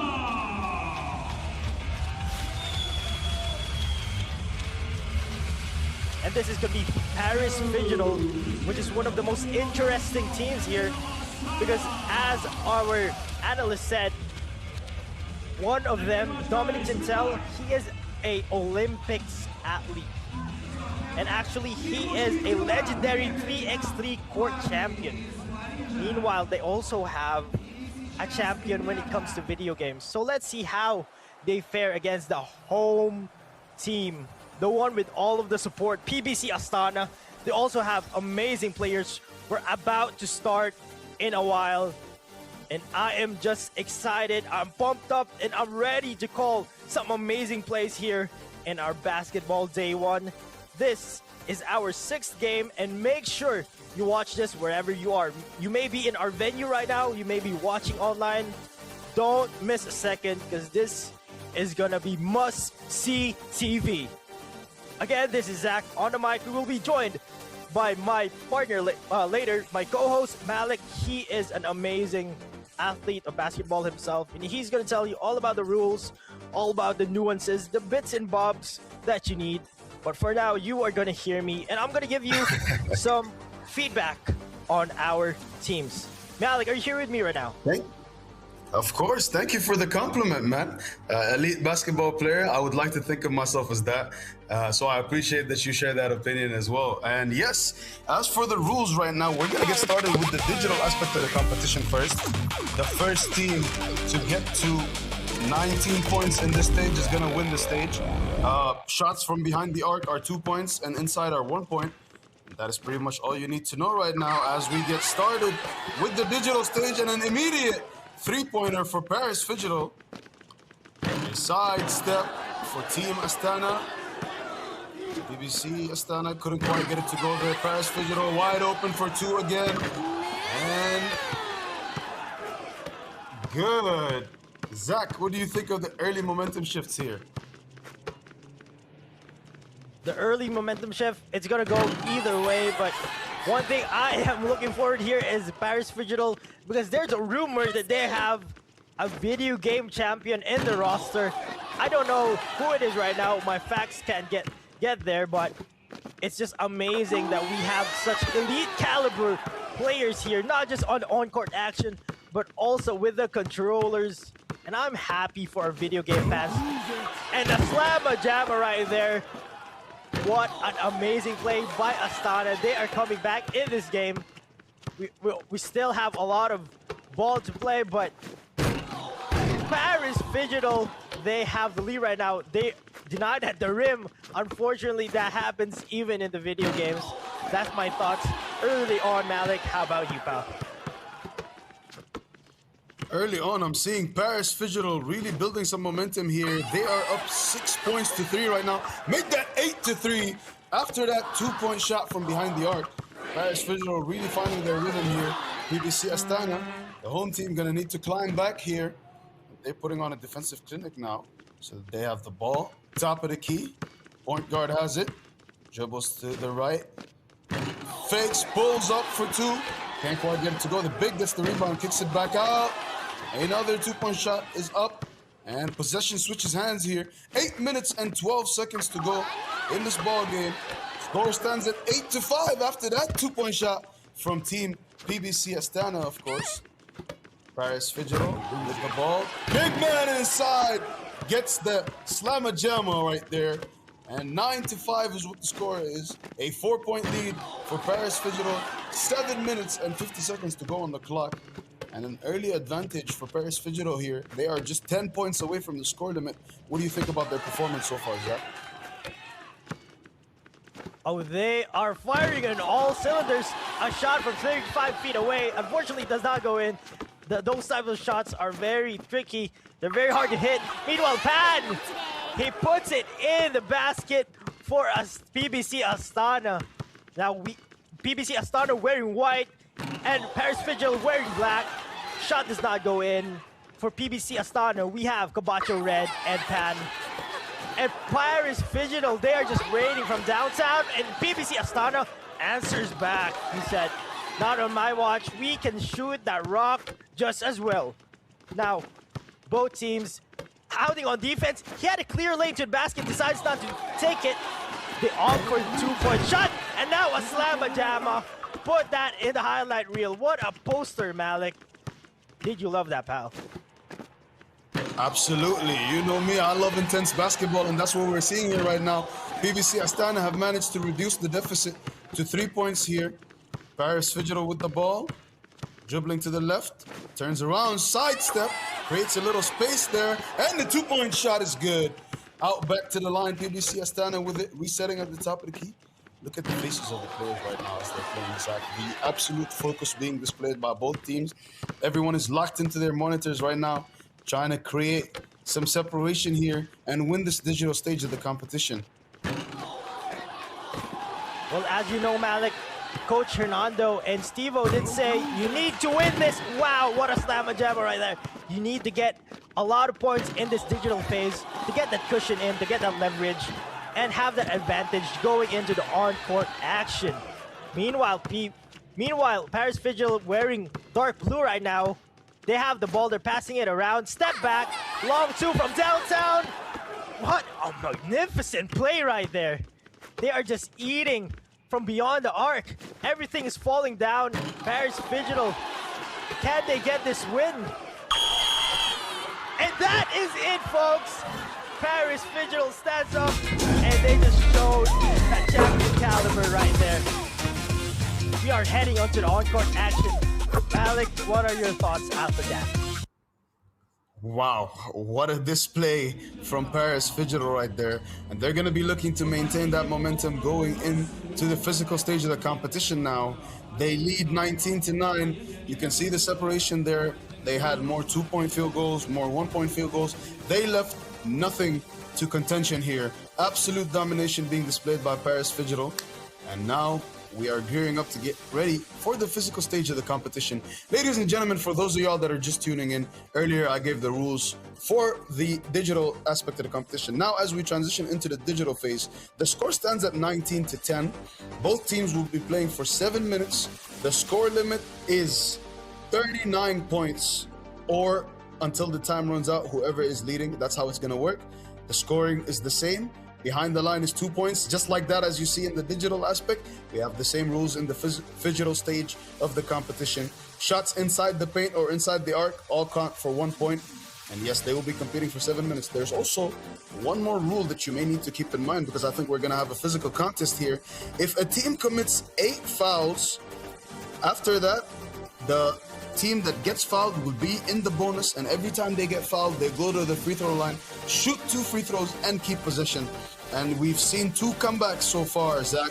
It's been a big factor, the fouls and playing with the time as you manage. So let's see how they try to do it here.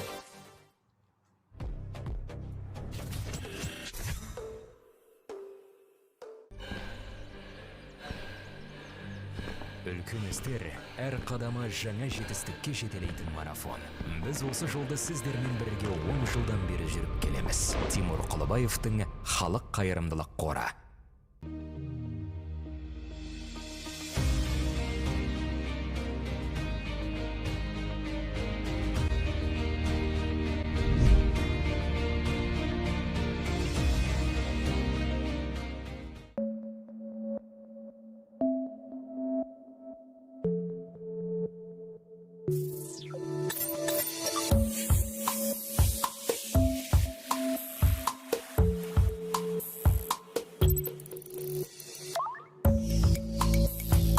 Центр кредит банкымен сіз қарапайым және заманауи шешімдердің ортасындасыз. Нық сеніммен жаңа мүмкіндіктер ашып, тексерілген сапаға сеніңіз. BCC KZ мүмкіндіктерді кеңейтіңіз.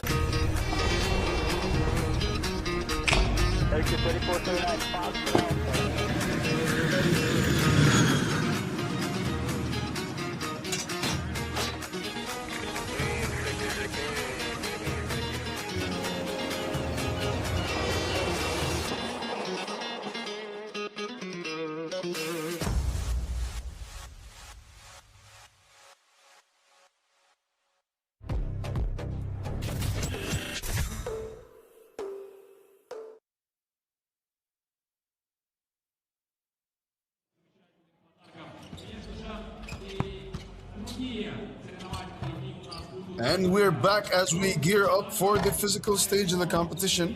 I see the teams warming up their 2-point shots here. That's been one of the biggest factors in the physical stage of the competition. The team that hits the more twos usually ends up winning. That's just simple mathematics because 2 is always more than 1. One thing I do know, PBC Astana are down by 9 right now and they need a lot of buckets to mount this comeback. But one thing I can say is that the home team, they got shooters on their roster. What do you think about that, Zach? I think it's going to be an interesting story here coming to the digital side.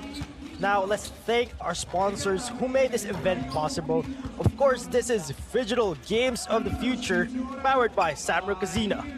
Our partners are Alatao Citibank, Yandexio, Center Credit, Kaz Inc., Solid Core Resources, Halyk Fund, and Freedom Bank. Thank you to our sponsors for making this event possible because we are pushing the boundaries of what sports is. We're gonna have our coin toss right here to see who gets the first possession, and we also want to thank our awesome and great referees for calling a flawless event for us.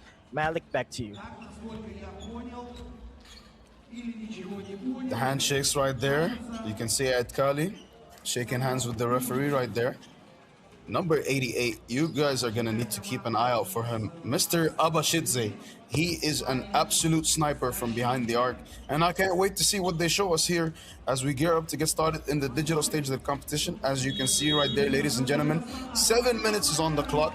The physical stage has 3 minutes less than is afforded in the digital stage.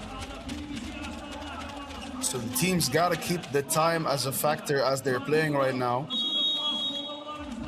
Astana have a lot of ground to cover. Down by 10 here. Paris Phygital will start the game with possession as they have won the coin toss with the referee. 2 seconds already have been shaved off the clock. Referee whistles to stop. And we're gonna check from the top of the key again. Check ball. Dribbles to his right. Gets inside. Hits him with the hezzy. Kicks it to his teammate. Step back 2. No good. BBC Astana with it, trying to keep it in bound. And the referee will whistle for an out-of-bounds call. Possession will be with Paris Phygital. Beautiful move right there for Paris Phygital to create space. Unfortunately, Chef B wasn't able to make the shot. But the point guard is looking really shifty here, Zach. The point guard is shifty. That is Chef D for you, and he's going to cook up something. But meanwhile, BBC Astana is answering back to get the first bucket of this game. And we get some sportsmanship right there. And this is just great basketball all around. I'm so excited. This is Game 6, and we are watching Group C. BBC Astana, the home team, versus Paris Phygital. Mr. Nice there, losing the shot. Abashidze driving to the basket. He gets a step ahead, and the basket is counted. What a sweet move from BBC Astana. Paris Phygital, Mr. Nice sizing up his opponent. Unfortunately, his shot from downtown is offline.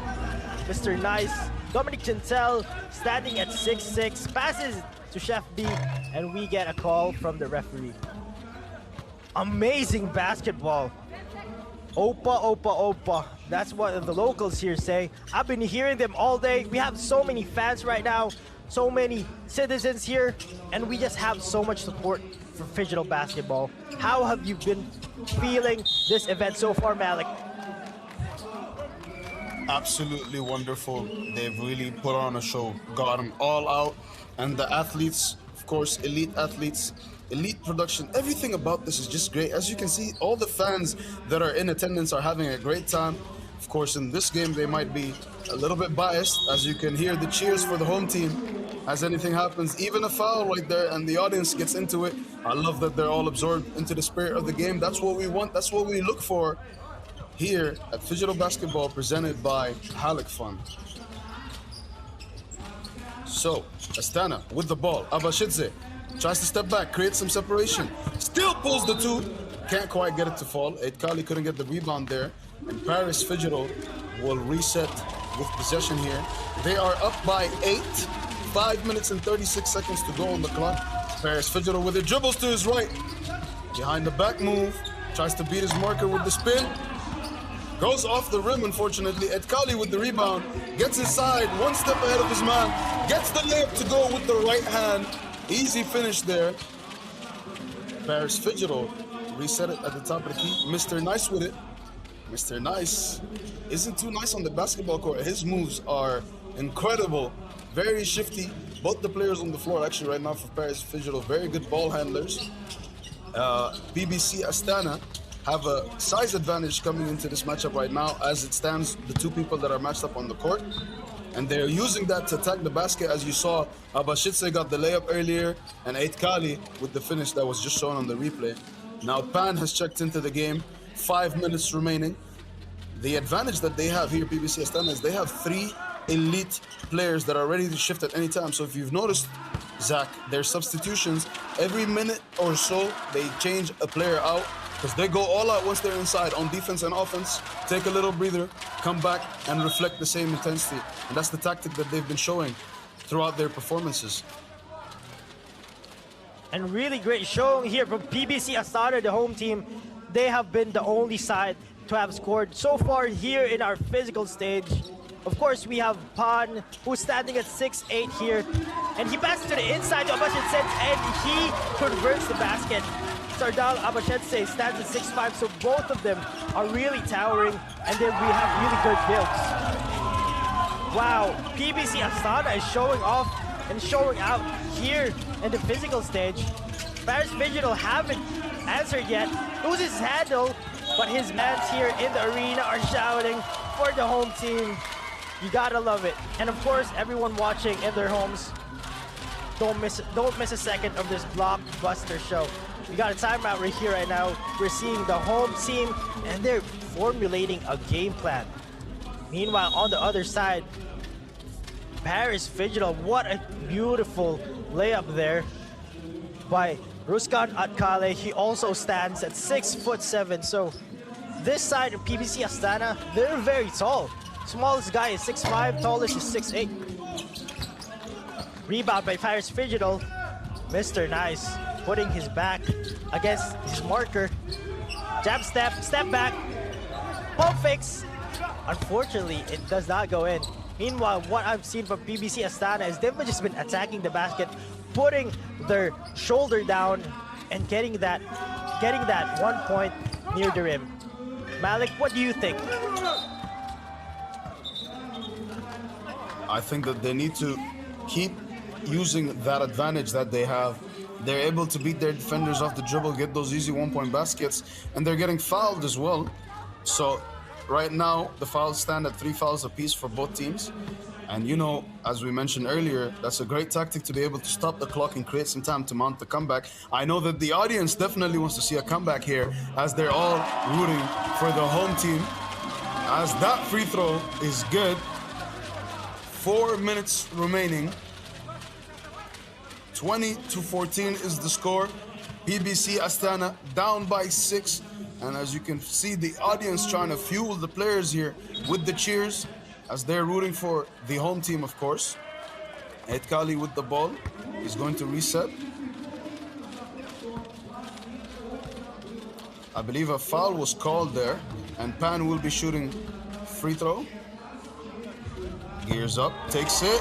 Free throw is good. 4 minutes remaining in the contest.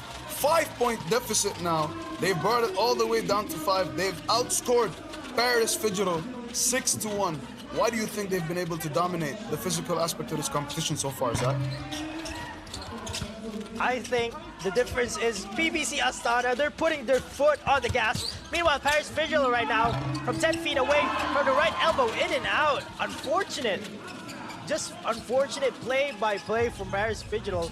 Meanwhile, a long two from Robert Pan right there in the putback by his friend Abashidze. He said, I got you, pal. You missed that. I'm here down the rim. Chef B from downtown, no good. Paris Phygital, the shot selection right now is no good. And Robert Pan, number 23, the local hero here in BBC Astana. Look at him. He's getting subbed out, but he is, when he comes back, he is going to shoot lights out again. Did you hear that, Malik? Locals I can They hear are that. cheering on. Let's cheer with them. No.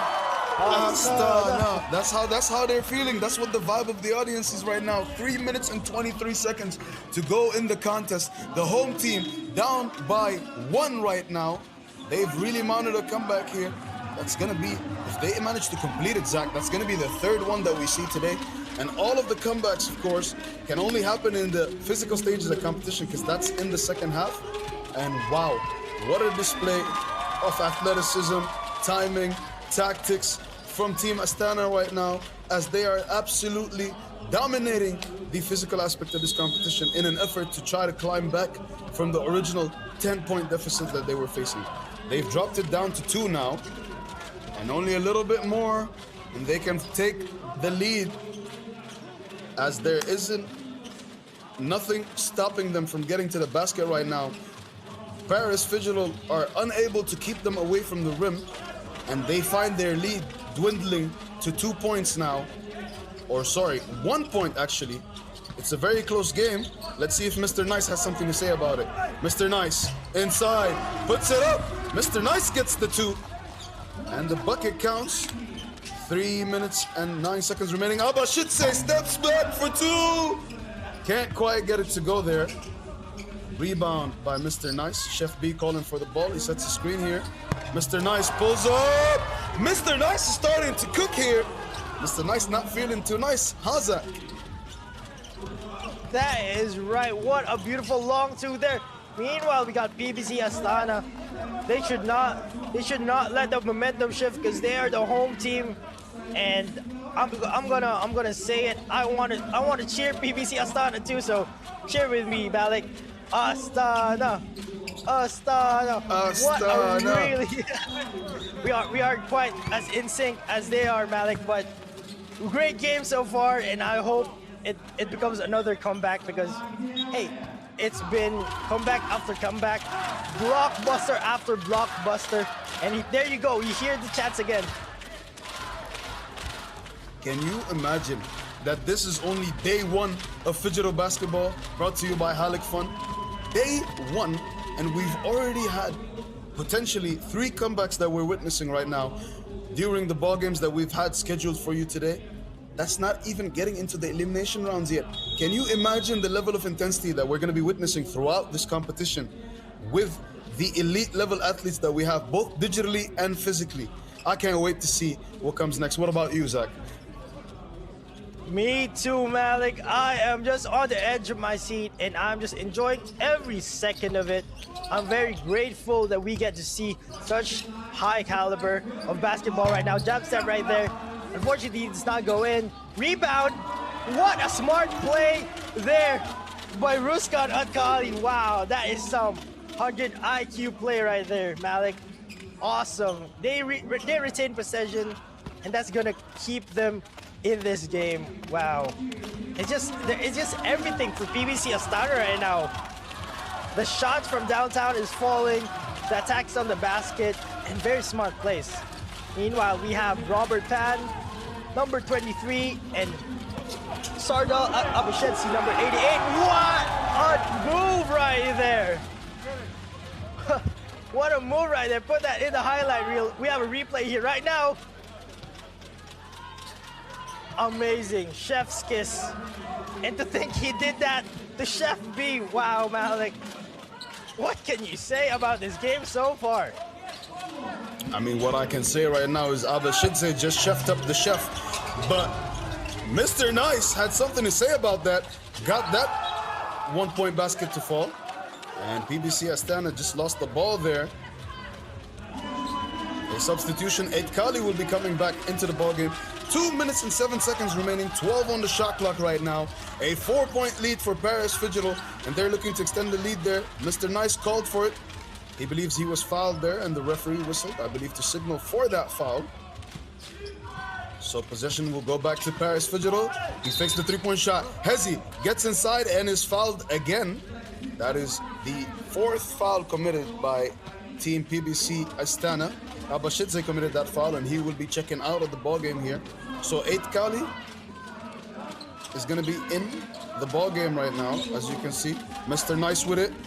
He jabs to his right, dribbles to his right, crossover left, behind the back, step back, pulls up for two, and it hits the back of the rim, unfortunately. Can't quite get it to fall. Halyk with the rebound, loses it dribbling there. A scramble for the ball, and the referee calls a foul there. So a foul was called. I believe 2 free throws will be coming up for Halyk here. I saw the referee signal the number 2. I believe that will be for the number of free throws, as that was the scramble there that caused the foul. Paris Phygital players not happy with that call. 1 minute and 40 seconds to go in this contest. The home team down by 4, but with the power of the audience fueling them right now, I think that is enough motivation to mount a comeback with the amount of time that they have left. There's still a lot of basketball left to be played here. 11-5 is the score in the physical stage of the competition.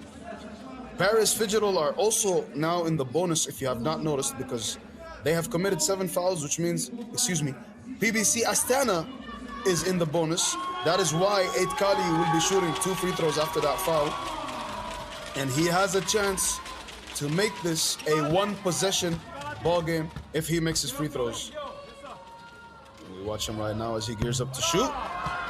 First one is no good, unfortunately. Bounces off the back rim. Now we get to the second free throw. Second free throw, no good, unfortunately, but they keep possession. Is he gonna make up for the free throws with a 2? Can't quite get it to go. Mr. Nice with the rebound, gets it to Chef B. Chef B at the top of the key. Dribbles to his right, between the leg pass to Mr. Nice. Oh my goodness, what a basket, Zach. Tell me what you're seeing here. That is one of the highlights we are going to expect later. Malik, what a great play right there. If this was football, that would have been a nutmeg. But Robert Pan right now fighting below the basket, and Mr. Nice just smothers him. He tries to get a steal, but we're going to see the decision of the refs right now. Great effort from the home team. Will it be enough? They are down by 5, and Paris Phygital has the possession. We still have 1 minute and 3 seconds of basketball remaining. Mr. Nice is Chef B right here. Chef B is fouled while trying to drive on the left lane. It is, you can't hear even a pin being dropped right now in the arena because everyone is waiting. What will happen here? Shifty moves from Chef B, fadeaway shot, air ball. PBC Astana is putting the clamps on Paris Phygital, but is there enough time? 46 seconds? Malik, as a basketball player, is 46 seconds enough to amount a comeback? I mean, I watched Tracy McGrady score 33 points, 13 points in 33 seconds, so anything is possible. But let's see if the home team can mount a comeback here. Abashidze knocks it out, but unfortunately, the ball goes out of bounds there. They are down by 5, 3.8 on the shot clock, 34 seconds remaining. And Team PBC Astana are in the bonus as well. Don't forget that, Zach. That's a factor that might allow them to bring a comeback into this game. A timeout was called by the ref there. Excuse me, he might have handed out a technical foul, sorry, not a timeout. Yes, a timeout will be called right now. I believe this is most likely the last timeout of the game because there's less than a minute remaining. Teams really need to discuss. Oh, excuse me, that actually might have been a technical foul, not a timeout. No, yes, they were not calling a timeout. The referee was signaling for a technical foul there, and that's why PBC Astana shot that free throw. And this completely changes the game, Zach. They are now down by 4 if he hits that one. And unfortunately, can't get that 2 to go. Ooh, almost drops him there. Chef B, chefing it up right now. Behind the back, tries to get inside. Moves to his left, dribbles to his right. Crossover, pulls up. Can't get the shot to fall, and the referee whistles because that's a shot clock violation. 12 seconds remaining. A 4-point deficit to overcome for Team PBC Astana. As Abashidze sits down, he most likely will not be checking back into this ball game. They're eager for that ball, calling for it. Again, step back, pull up. Can't get it to go. One more chance. was blocked. Gets it inside, gets the 1-point shot to fall. But there is not enough time on the clock for them to mount a comeback, which means that Paris Phygital will be leaving this game as the winners of this contest here. No comeback, unfortunately. That will be terrible news for the audience here. But as somebody that just came here to enjoy basketball games, that was an absolutely wonderful contest. Elite display from both teams, PBC Astana and Paris Phygital, as the final score in the second match of Group C stands at 25-22. I'm your host, Malik. Zach, give us some of your thoughts with the conclusion of this ball game. First of all, kudos and congratulations to both teams. They showed effort and grit in that game. Unfortunately, Paris Phygital comes out on top, courtesy of Mr. Nice and Chef B. And Chef B was cooking in that game, and I know his ingredients.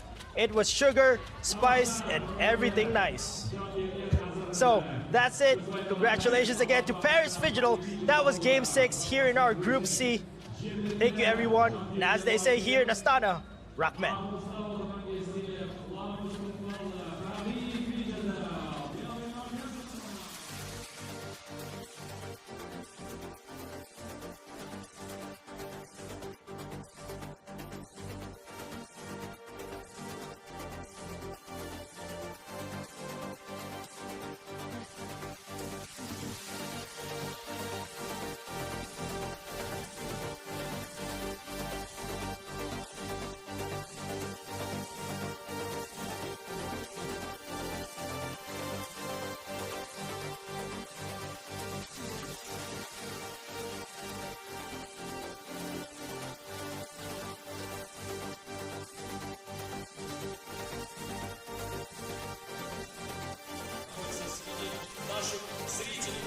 And we are back, ladies and gentlemen. Here we go. It's time for your Phygital basketball. This is your Phygital Games to the Future 2026 in Astana. Of course, powered by Sembrick Kazina. I'm Steve with Coach H on the analysis. Coach, that was a great match. Really tough, a defensive slugfest. PBC Astana played really good. However, they fell a little short towards the end of the physical match. Absolutely, and it all started with the digital side, right? With PBC having 9 points to 19 for Paris, right? We talked about it earlier, and we're going to talk about the rest of the week. You've got to handle both sides of the game. They didn't on the digital side. They let it slip away. They had to play catch-up, but I was really, really encouraged by how they played on the physical side. I mean, we were talking about this all day long. You know, when you play really good on the digital, that gives you a solid cushion going into the second half, and that is what Paris Phygital did today. Mr. Nice, you got to see twice, was really good down the physical lane. They were, like what we said earlier, they were very good at pick and roll. They're not really that tall. They're probably like 6'2", 6'4", 6'5" tops. But they know how to space the floor. They know how to use their body. They know how to shield. Now, let's take a look at some highlights here, Coach. I think one of the things that we'll see as well, too, you saw how hard PBC Astana was playing. And because they were playing so hard, they were able to get into the game. And to be honest, I didn't think Paris thought they were going to play that hard. It almost looked like they were kind of hit in the mouth a little bit. Yeah. Then all of a sudden, they're shocked the way the game was going. Now, more highlights on the screen. Now, that is, of course, Red here. That's what I'm talking about. Mr. Nice, not really nice. Down the lane, banging bodies up for two. I tell you what, Mr. Nice, he's feeling his way. You can tell that he can definitely play. He has the extra sauce, as the young people say all the time. He knows how to get the wiggle, get in the lane with everything else. I think one of the things that's going to happen is that Mr. Nice is not going to can't do everything on his own. Chef B is going to have to step up. Chef B is his first game. He may have been a little tired, but that's all right. But I do love, at the end of the day, PBC Astana's ability to score on the court. Now they just got to tighten up on the digital side. And you know, we'll see a lot of highlights here. Let's take a look at it again. Here we go. PBC Astana driving down the lane. Lefty layup, uses the glass, taps the board for two. Red, look at that. You know, Red played well. Laska played well. I think there was a couple of mistakes toward the end. A missed ball here. Couldn't finish a layup there. All the small things. That it was right there. The momentum was there. But now they have the experience. And now I think they're going to be able to go on a nice little run the rest of the way. We're going to find out what they do in the next set of stages here at your Phygital basketball. You know, Paris Phygital, I would probably say, use their experience in the Olympic level going into our Phygital basketball today. However, I would say this. that was still one of the best games I've seen today. It's close. I mean, Astana tried to come back from a 10-point deficit in the digital going into the physical match. Right, and you saw the length, and we talked about it earlier, the length of PBC Astana bothering Paris. Yeah. Right, so they couldn't get clean shots, couldn't get good looks at the basket, but at the end of the day, you got to take care of both sides of it. Digitally, they just have to score more points. Now, on the digital side for Paris, very impressive. Putting up the 19 points, being able to sheerly dominate that side of the game was impressive. Yes, sir. That is extremely correct. And we're going to be having a special guest joining us on the desk. You know, let's give some flowers to this great man. You know, we're talking about a guest that has represented Kazakhstan national team in so many international tournaments, whether it's FIBA and so much more. By the way, he is also one of the most decorated national team player for the country. Anytime you're standing next to a superstar right here, right? You feel the aura, the energy. There's a reason why he is a legend in this country. Exactly. Well, let's introduce the one and only Mr. Askar Maidakin. Thank you very much for pleasure having to me. have you. Yes, sir. It's a big pleasure for me. And thank you for sitting down so we don't look too small. First question is, how tall are you? 2.5 centimeters. That's like what? 6'10"? 6'9". Yeah. 6'9"? 6'9". Okay. Please just sit down. Okay. Yeah, the wire too short. See, there. First of all, thanks for your time. Thanks for joining, and thank you for welcoming us. Thanks for having me. In your great country. Yeah, thank you. So let's talk about the whole Phygital basketball. What are your thoughts about the whole vibe, the whole setup? I feel like deep down is the big accomplishment for the Kazakhstan, for Astana, especially for having the big tournament like this. So a lot of kids in here, they look up to the players, and especially they have both plays. I mean, the gaming and the basketball at the same time. So I hope this thing will inspire them to play basketball and be the legend in the future. Absolutely. You know, when you have both sides, right, the game and the basketball, it really fuels a lot of people. When you were growing up, who were some players or people that you looked up to that got you to where you are today? I feel like from where I came from, it's always Bill Jordan. The Jordan, I think, for me, is the definition of being the striving for greatness more than everybody else, I think. Just a go-getter. Yes. That's what Michael Jordan is. Yes. Just keep on winning, no matter what it takes. I'm sure there's a lot of kids who look up to you, right? You're a national hero for sure. A lot of people want to become like you. A lot of young kids out there, youth, teenagers, and stuff like that. What is one piece of advice you would give them to become a professional player and a decorated player like yourself?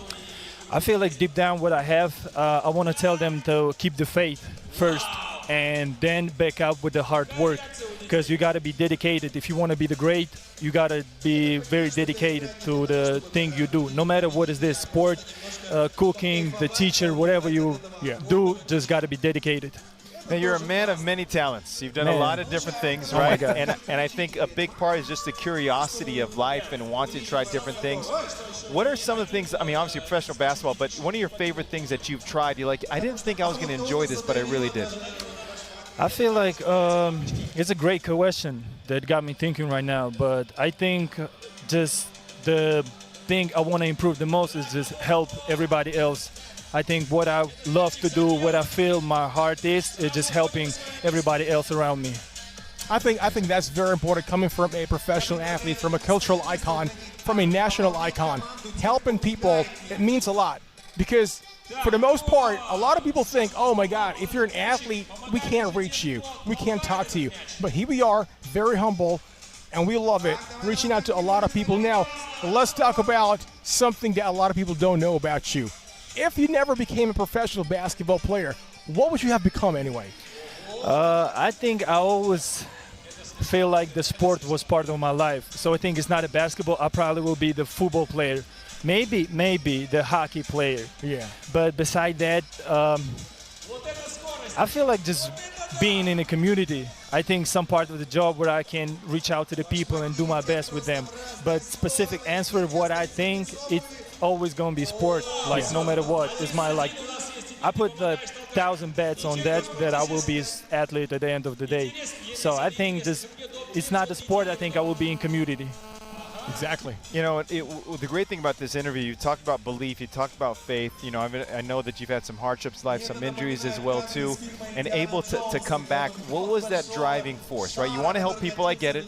You love Jordan, I understand that as well too, but there's always a driving force to say, hey, I represent this, I do this. Like, what was your driving force?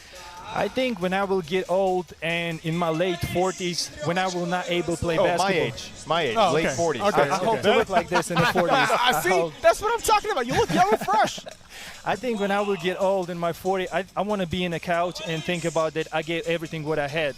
Just to do anything, I just want to give my 100%. So at this age, in the 40, 50, I will be like at least satisfied what I did and inspired the help to everybody else. I think just to talk to myself and say, yes, Oscar, you did everything what you could do. Yes, sir. Now, we were saying earlier during the broadcast, the future starts now, and the future starts here in Astana. How proud are you of the city of Astana? I hope I do the big impact on the city, on the kids, not just from the basketball side, from the speaking. I love to talk with the kids, talk to them, guide them, telling them, like, besides the sports, you gotta make sure you do the homework, like thinking about it's okay to be not in a good mood, be the sad, lazy. It's okay, but you gotta figure out how to get there. So I think I feel like I do the big impact. Even on social media, I try to put everything what I do besides the basketball. I think it's food, resting, recovery. I'm trying to get all the things in one thing and show them that how you can get them keys to get it successful. How big, and again, knowing your heart and knowing understanding you, how big of a responsibility do you feel in terms of helping the youth of this country? I feel like the responsibility right now, especially when I get to my age, I think I have to do my best regardless. I can't make mistakes. Like, I gotta take this responsibility fully and show them how to do it and how to not. I hope to not show me how to not, just how to do. So I think it's the big thing for me. Now, I want to ask you, because during the conversation, you mentioned something about food. And first of all, we're grateful to be here in Kazakhstan, in Astana. It's our first time. You mentioned food. We haven't really gone around the city yet. What food shall we eat in the coming days? Because, man, I know Kazakhstan food is really delicious, and we are down for anything. If I had a chance to describe about the Kazakhstan food, all them papers is not enough to express it. You see a lot of papers, so it's not enough. But we can get in contact, and I will text you the places and the food you gotta try. I think it's a big list. There you go. If we eat those food, we're gonna become for sure. 6'9", 6'10". I need to be taller. Organic food. Ooh. There you go. Even better. I'll take it. Well, sir, thank you very much. It's a pleasure to meet you, to have a chat with you. Same thing. Mr. Askar Maidikin, what a great legend, and most importantly, what a humble man. Yeah. Thank you very much. Yeah, you're a big hero, man. Thank you so much. Thank you for having me. Thank you, sir. Thank you, sir. Well, more basketball action is coming up right here at the Kazakhstan Athletic Sports Complex. Right. What a great place. More action coming up. I'm pumped up for the next match coming up in a bit. Yeah, listen, all day there have been great competitions. They're going to get better and better, and I can't wait to see the next one. All right, let's all watch this.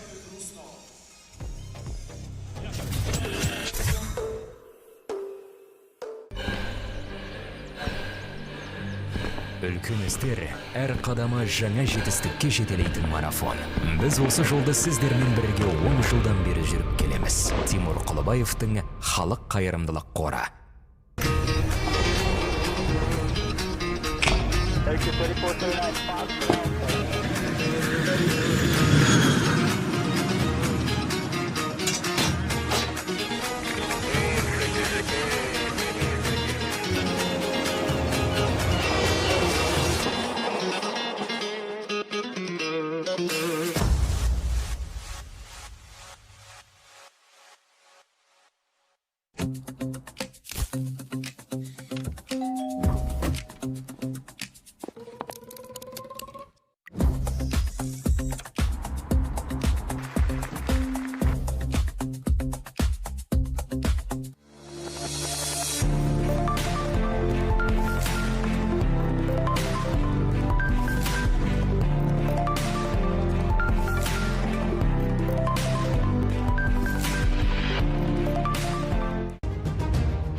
Үлкен істер әр қадамы жаңа жетістікке жетелейтін марафон. Біз осы жолды сіздермен бірге 10 жылдан бері жүріп келеміз. Тимур Құлыбаевтың Халық қайырымдылық қоры.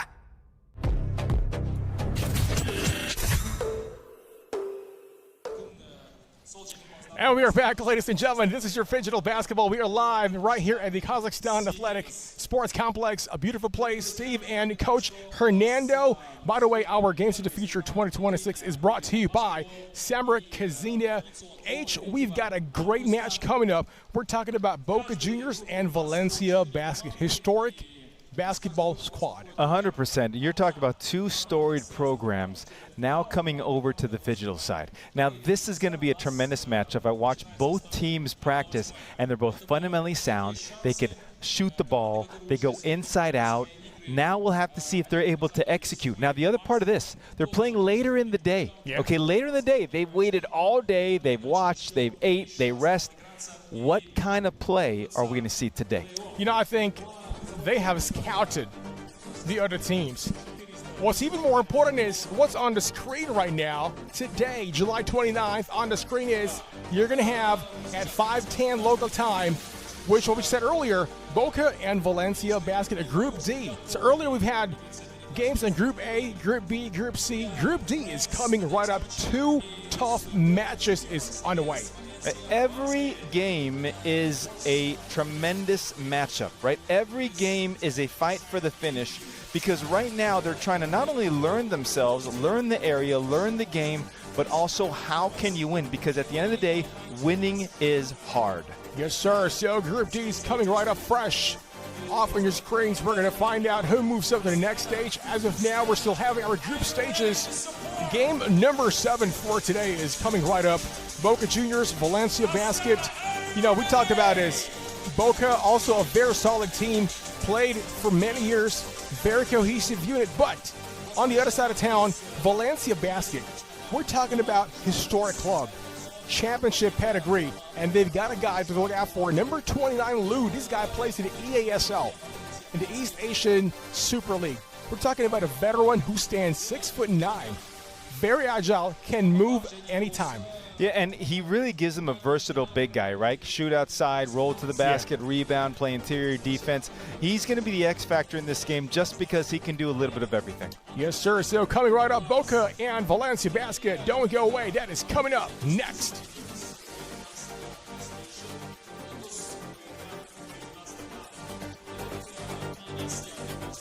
You know, when I was doing my research on Boca and Valencia, right? So Valencia has a certain way of teaching basketball, and so does Boca as well, too.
And we are underway with this ball game between Boca Juniors and Valencia Basket.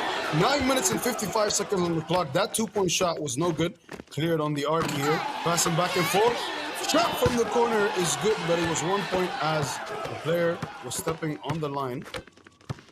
For audience members, shots behind the arc count for 2 points, and shots inside are 1 point only, regardless of where you take it from, as long as it's inside the arc. That two-point shot was no good. Rebound and a dunk right there by Boca Juniors. A reverse dunk, little acrobatic that move. Meanwhile, Valencia Basket reply with a slamma jamma of their own. Score stands at 2-1 right now.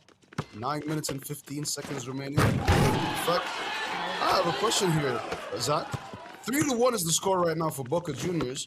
Have we seen a game yet where the digital aspect finished and the time didn't run out? As Valencia Basket scored a two-point basket, sorry. I believe every game we've watched so far, Zach, has had the game conclude in the digital stage before the time ran out. Am I right?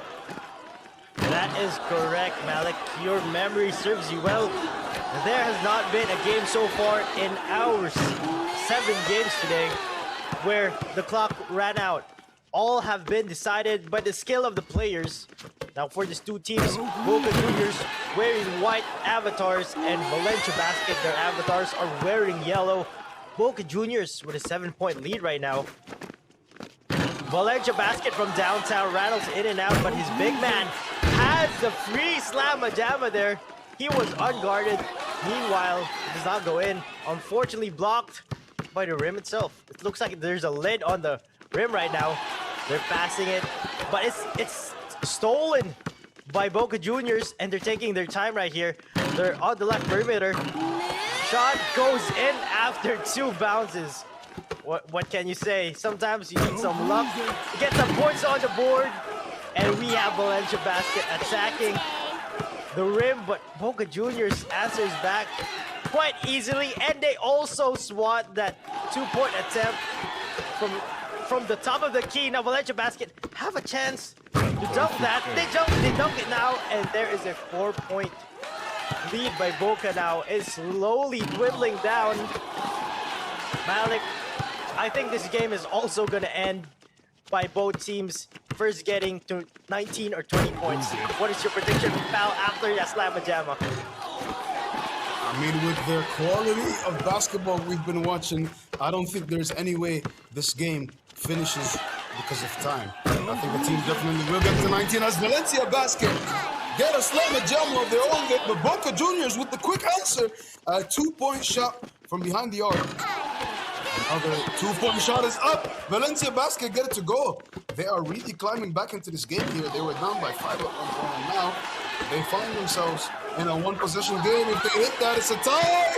And yes, it is. Right there. The score stands at 13 apiece. 6 minutes and 37 seconds remaining as Boca Juniors break the tie with a 2-point shot right there. Maintaining the lead, regaining it actually, as Valencia Basket pull up wide open for 2, and that's good. And I've realized something, Zach. I think that if you pull up for 2 and you see the area in front of you is green, as there's no contest, it greatly increases your chance. Like right there, it was red and you got blocked. So I think the players need to wait, take a move, try to create some separation so that the light that pops up in front of the player is green. That way you know you're open for the shot. Right there, that's probably not going in. Why? Because it was red. And that's what I'm paying attention to right now. You see the quality of shots as Valencia Basket gets a dunk right there. What do you think about this, Zach? Your assessment is correct there, Malik. You need to get a green light to have greater shots of scoring the basket. Meanwhile, Valencia Basket, they only have 1-point lead here, and they have been utilizing the slam dunk pass inside to the big man. But one thing I've also realized is if the shot comes from a slam dunk, there you go, Valencia Basket again. It's a disadvantage because the animation, the big man is still hanging on the rim. So that's one disadvantage there. But Valencia Basket is still up by 2. Contested shot from 15 feet away. No good. Boca Juniors right now, they could be defeated here if they don't choose their plays very well. Valencia basket, another attempt at the ring, and it's good. They just need one more point to win this. That is a dagger, folks. That ends our competition. Valencia basket has 20 points to 15 of both. What is your take for that digital phase? Contrast in emotions right there as you saw the Valencia basket players celebrating after that win, while the Boca Junior players looked a little frustrated. I understand why they might be feeling that way, as they were leading at some point in the game, but Valencia basket managed to mount a comeback and win the digital stage with a final score of 20-15. The stats are right there for you to see how the scoring breakdown was between both teams. Valencia basket had more field goals, more one-point field goals, but less two-point field goals. Boca Juniors were really good from behind the line. They had 6 two-pointers in this game, and no free throws, of course, in the digital aspect, as there are no fouls. This is Phygital Basketball presented by Halyk Fun. Right now, we are gearing up to get ready as the players warm up and get ready for the physical stage of the competition. This is why this is a competition like no other. You're transitioning from a digital game to getting your blood pumping and playing in the physical stage, as that is a slam dunk right there, reverse for Boca Juniors. They got earlier, and Valencia basket answered back with the quick three-pointer. As you can see inside, seeing that never gets old, Zach, doesn't it? It never does get old, pal. They say the digital stage is something very hard to imagine, but for fans of the basketball game, it's still basketball at the end of the day, just on a digital screen, and we enjoy every second of it. It's exciting, exhilarating, and the plays from all of the teams today, it's phenomenal. Today, Valencia basket won their match through sheer grit, skill, and of course, punishing that rim. So many slamma jammas. Great emotions there from Valencia basket.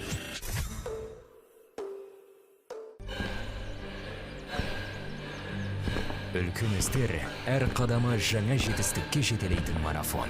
Біз осы жолды сіздермен бірге 10 жылдан бері жүріп келеміз. Тимур Құлыбаевтың Халық қайырымдылық қоры.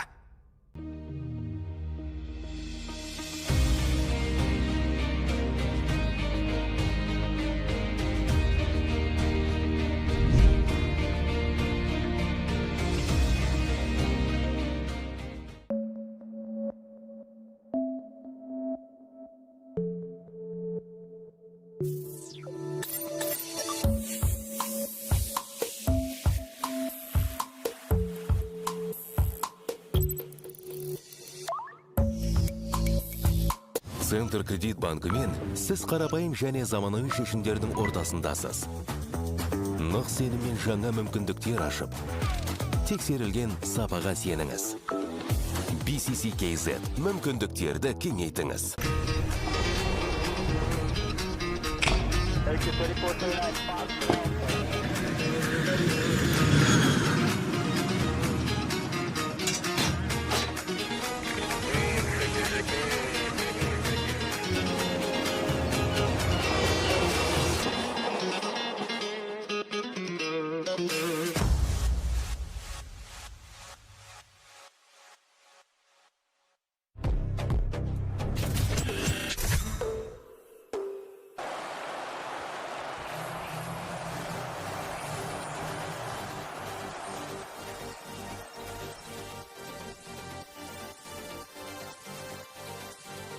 And we're back as we transition back into the physical stage of this competition. We're watching the teams warm up right now as Valencia basket player takes a shot right there, deflected off of the rim.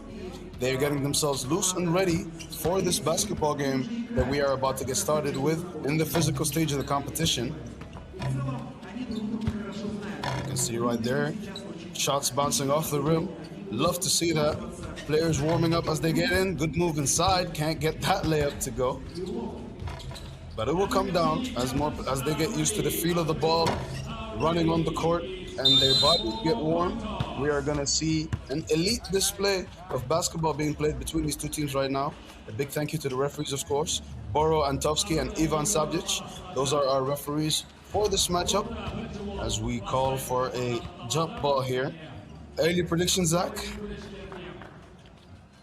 I am not as good as predicting as our analyst from the analyst desk, but I can tell you some background of our two teams. Boca Juniors, they have a big man, force in the interior. That's gonna be Nacho. He stands at 6'9". Meanwhile, you can see the big man for Valencia Basket here, Lou Zag. He also stands at 6'9". And we are going to see some two strong presence in the interior here. Meanwhile, Eli from Boca is going to be their point guard, and Valencia Basket is going to have Marco Rios, and he is going to be the point guard for Valencia Basket. Now, it's just going to be a really exciting game. As we know, Valencia Basket is leading 20 points to 15 of Boca Juniors.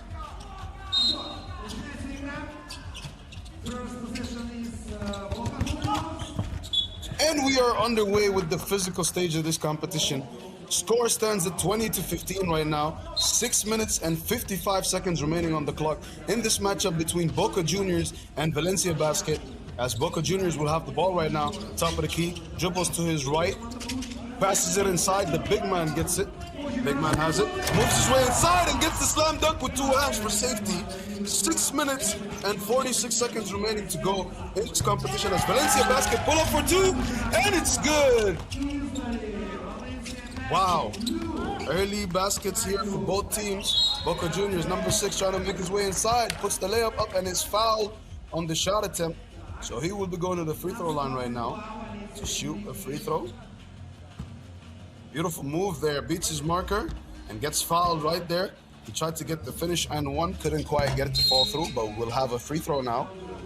And the referee whistled. I believe he will shoot another free throw. The players might have gotten in too early, or nope, he's calling for, okay, that means the teammate of number 6 tried to get for the rebound too early, and that's why the referee made them reset right there. Number 32, beautiful move inside, off the rim, unfortunately. And we'll reset the ball at the top of the key. Valencia Basket will have possession as it bounced off the leg of the Boca Juniors player. So number 32 checks the ball, top of the key, passes it. Another whistle from the referee. I believe he's signaling that the pass had to be made like that. Ball at the wing. Now Lou pulls up for 2. Can't quite get it to go. Rebound secured by Boca Juniors. Number 6, a 2-point shot. Can't get it to go, gets his own rebound, tries to make his way inside. Is blocked by the big man. What a block there by Lou. Number 32 with it. Goes to his left, passes it inside. Big man inside. Easy pick and roll, but couldn't get the finish there. 5 minutes 50 to go. And another foul. What do you think of the physicality that's being displayed by Team Valencia Basket right now, Zach? They've already committed 3 fouls in 1 minute and 15 seconds so far.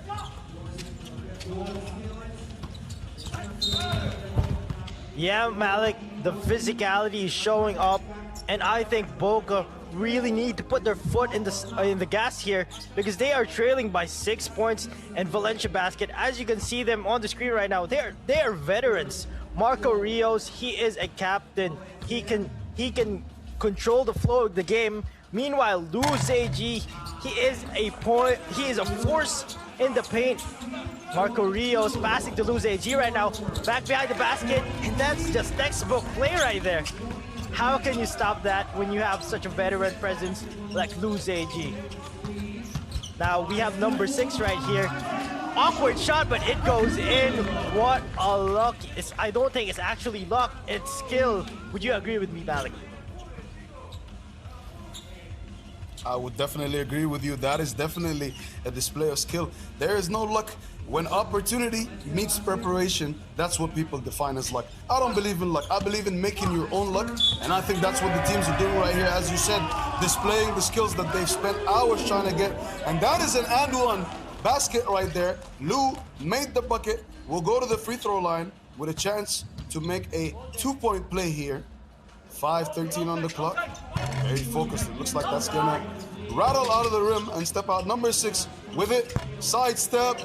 Puts up the 2. Can't quite get it to go. Lou with the rebound. Gets it to 32. He fakes and is called for a travel. He got a little too excited there and took a dribble before he stepped. That is unfortunate. He's called for a traveling violation there. Possession will go to Boca Juniors, who are down by 6, trying to fight their way back into this competition. Number 18 dribbles to his right, fakes the spin, gets inside. He's going to use his size here, puts it up, and is fouled. An offensive foul actually was called there. So the foul will be on Boca Juniors, I believe, because he lifted his knee there. That was a dangerous motion. So the referee called that as a foul. We're seeing the replay right here. Spin tried to abuse the sides, raise his knee, and that's what he got called for a foul for. Right now, a timeout as the teams discuss their tactics. Valencia Basket just needs to keep the same momentum they have flowing. Lou is really taking charge of this game right now, dribbling with his pick and roll, with his shooting, with the help of his teammates, of course. That's the 2-point shot I was referring to. Right there, sinks straight through the net. 32 drops it inside to Lou again, using his size. Gets inside, puts it up. Too easy. He's letting them know that they're too small to guard him here, but number 6 says, hold on. Puts it up, gets that one to go. A really intense physical contest here in the physical stage between both the teams. Lou gets it to number 32, who's gonna kick it back to Lou, who will pull up for 2. Lou for 2! Come on now! Valencia Basket building up on their momentum from earlier, getting the crowd engaged in this game as number 16 tries to answer that with a dunk of his own. Boca Juniors with an answer there. Number 18 with the slam. Zach, what do you think of the baskets that we've been seeing so far? Inside the basket, outside the basket, they're displaying all facets of basketball here, and you love to see it.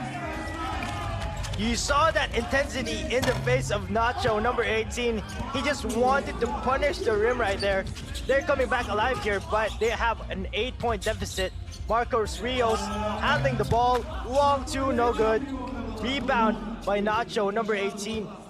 Boca right now, they have the ball. Big man versus big man. Under the basket, no good. Dulce AG is just a force down low. Marcos Rios with the pass to his teammate, and we get a ref blowing his whistle there. And we still have 4 minutes and 1 second of basketball remaining here in Astana. Dulce AG taking his time. They're running a play here, pick and roll. Long 2, no good. Dulce AG with his own rebound. He cleans that mess up, and with an easy layup, he adds another point to the tally. Meanwhile, Boca Juniors here, they look confused. They look like they don't know what they're doing. Boca Juniors need to come alive here, or it will not be a competition. Both teams have 3 fouls apiece. We are far from bonus here. Dulce AG, long 2, no good. Halyk, Valencia Basket here. They're putting, I would name it a veteran clinic, because they're just running super flawless plays right now. What can you say about the veterans' experience here of Valencia Basket? The experience that they have is definitely showing in the play that they're doing. If you haven't noticed, every basket that they get inside the paint has all been the same. Pick and roll, number 32 does it. Gets Lou to go inside. In fact, we might see a display of that here. 32, you see Lou sets the screen. He slips, he's gonna get the ball. That's literally how they've been playing it. Boca Juniors read that. I think they finally read the pattern here, because that's how their offense is being. As you said, that veteran clinic they're putting on. Lou inside gets the easy ball. He fumbled it there, but that's what their tactic is. Either Lou pulls up for 2, and that's a foul. That's an unsportsmanlike foul, I believe. He pushed him down to the floor there, and he's protesting, asking the referee to make that unsportsmanlike call. And we're gonna see what he's gonna classify the foul as you can see. 2-handed shove right there. Yeah, that might be an unsportsmanlike foul. The referee will need to review this. Tossed him to the floor there. Fortunately, no escalation there. Just a little bit emotion being shown by the team. I understand they're frustrated, they're down. Of course, that isn't the display that we'd like to see. So hopefully we don't see any more of that. But a timeout has been called. Tensions are gonna settle, emotions will calm down.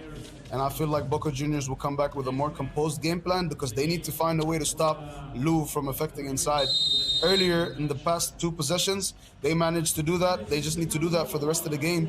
in order to make sure that they can mount a comeback here in the physical stage. As they can compete with them physically, they just need to stop the experience here. They are outmatched when it comes to how much basketball experience they have, and it's really showing here in this game with how composed Team Valencia is and their shot selection as well. Am I right, Zach?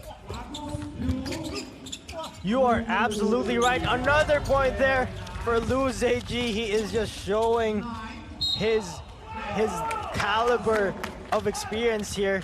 And Valencia Basket, they're running away with the lead right now. It's now ballooned to 2 digits. And they also keep possession. You can see it, the eyes. Lou ZG, long two, no good. Marcos Rios was fouled there in the attempt to get the rebound. Meanwhile, let's thank our sponsors. Of course, this is Phygital Games of the Future, powered by Samro Casino. And also our other partners, Alatao Citibank, Yandex Go, Center Credit, Buzz Inc., Solid Care Resources, Halyk Fund, and Freedom Bank. Boca now with the possession. He almost lost it. Pass to Nacho. Nacho doing some post-up moves. He's free to dunk it. An absolute dunk reel right there from Nacho. That is his second dunk of the game. And he is using that mismatch against a smaller Marcos Rios. He has at least 8 inches against Marcos Rios. We have another timeout here. What has been the key to the lead here from Valencia Basket, Malik? I think it's the consistency in how they play. They know what tactic works for them. Lou is outsizing most of the people guarding him because Lou plays on the perimeter. He's a shooter, as you've seen. He's very elite at making 2-point shots from behind the line. And because you have to respect that he can shoot, now you need to press up on him to guard. So when he does the pick and roll and slips inside, he gets the ball every time, abuses that mismatch, and gets the easy 2.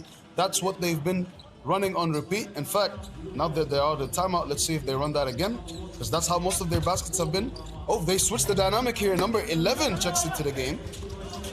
So maybe they're going to switch up the tactics here. They do have a 10-point lead, so they're really free to try out some things now, as long as they're able to protect it. 2 minutes remaining. Number 18 inside. Slams the 2 right there. Gets the 1-point basket for his team.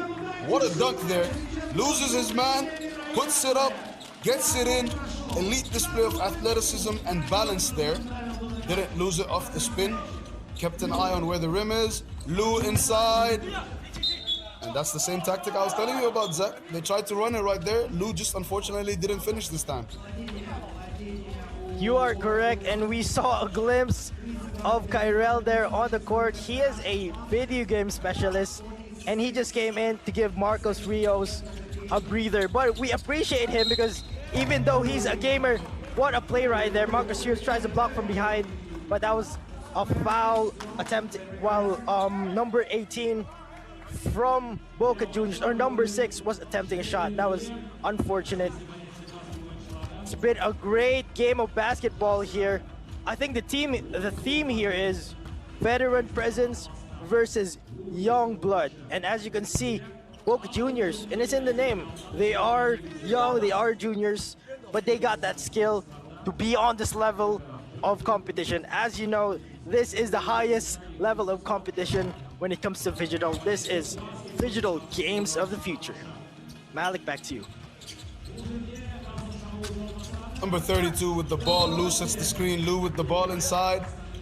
As you can see, they realize that they really need to stop that. So right there, they foul Lou.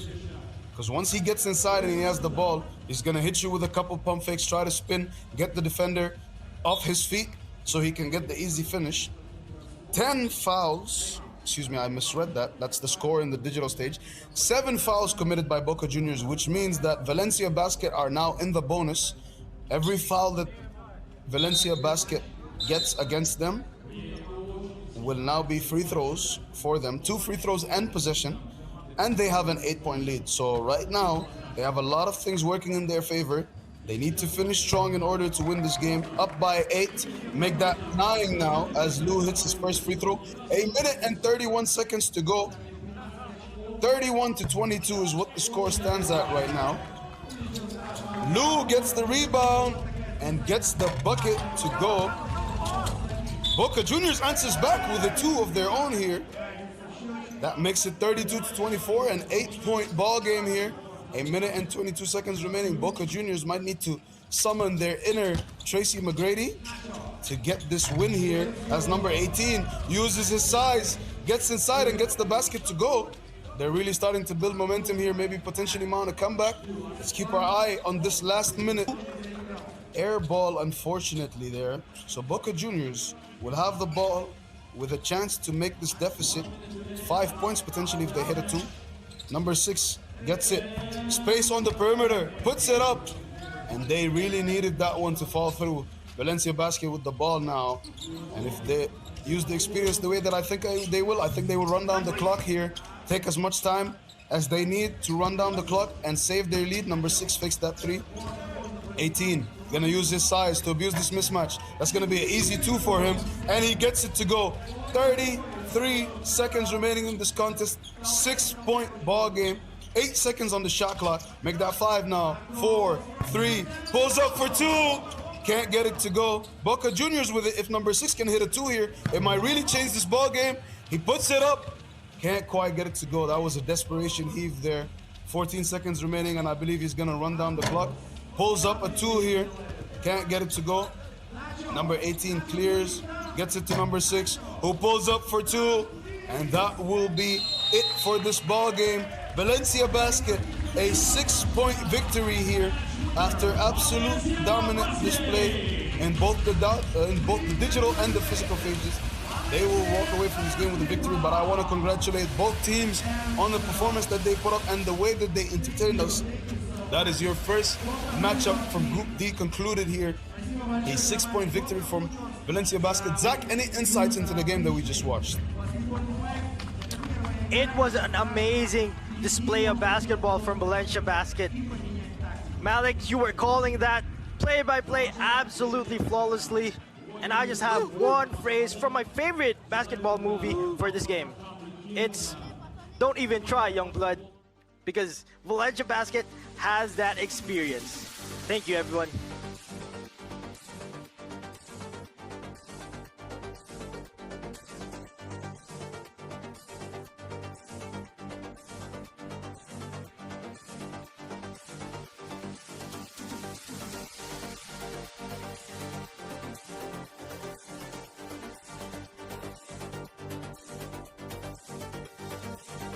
And we are back live right here at the Kazakhstan Athletic Sports Complex. This is your Phygital Games of the Future Astana 2026, powered by Samra Kazina. I'm Steve with Coach H.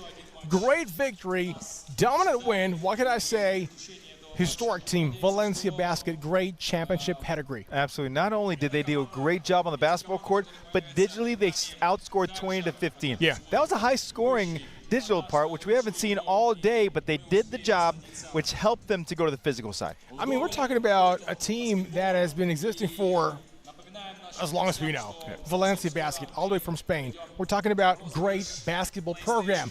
Not just half-court basketball, we're talking about a sport in general, so you expect like these guys to play on the very top level. Right, and you saw it from just the way they play, the style of play, the fundamental. They use spacing on the floor, something that the Valencia club is known for already, and it just helped them. Now, they outscored Boca 12-11 on the physical side, but that doesn't tell the true story of it, right?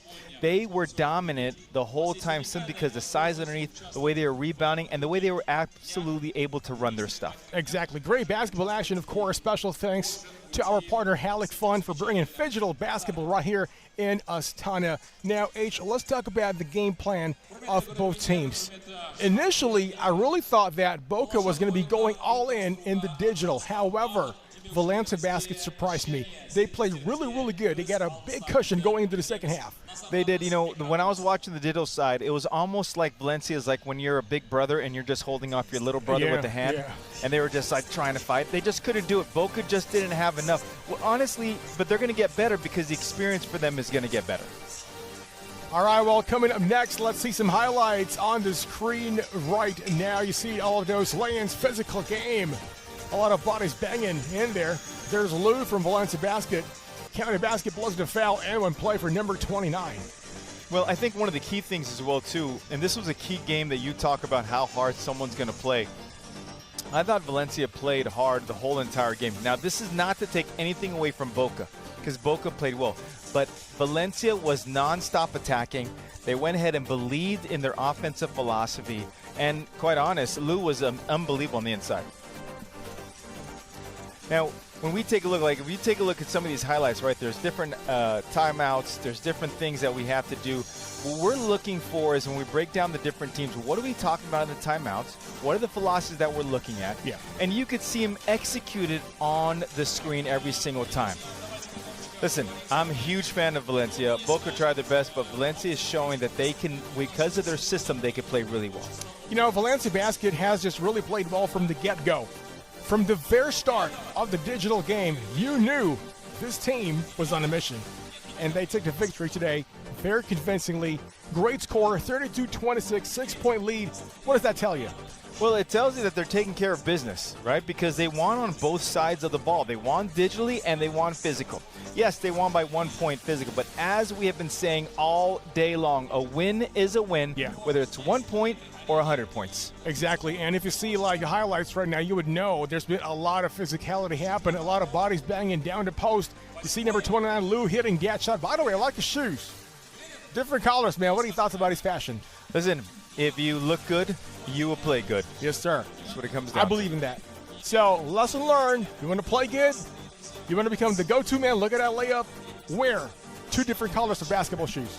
You know, when I saw a lot of players start wearing 2 different pairs of shoes, I said, is that how they bought the shoes? 2 different? Yeah, right? That just shows my age, everybody. I don't know how they do it these days, but back in the day, we just get 1 color per pair, right? Hey, we're not saying we're old, but it is what it is. A slamma jamma right there from Boca. Look at his rebound. Muscle in, spin, lefty layup. Uses the glass for 2. What are your thoughts about his player? Well, I mean, listen, he's tough. Yeah. You know, everything he's doing, he's taking control of it. He's going with everything else. And I think, you know, we're going to talk to him right now. Exactly. And that is why he's the best player of the game from Valencia Basket, number 29.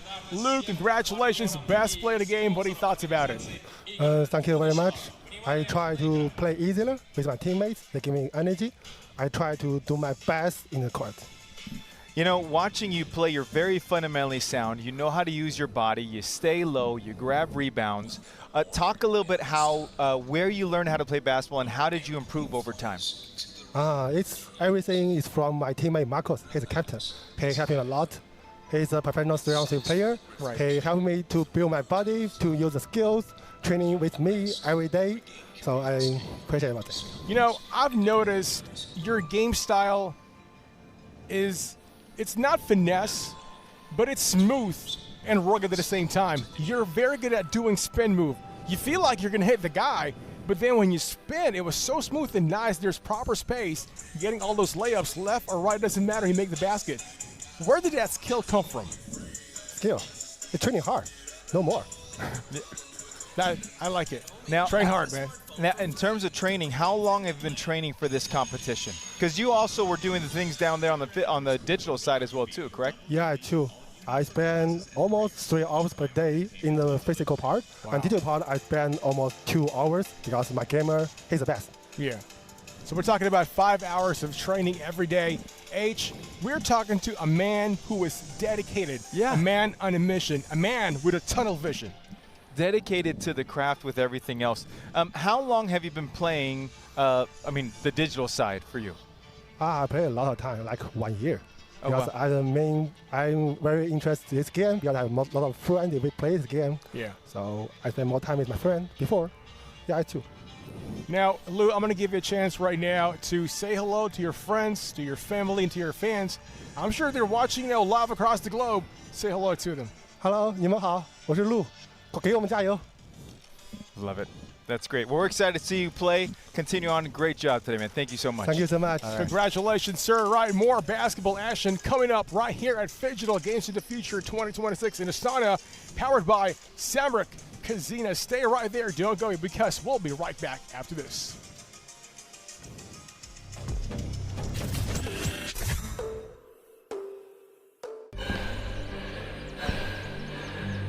Үлкен істер әр қадамы жаңа жетістікке жетелейтін марафон. Біз осы жолды сіздермен бірге 10 жылдан бері жүріп келеміз. Тимур Құлыбаевтың Халық қайырымдылық қоры.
Үлкен істер әр қадамы жаңа жетістікке жетелейтін марафон. Біз осы жолды сіздермен бірге 10 жылдан бері жүріп келеміз. Тимур Құлыбаевтың Халық қайырымдылық қоры.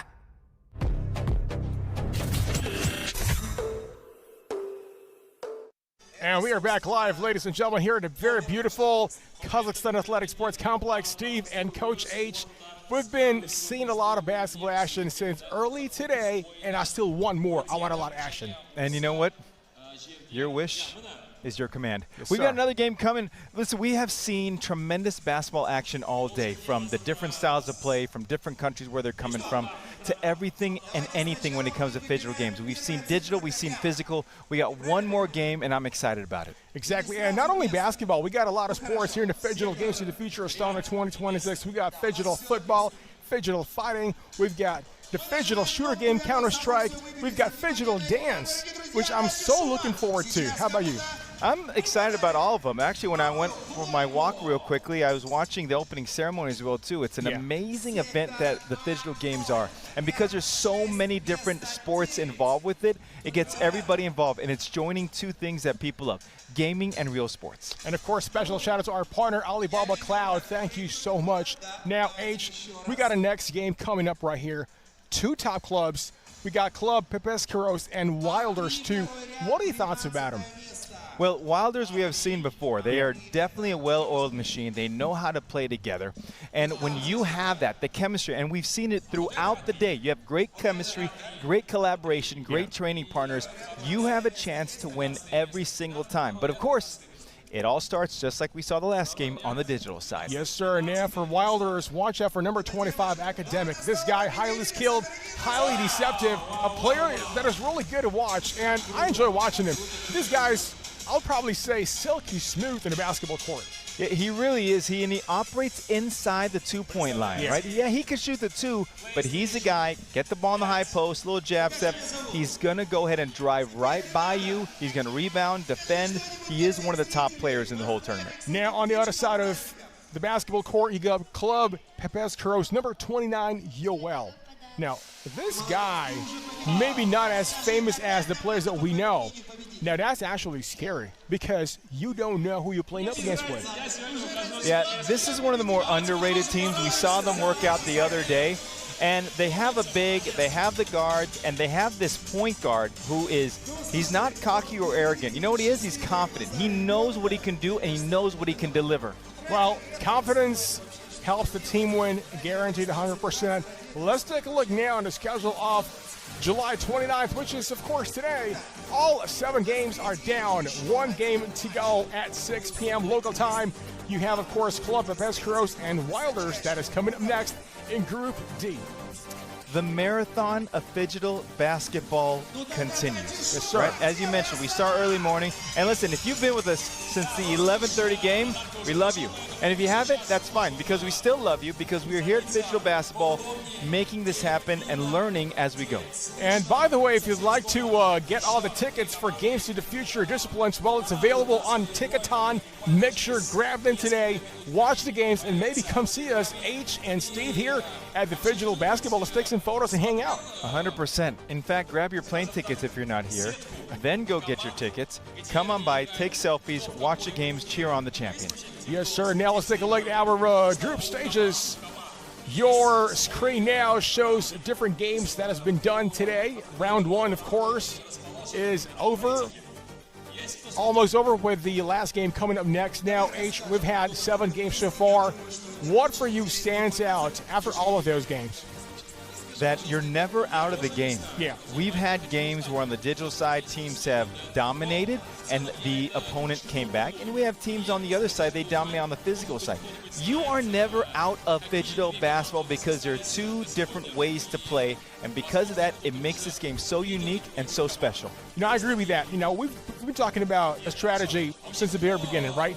That if you want to have an advantage, digital is what gets you that cushion. But it doesn't guarantee a win. The winner is the team that wants it most. We've seen teams, they're down 5, 6, 7 points in the first half, but still ended up winning. It's because they wanted the victory more. 100%. They wanted the victory more. So what happens? They didn't stress out. They stayed composed. They became even a better teammate, moving the ball around. We've seen the timeout huddles. We've seen the strategy unfold right in front of our eyes. That's where champions are made. That's how winners are built. Now, you're a great basketball coach. If your team is down, let's say 5, 6, 7 points and a half for basketball action, what sort of motivation will you tell your players? Well, I think here's the thing. Number one, you have to be motivated because you want to win. That's the first part. Secondly, if we're down 5, 6, 7, maybe even 10 points, it's a possession per possession game. If I score, then I've got to play great defense. Yeah. Same thing, right? If I score and you score, then we are in trouble. So if every possession we take it as the quality of possession it is, we have a better chance to win. Man, if you're a basketball coach, I'm going to go win a play for you. Let's go win the ball game. That's how we do it. Let's win it. Now, let's talk about Wilders again, going back to the lineup. So we got number 25, Academic. Also, don't miss out on this man, number 20, Goated Yulcha. This guy, great off the basket, off the ball, a shooter, someone who can rely on in the last crunch time, because if the game is on the line, I'm going to pass the ball to him. Right. Anytime your name is goated, not GOAT, right? Because GOAT, you're greatest of all time. Yeah. But when you're goated, it's almost like you're knighted. You're a knighted goated. Yes, sir. All right? That means you are at the top of your game, you're ready to go, and that just brings the quality of it. This Wilders team is extremely talented. I'm not even saying they're the dark horse. They have proven that they could win, and they have a great chance to continue on their way. Yes, sir. We're speaking about confidence. These guys have been playing for quite some time now. We've seen them play before, and we know what they bring to the table, and that is capital A, excitement. They do, and they both stay calm. I'm sorry, not both. That Wilder stays calm, and what we've seen last year, and we're going to see today, I guarantee it, they show no emotion. And we talked about before, when you show no emotion, you have a better chance of winning because now you're focused on the mission. Yeah. And what's the mission? To get a win, to move on to the next round, and win a championship. Now, let's move on to Club Pescaros. We spoke about number 29, Yoel. Number 15, I am intrigued who this man is, Nene. I have no idea who he is. I've never seen him play. Today, we're going to witness that. So it's interesting to find out how Wilders fare out with Club Pescaros. Well, anytime your name is Nene, right? A very famous Brazilian basketball player at that. Yes. But this is a different Nene, right? Nene means powerhouse. And let's see what kind of power he's going to bring. We've seen this team practice. We saw what they can do. I'm really excited because they're going to give Wilders a run for their money, and we're going to see how much they're going to be able to accomplish. Yeah, now, H, we're here at the Phygital Games of the Future 2026. We've been talking about different disciplines, but what if I tell you, let's go and watch Mobile Legends game one of these days. What are your thoughts? I will be there cheering on. Let's go watch Mobile Legends. Who's with us? Are you with us? Because you got to buy your tickets to get there. Well, guess what? That is presented by Freestyle, and that's going to happen at Ushkampirov Martial Arts Palace from the 6th to the 9th of August. So we're talking about 6, 7, 8, 9, 4 days. Mobile Legends. Come on, man. And it's in the Palace? Yes, sir. I'm in. All right, now time for us to play some basketball game. Stand right there because we got some action coming up. Fearless forecast. Quick one. Here you go. Is it Pepescuros or Wilders? I'm going Wilders. Take it to the bank. Pepescuros. Surprise, surprise. Here we go, ladies and gentlemen. It's game time.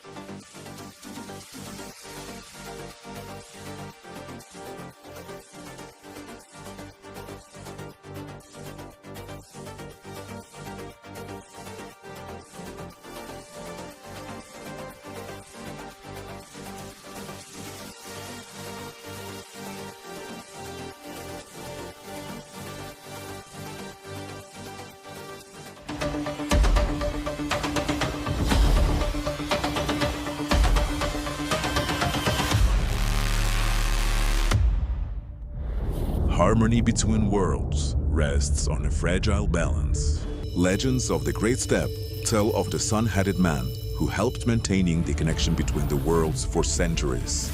But sometimes, the very nature of existence disrupts the natural order of things. When the ancient power left the sun-headed man, the balance shifted.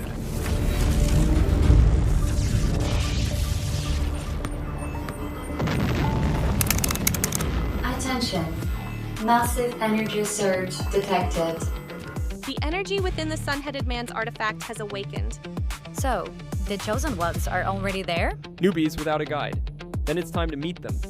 Someone's got to get them up to speed. Look what my robot can do.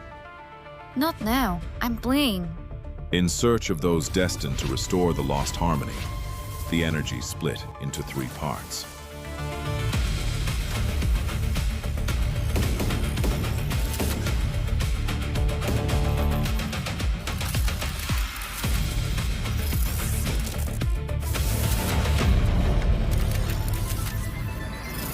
Hey, I'm one of the guardians of balance between the worlds. When the ancient power awakened in Kazakhstan, it chose you.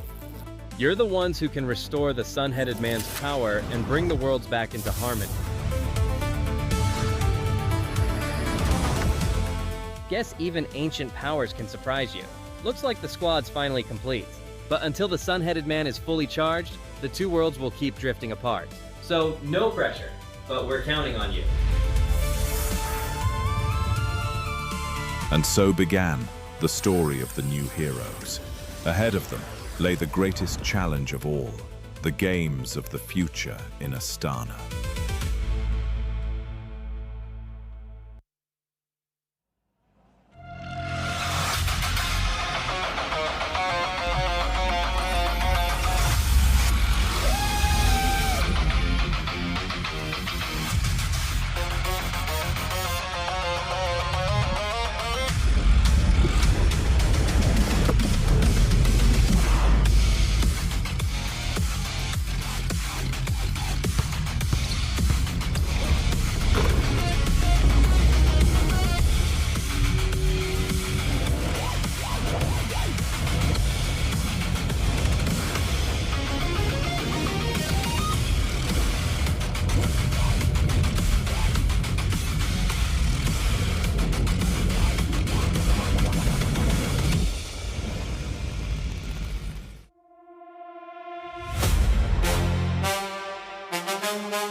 underway with this ball game. As you can see, we are gearing up to get started for the digital stage of this competition in this matchup between Club Pepesqueros and Wilders.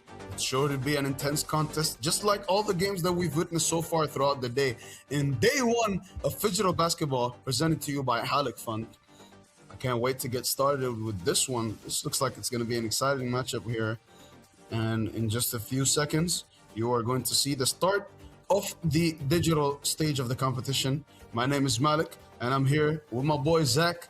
Zach, say what's up to the audience. What's up, fans? What's up to the millions of Phygital supporters all around the globe? We are watching. This is the final game for today. Once again, this is Phygital basketball presented by Halyk Fund, and we have Club Pepesqueros versus Wilders. Now, this is going to be exciting because both teams, they're good and their players. I'm really amazed by their physicality, and for me, they're shrouded in mystery because I cannot predict where this will go. But I'm excited, I'm pumped up, and I'm ready to go call some amazing plays in this basketball last game of day one. Back to you, madam.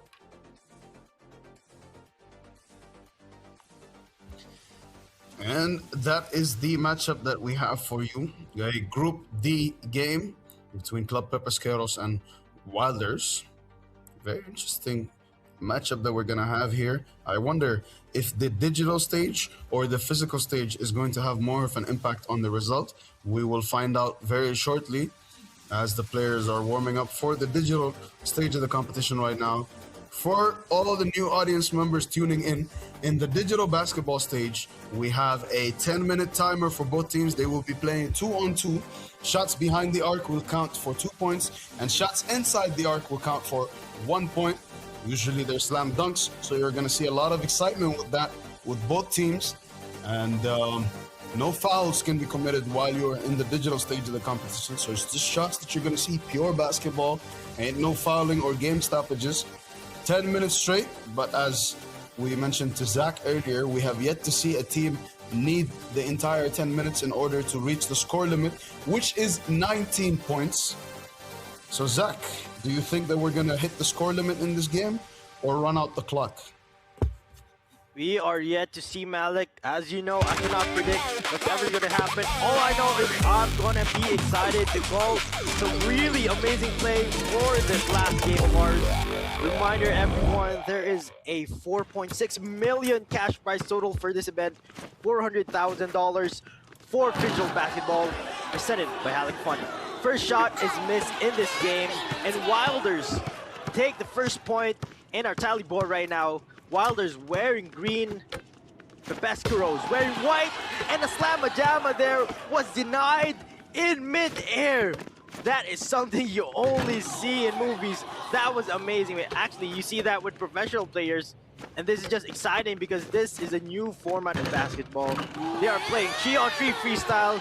Wilders get another point in the tally board right now, but Pepesqueros answers back with a slamma-jamma of their own.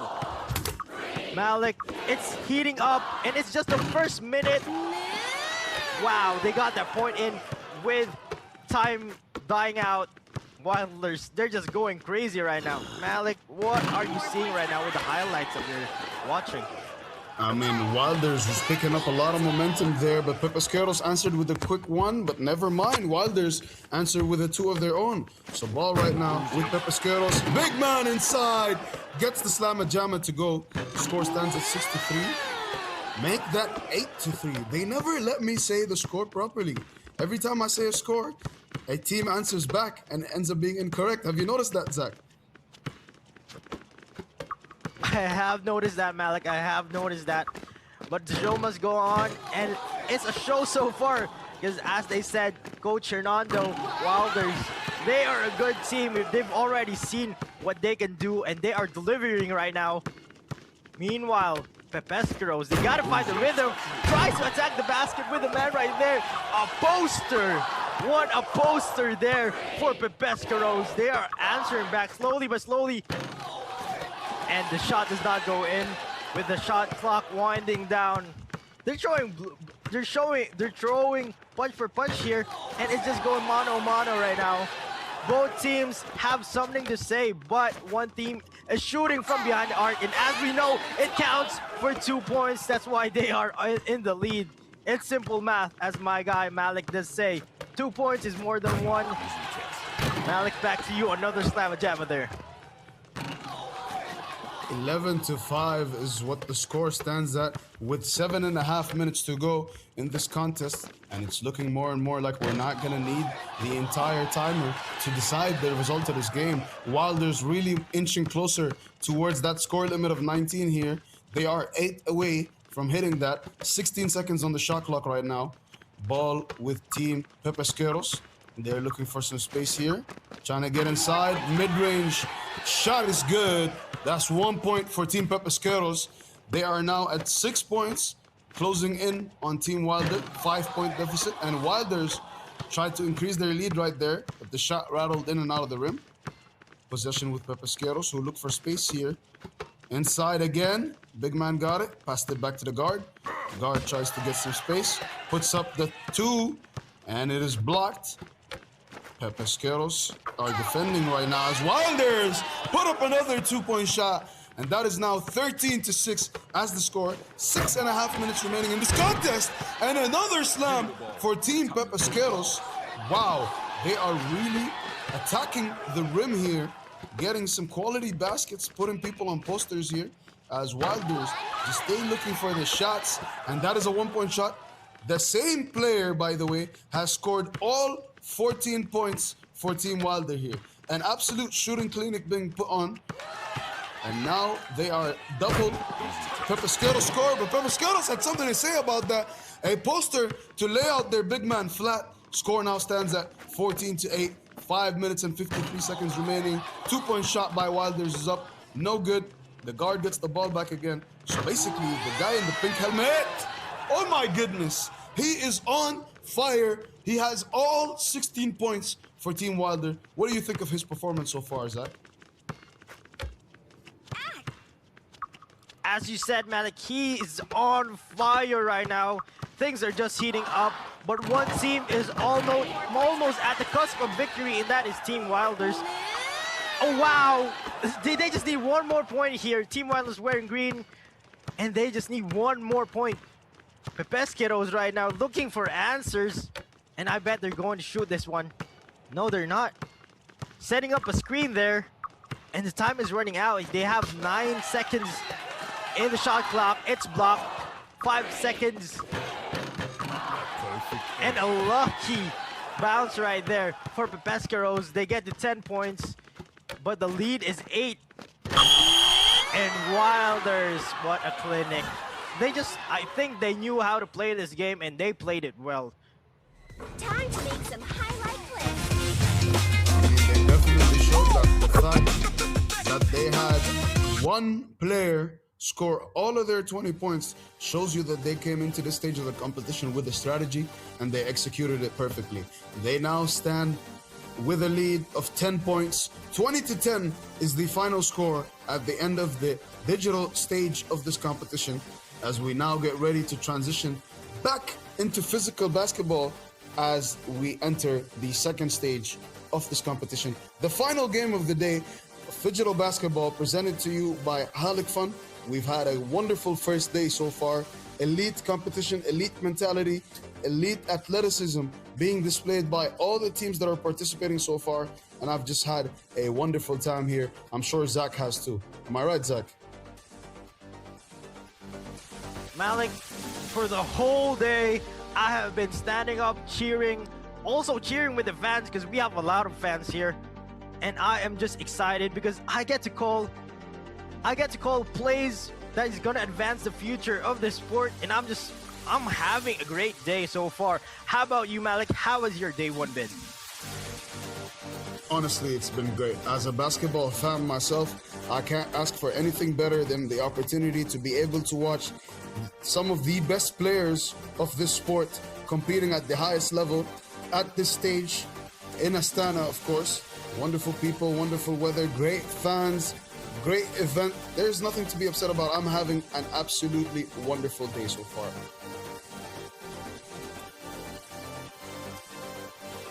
Awesome to hear that, Malik. Now we have some highlights here. Shot from 15 feet away and it goes in for Pescaros. That's something that they rarely did because they mostly attacked the basket. And that is a dagger for Wilders, and that is the player that gave them the win. He might not look the part, but he is a gamer.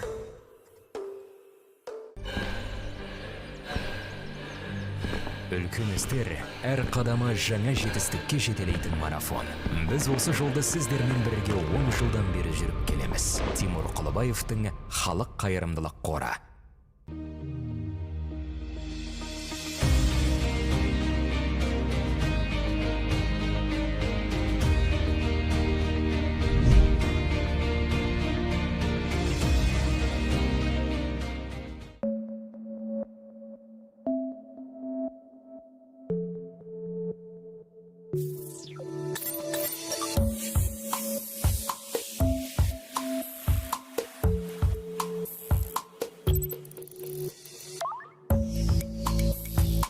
Центр кредит банкымен сіз қарапайым және заманауи шешімдердің ортасындасыз.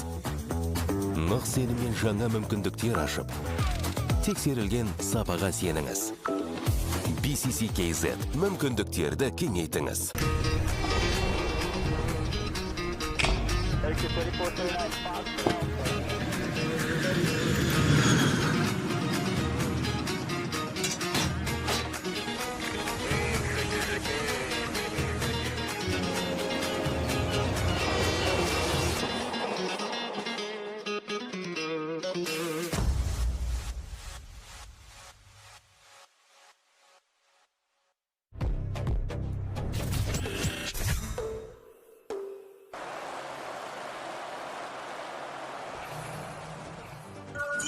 And we are back underway with the physical stage of this competition. I'm sure you've all been waiting, excited as I am, ladies and gentlemen, as we get ready to transition here to the next stage of this competition. Of course, Team Pescaros find themselves down by 10 as we enter the next stage of this competition. Wilders really took their advantage in that digital phase of the competition, and they are now leading by 10. They get the chance to push the lead even further as we see a dunk attempt right there off the backboard. Wow. Oh, it looks like we're going to be seeing some insane highlight plays in this game. I'm looking forward to seeing what they have to show us here, Zach. Me too, Malik. Meanwhile, let's take this time in our final game to thank our partners. Of course, this is Phygital Games of the Future, powered by Samro Casino.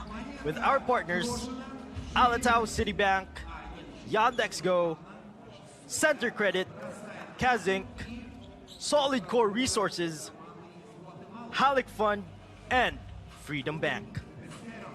Malik, we are gonna have a great game, I believe so, just with that warm-up, because we saw the players, they're big, they're lengthy, and they can shoot the ball and also do some slam dunks. Now, my energy, this is the last game, but my energy is still up the roof, Malik. How about you? My energy could not be any lower than maximum with all the excitement that we've been seeing today so far. As the first two-point shot of this game is up, no good for Team Pescaros. Wilders with it. Number 93, top of the key. Can't get his three-point shot to fall. The big man gets the rebound. As Pescaros keep possession here. Passing it off balance, still keep it inside. Crossover, tries to beat the big. Step back, creates some separation. 29, tries to create some separation there. Steps back, pulls up for two. And a shot clock violation is called against Team Pescaros. So the ball will be reset at the top of the key. Wilders with possession right now. Pescaros steal it. So inside, takes it to the left. Top of the key, two-point shot is good. Score is 20-12, and Pescaros, just like that, find themselves down by 8 now instead of a double-digit deficit. And I think that that's the approach that they're going to need to take. Use those two-pointers to reduce this deficit as much as they can. Meanwhile, Wilders with the ball right now. Top of the key, 93 for two. Can't get it. His big man gets the rebound again. Tries to seal him off, but a foul is called there. A big size disadvantage we're seeing here for Team Pepesqueros. But maybe the three-point shots will let them overcome that. What do you think, Zach? We will see. As you said, there is an apparent height difference here. But what I want both teams to do is fire on all cylinders because they need to end this game very well. Pepesqueros trailing by 8 points, but they are going all in. No luck there from their shot from downtown. And this is a mismatch again. This time he doesn't foul them. He runs towards the two-point area and passes to big man. Receives some low post action here. Fade away. It's short. Wilder's calling on a play here, and they are just abusing that mismatch. It seems that this player is, what, taller than 6'6", 6'7", and the man guarding him might be 6 flat, and that is just such a big advantage. Marquez stripped, but he recovers. Pepesqueros right now looking for a basket. It has been silent for them for the past minute, and we get another foul call there. Malik, last game. Let's see if this will be another blockbuster just like the rest of the day. Definitely going to be a blockbuster right there as Pepesqueros try to chip into this lead right now. It's back up to 10. Kubilas got fouled there when he was in the paint. Yep. On the swipe through attempt, he got hit there. So he thought it was free throws, but it's going to be top of the key right now. Both teams at 2 fouls apiece right now. 29 with the ball. Dribbles to his right. Spins, gets back, gets the separation, puts it up. Can't get it to go, but his point guard gets the rebound. Lays it down, beats his man. He's going to go all the way inside for the easy dunk, but that will not count as the referee whistled before that. So a timeout has been called now. The teams will regroup, re-strategize. Wilders need to figure out a way to maintain the lead and play just as they have been playing. Even if they have an even game or lose a little bit in the physical stage, excuse me, they built themselves a little bit of a cushion during that physical competition with that massive 10-point lead. And it's going to be a big task for Pepesqueros to overcome here. What do you think, Zach? Are they going to be able to mount it? And what way do you think they would need to do, or what would they need to execute in order to chip away at this lead? What I think they need to do is they have a lot of players on their side. They need to switch their man on the court right now because there's just such a big height disadvantage when it comes to the guards. Now let's talk about Wilders. It's super surprising. Their players are academic, goated, and there's a man just named Josh. So both guys, they chose very unique nicknames, and that other guy, he just went with what his parents gave him. Long two from downtown there from Wilders. Extends their lead to 12 points right now. Wilders, they're just smiling right now. They're having a great time because I think it's the cushion that our analysts are talking about. It just gives you that peace of mind. Kubelas from 1 feet away scores again, but this lead is just not being chipped away right now. Malik, still 4 minutes and 25 seconds left of basketball remaining. How about you? Do you think a comeback can be mounted here? Honestly, they're gonna need to find a way to... Oh my goodness! A deep 2-point shot right there for Pepesqueros, and they completely shut down whatever it was that I was about to say. Because if they keep playing like that, then a comeback is definitely possible here. 15-25 is what the score stands at. Pepesqueros down by 10. Another foul called. That will be the 6th foul committed by Team Wilders. Oh, excuse me, the 3rd foul. I was mixing that up with the digital scores. In the physical stage, the score now stands at 5-5. And the substitute for Team Pepesqueros made his way up the floor. Big man wide open from downtown. Tries to take that, can't quite get it to go. And a foul is called by the ref on Wilders again after the rebound attempt. Well, I was not informed. The ball.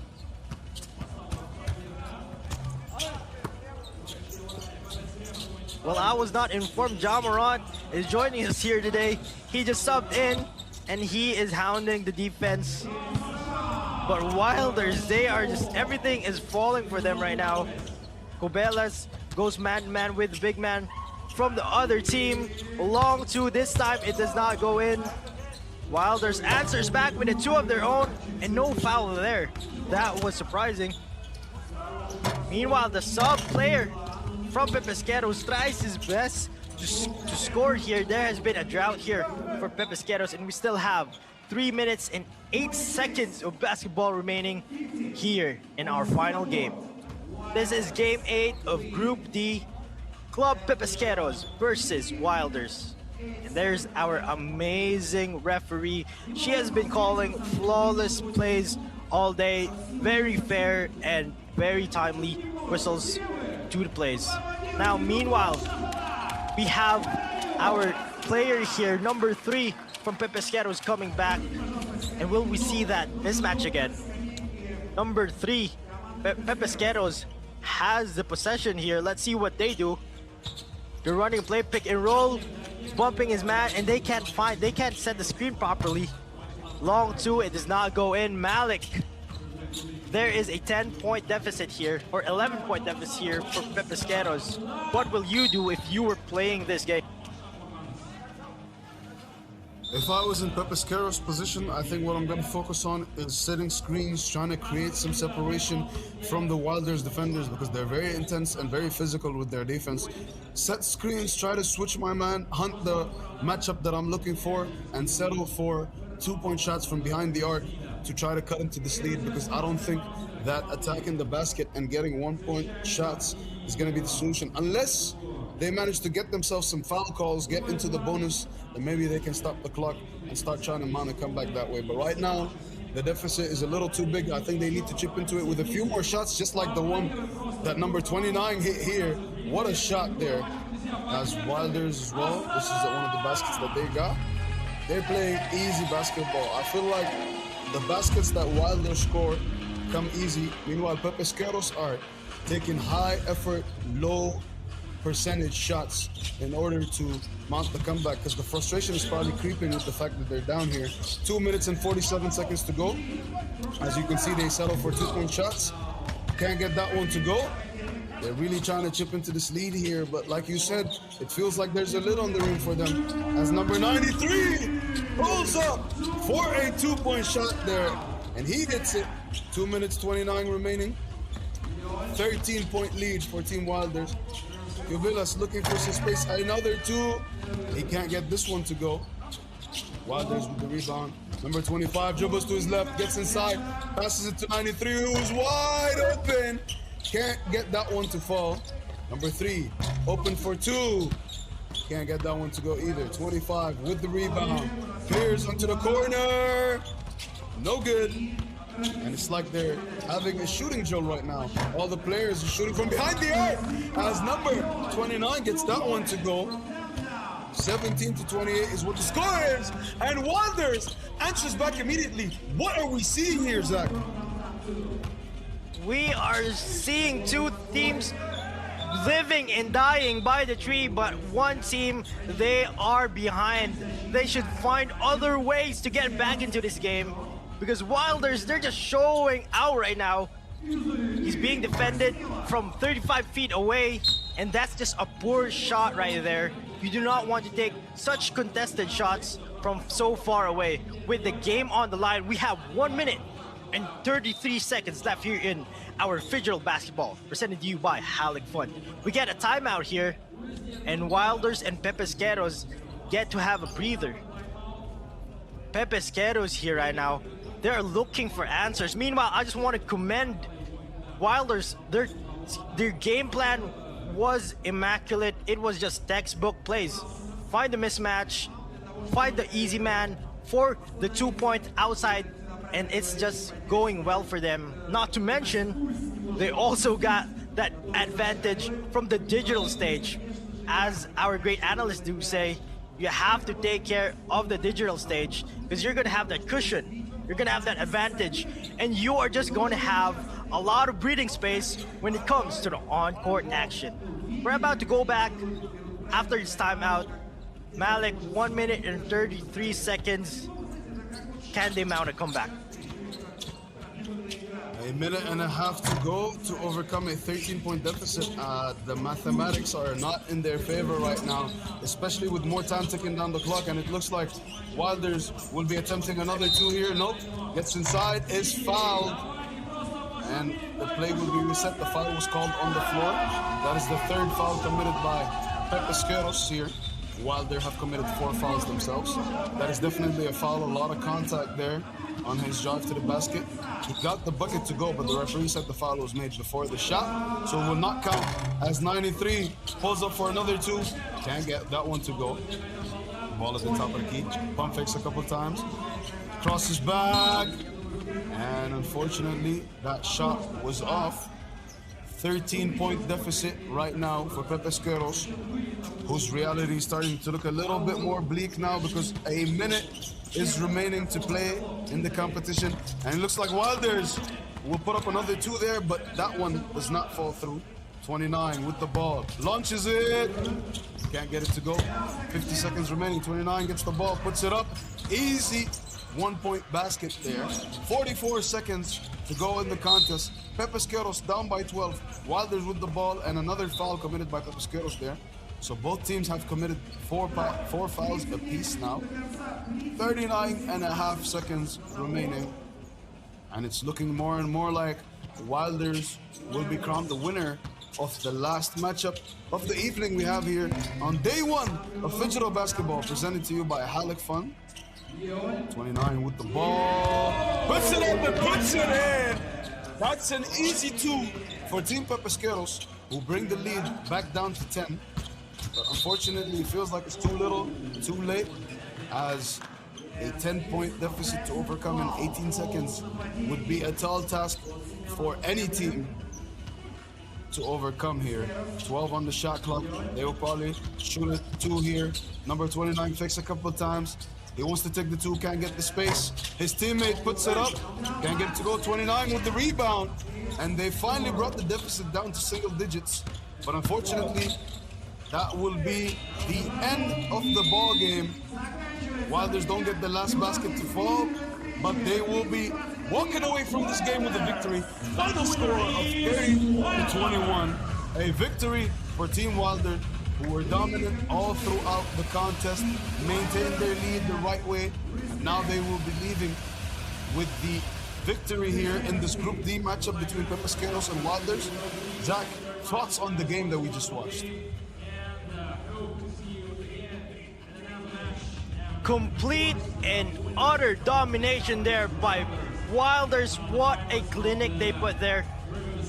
Better luck next time for Pepesqueros, because Wilders just took this game from start to finish. That is the last game for today. This is the box scores, and I'd just like to thank our sponsors once again for making this event possible. This is Phygital Games of the Future, powered by Samro Casino, and our partners, Alatao Citibank, Yandex Go, Center Credit, Kazink, Solid Core Resources, Halyk Fund, and Freedom Bank. Once again, thank you. This has been Zach on the mic, and I'm joined by Malik. Sound ball, everybody. Rockman. Like he said, it's been a wonderful day so far. Thank you, ladies and gentlemen, for tuning in. Make sure you check into day 2 tomorrow for all the exciting matchups. That's us signing off. Thank you.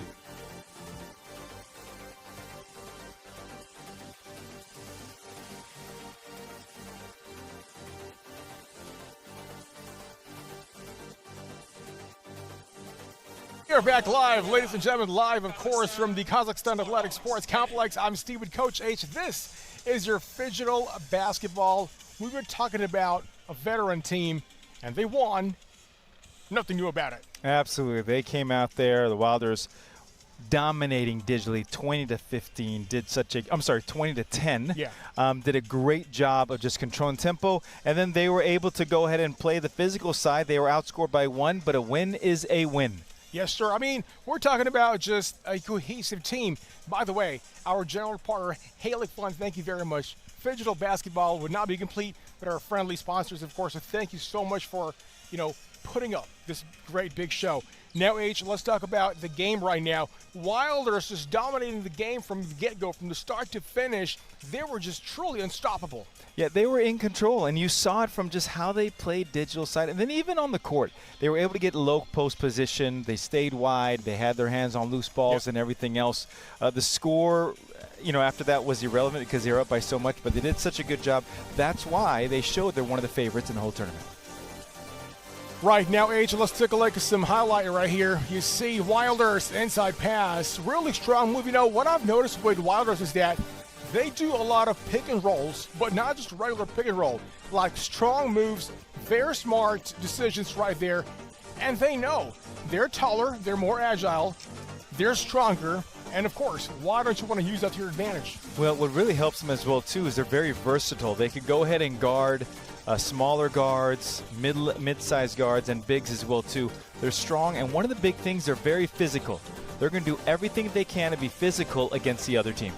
Yes, sir. So, later on, we're going to be talking to our star players from Wilders. These guys are dominant. They're very, very good. More highlights on the screen right now. H, what are we seeing here? Well, Wilders are just showing everything. Now, you could tell they made some shots, but when there's a contested jump shot, that is extremely difficult. A well-oiled defensive machine says, listen, you can take your shots, but we're going to contest it every single time. And then on the other side, they're getting the ball inside. They're using their size, their strength to go ahead and just basically bully everybody. But the interior passing is something that is beautiful to see. I think you said a perfect word. They're playing bully ball. They know they're big, they're strong, they're muscular. Why not use that, right? Correct. Right, strength, and we talked about the physicality of the game, especially in the 2-on-2, is so very important. Look at the screen. They roll down the basket. Of course, now they shoot the two, they spread the floor, and now they can do anything they want. Look at the defense is not even coming out to put their hands out. Exactly. Now, Aish, if you were Claude Papascaros early on, you're down into digital, how would you bounce back to equalize the score in the physical side of the game? Well, I would have to just play fast all the time. We cannot go ahead and play mano-a-mano against this team. We have to play fast getting to the basket. Yes, sir. So joining us today in the desk, look at that, happy with a smile. Yes, sir. Put that heart in. Wilders, great win. Dominant victory. Let's first talk to number 25, Mr. Academic. Congratulations. It's good to talk to you again. Thank you, guys. How are you feeling with the victory today? Hello, thank you. First game is kind of difficult to find our game because 2-on-2 we don't play really often. But today Simeon is a great scorer and my job was just, defense and pass to him. Thank you, Sergey. You're a great center, great teammates. Yeah, a lot of love going on around here. Yeah, we love each other, so we decided to come together here. I think that's why you guys won, because there's a lot of love in the air, and I love that. Now, one of the things I think what makes you a really good team is your versatility. Both you guys can guard the perimeter and on the inside. Is that what you want to do all the time? Yes, of course. First of all, what help us play 2-on-2 version and basketball. This is we are professional 3-on-3 players, and tough game. It's our. I continue and. Answering your question, it's our feature, to be similar, familiar, and we can play either defense or offense. So we decided to play switch just in game, and we prepared to this, and I think that it is the best way to win gold medal. Now, we've seen you perform at the previous Phygital games. You've been dominant there. The same happened here tonight, still dominant. So how do you guys train? Do you play year-round? Do you play every 4 months? What's the dynamics of the team? We are training together every day. One day we are training digital aspects, another day we're physical. Yeah. And 2 months before these games, we're training 5 times in the week. Wow. Now, who's the worst on the digital side? Me. I like the fact that he's very honest. That's admirable. You know, guys, it's kind of really difficult to play for me, digital part. I don't know, it requires so much concentration, and after that I cannot focus on turn to physical part. So Simon is kind of really great guy. For him, he's ready to play 5-on-5, 3-on-3, 2-on-2, even 1-on-1. His PlayStation computer. Yeah, everything. I think a true baller is always ready to go anytime, anywhere. Now let's talk about your opposing team, Club Pesperos. What are your thoughts about him? Thank you guys for a tough game.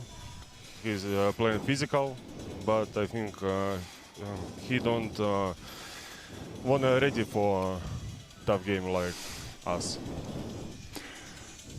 Kinda. Digital part isn't the kind of best part of the game, but I see that they have kind of professional player, probably really tall, really strong, and it was difficult to play against him, and thanks for them for playing. Now, last question. Both of you are very physical players. Is that just how you've always played? Is that who you are as players? Still, we have kind of energy, endurance. We are kind of young, so we prefer to play physical style.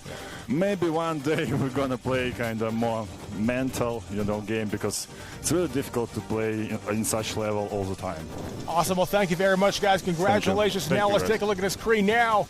Your standings and, of course, the games that are finished right here. Let's take a look at that now. H, what are we looking at? Well, we're looking at the bracket, and now we're looking at the court, and now we're looking at us, because now we have we don't have the schedule. It doesn't matter. But what we're looking is two great players who had a great game today, making their way. Listen, physicality, skill, hard defense, and everything else is main. Yes, sir. Here we go now. So happening tomorrow, July 30th, first game, 2 p.m. local time at Group A. GTB and MDMX is going to be happening. I am so pumped up for that, H. We got great action again tomorrow up until 9 p.m. local time. Listen, here's the thing. If you're watching at home, congratulations. You get to spend time with us and get to watch Phygital basketball. If you're going to be here in the arena, buy your tickets, no problem. Come join us at any time. But we have an action-packed afternoon for you that you are going to love. Exactly. We're talking about just 8 super games. Amazing. Watch out for that. But for now, we're going to have some highlights also flashing in a bit. So stick around because that's coming up next. Давайте посмотрим, как она будет складываться. Давайте пошумим.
Welcome aboard Air Astana. Our airplane flies into the realm of dreams. Relax as if at home, with satisfied reflection throughout your flight. You will rest and regain curiosity for new discoveries and encounters. After all, dreams are also part of the journey.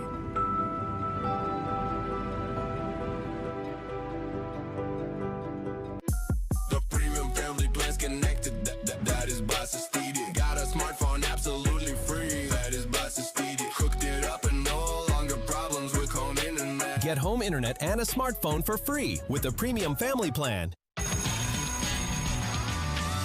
Get ready for school with WB. WB, all you need for classes and breaks with try-on and payment on delivery.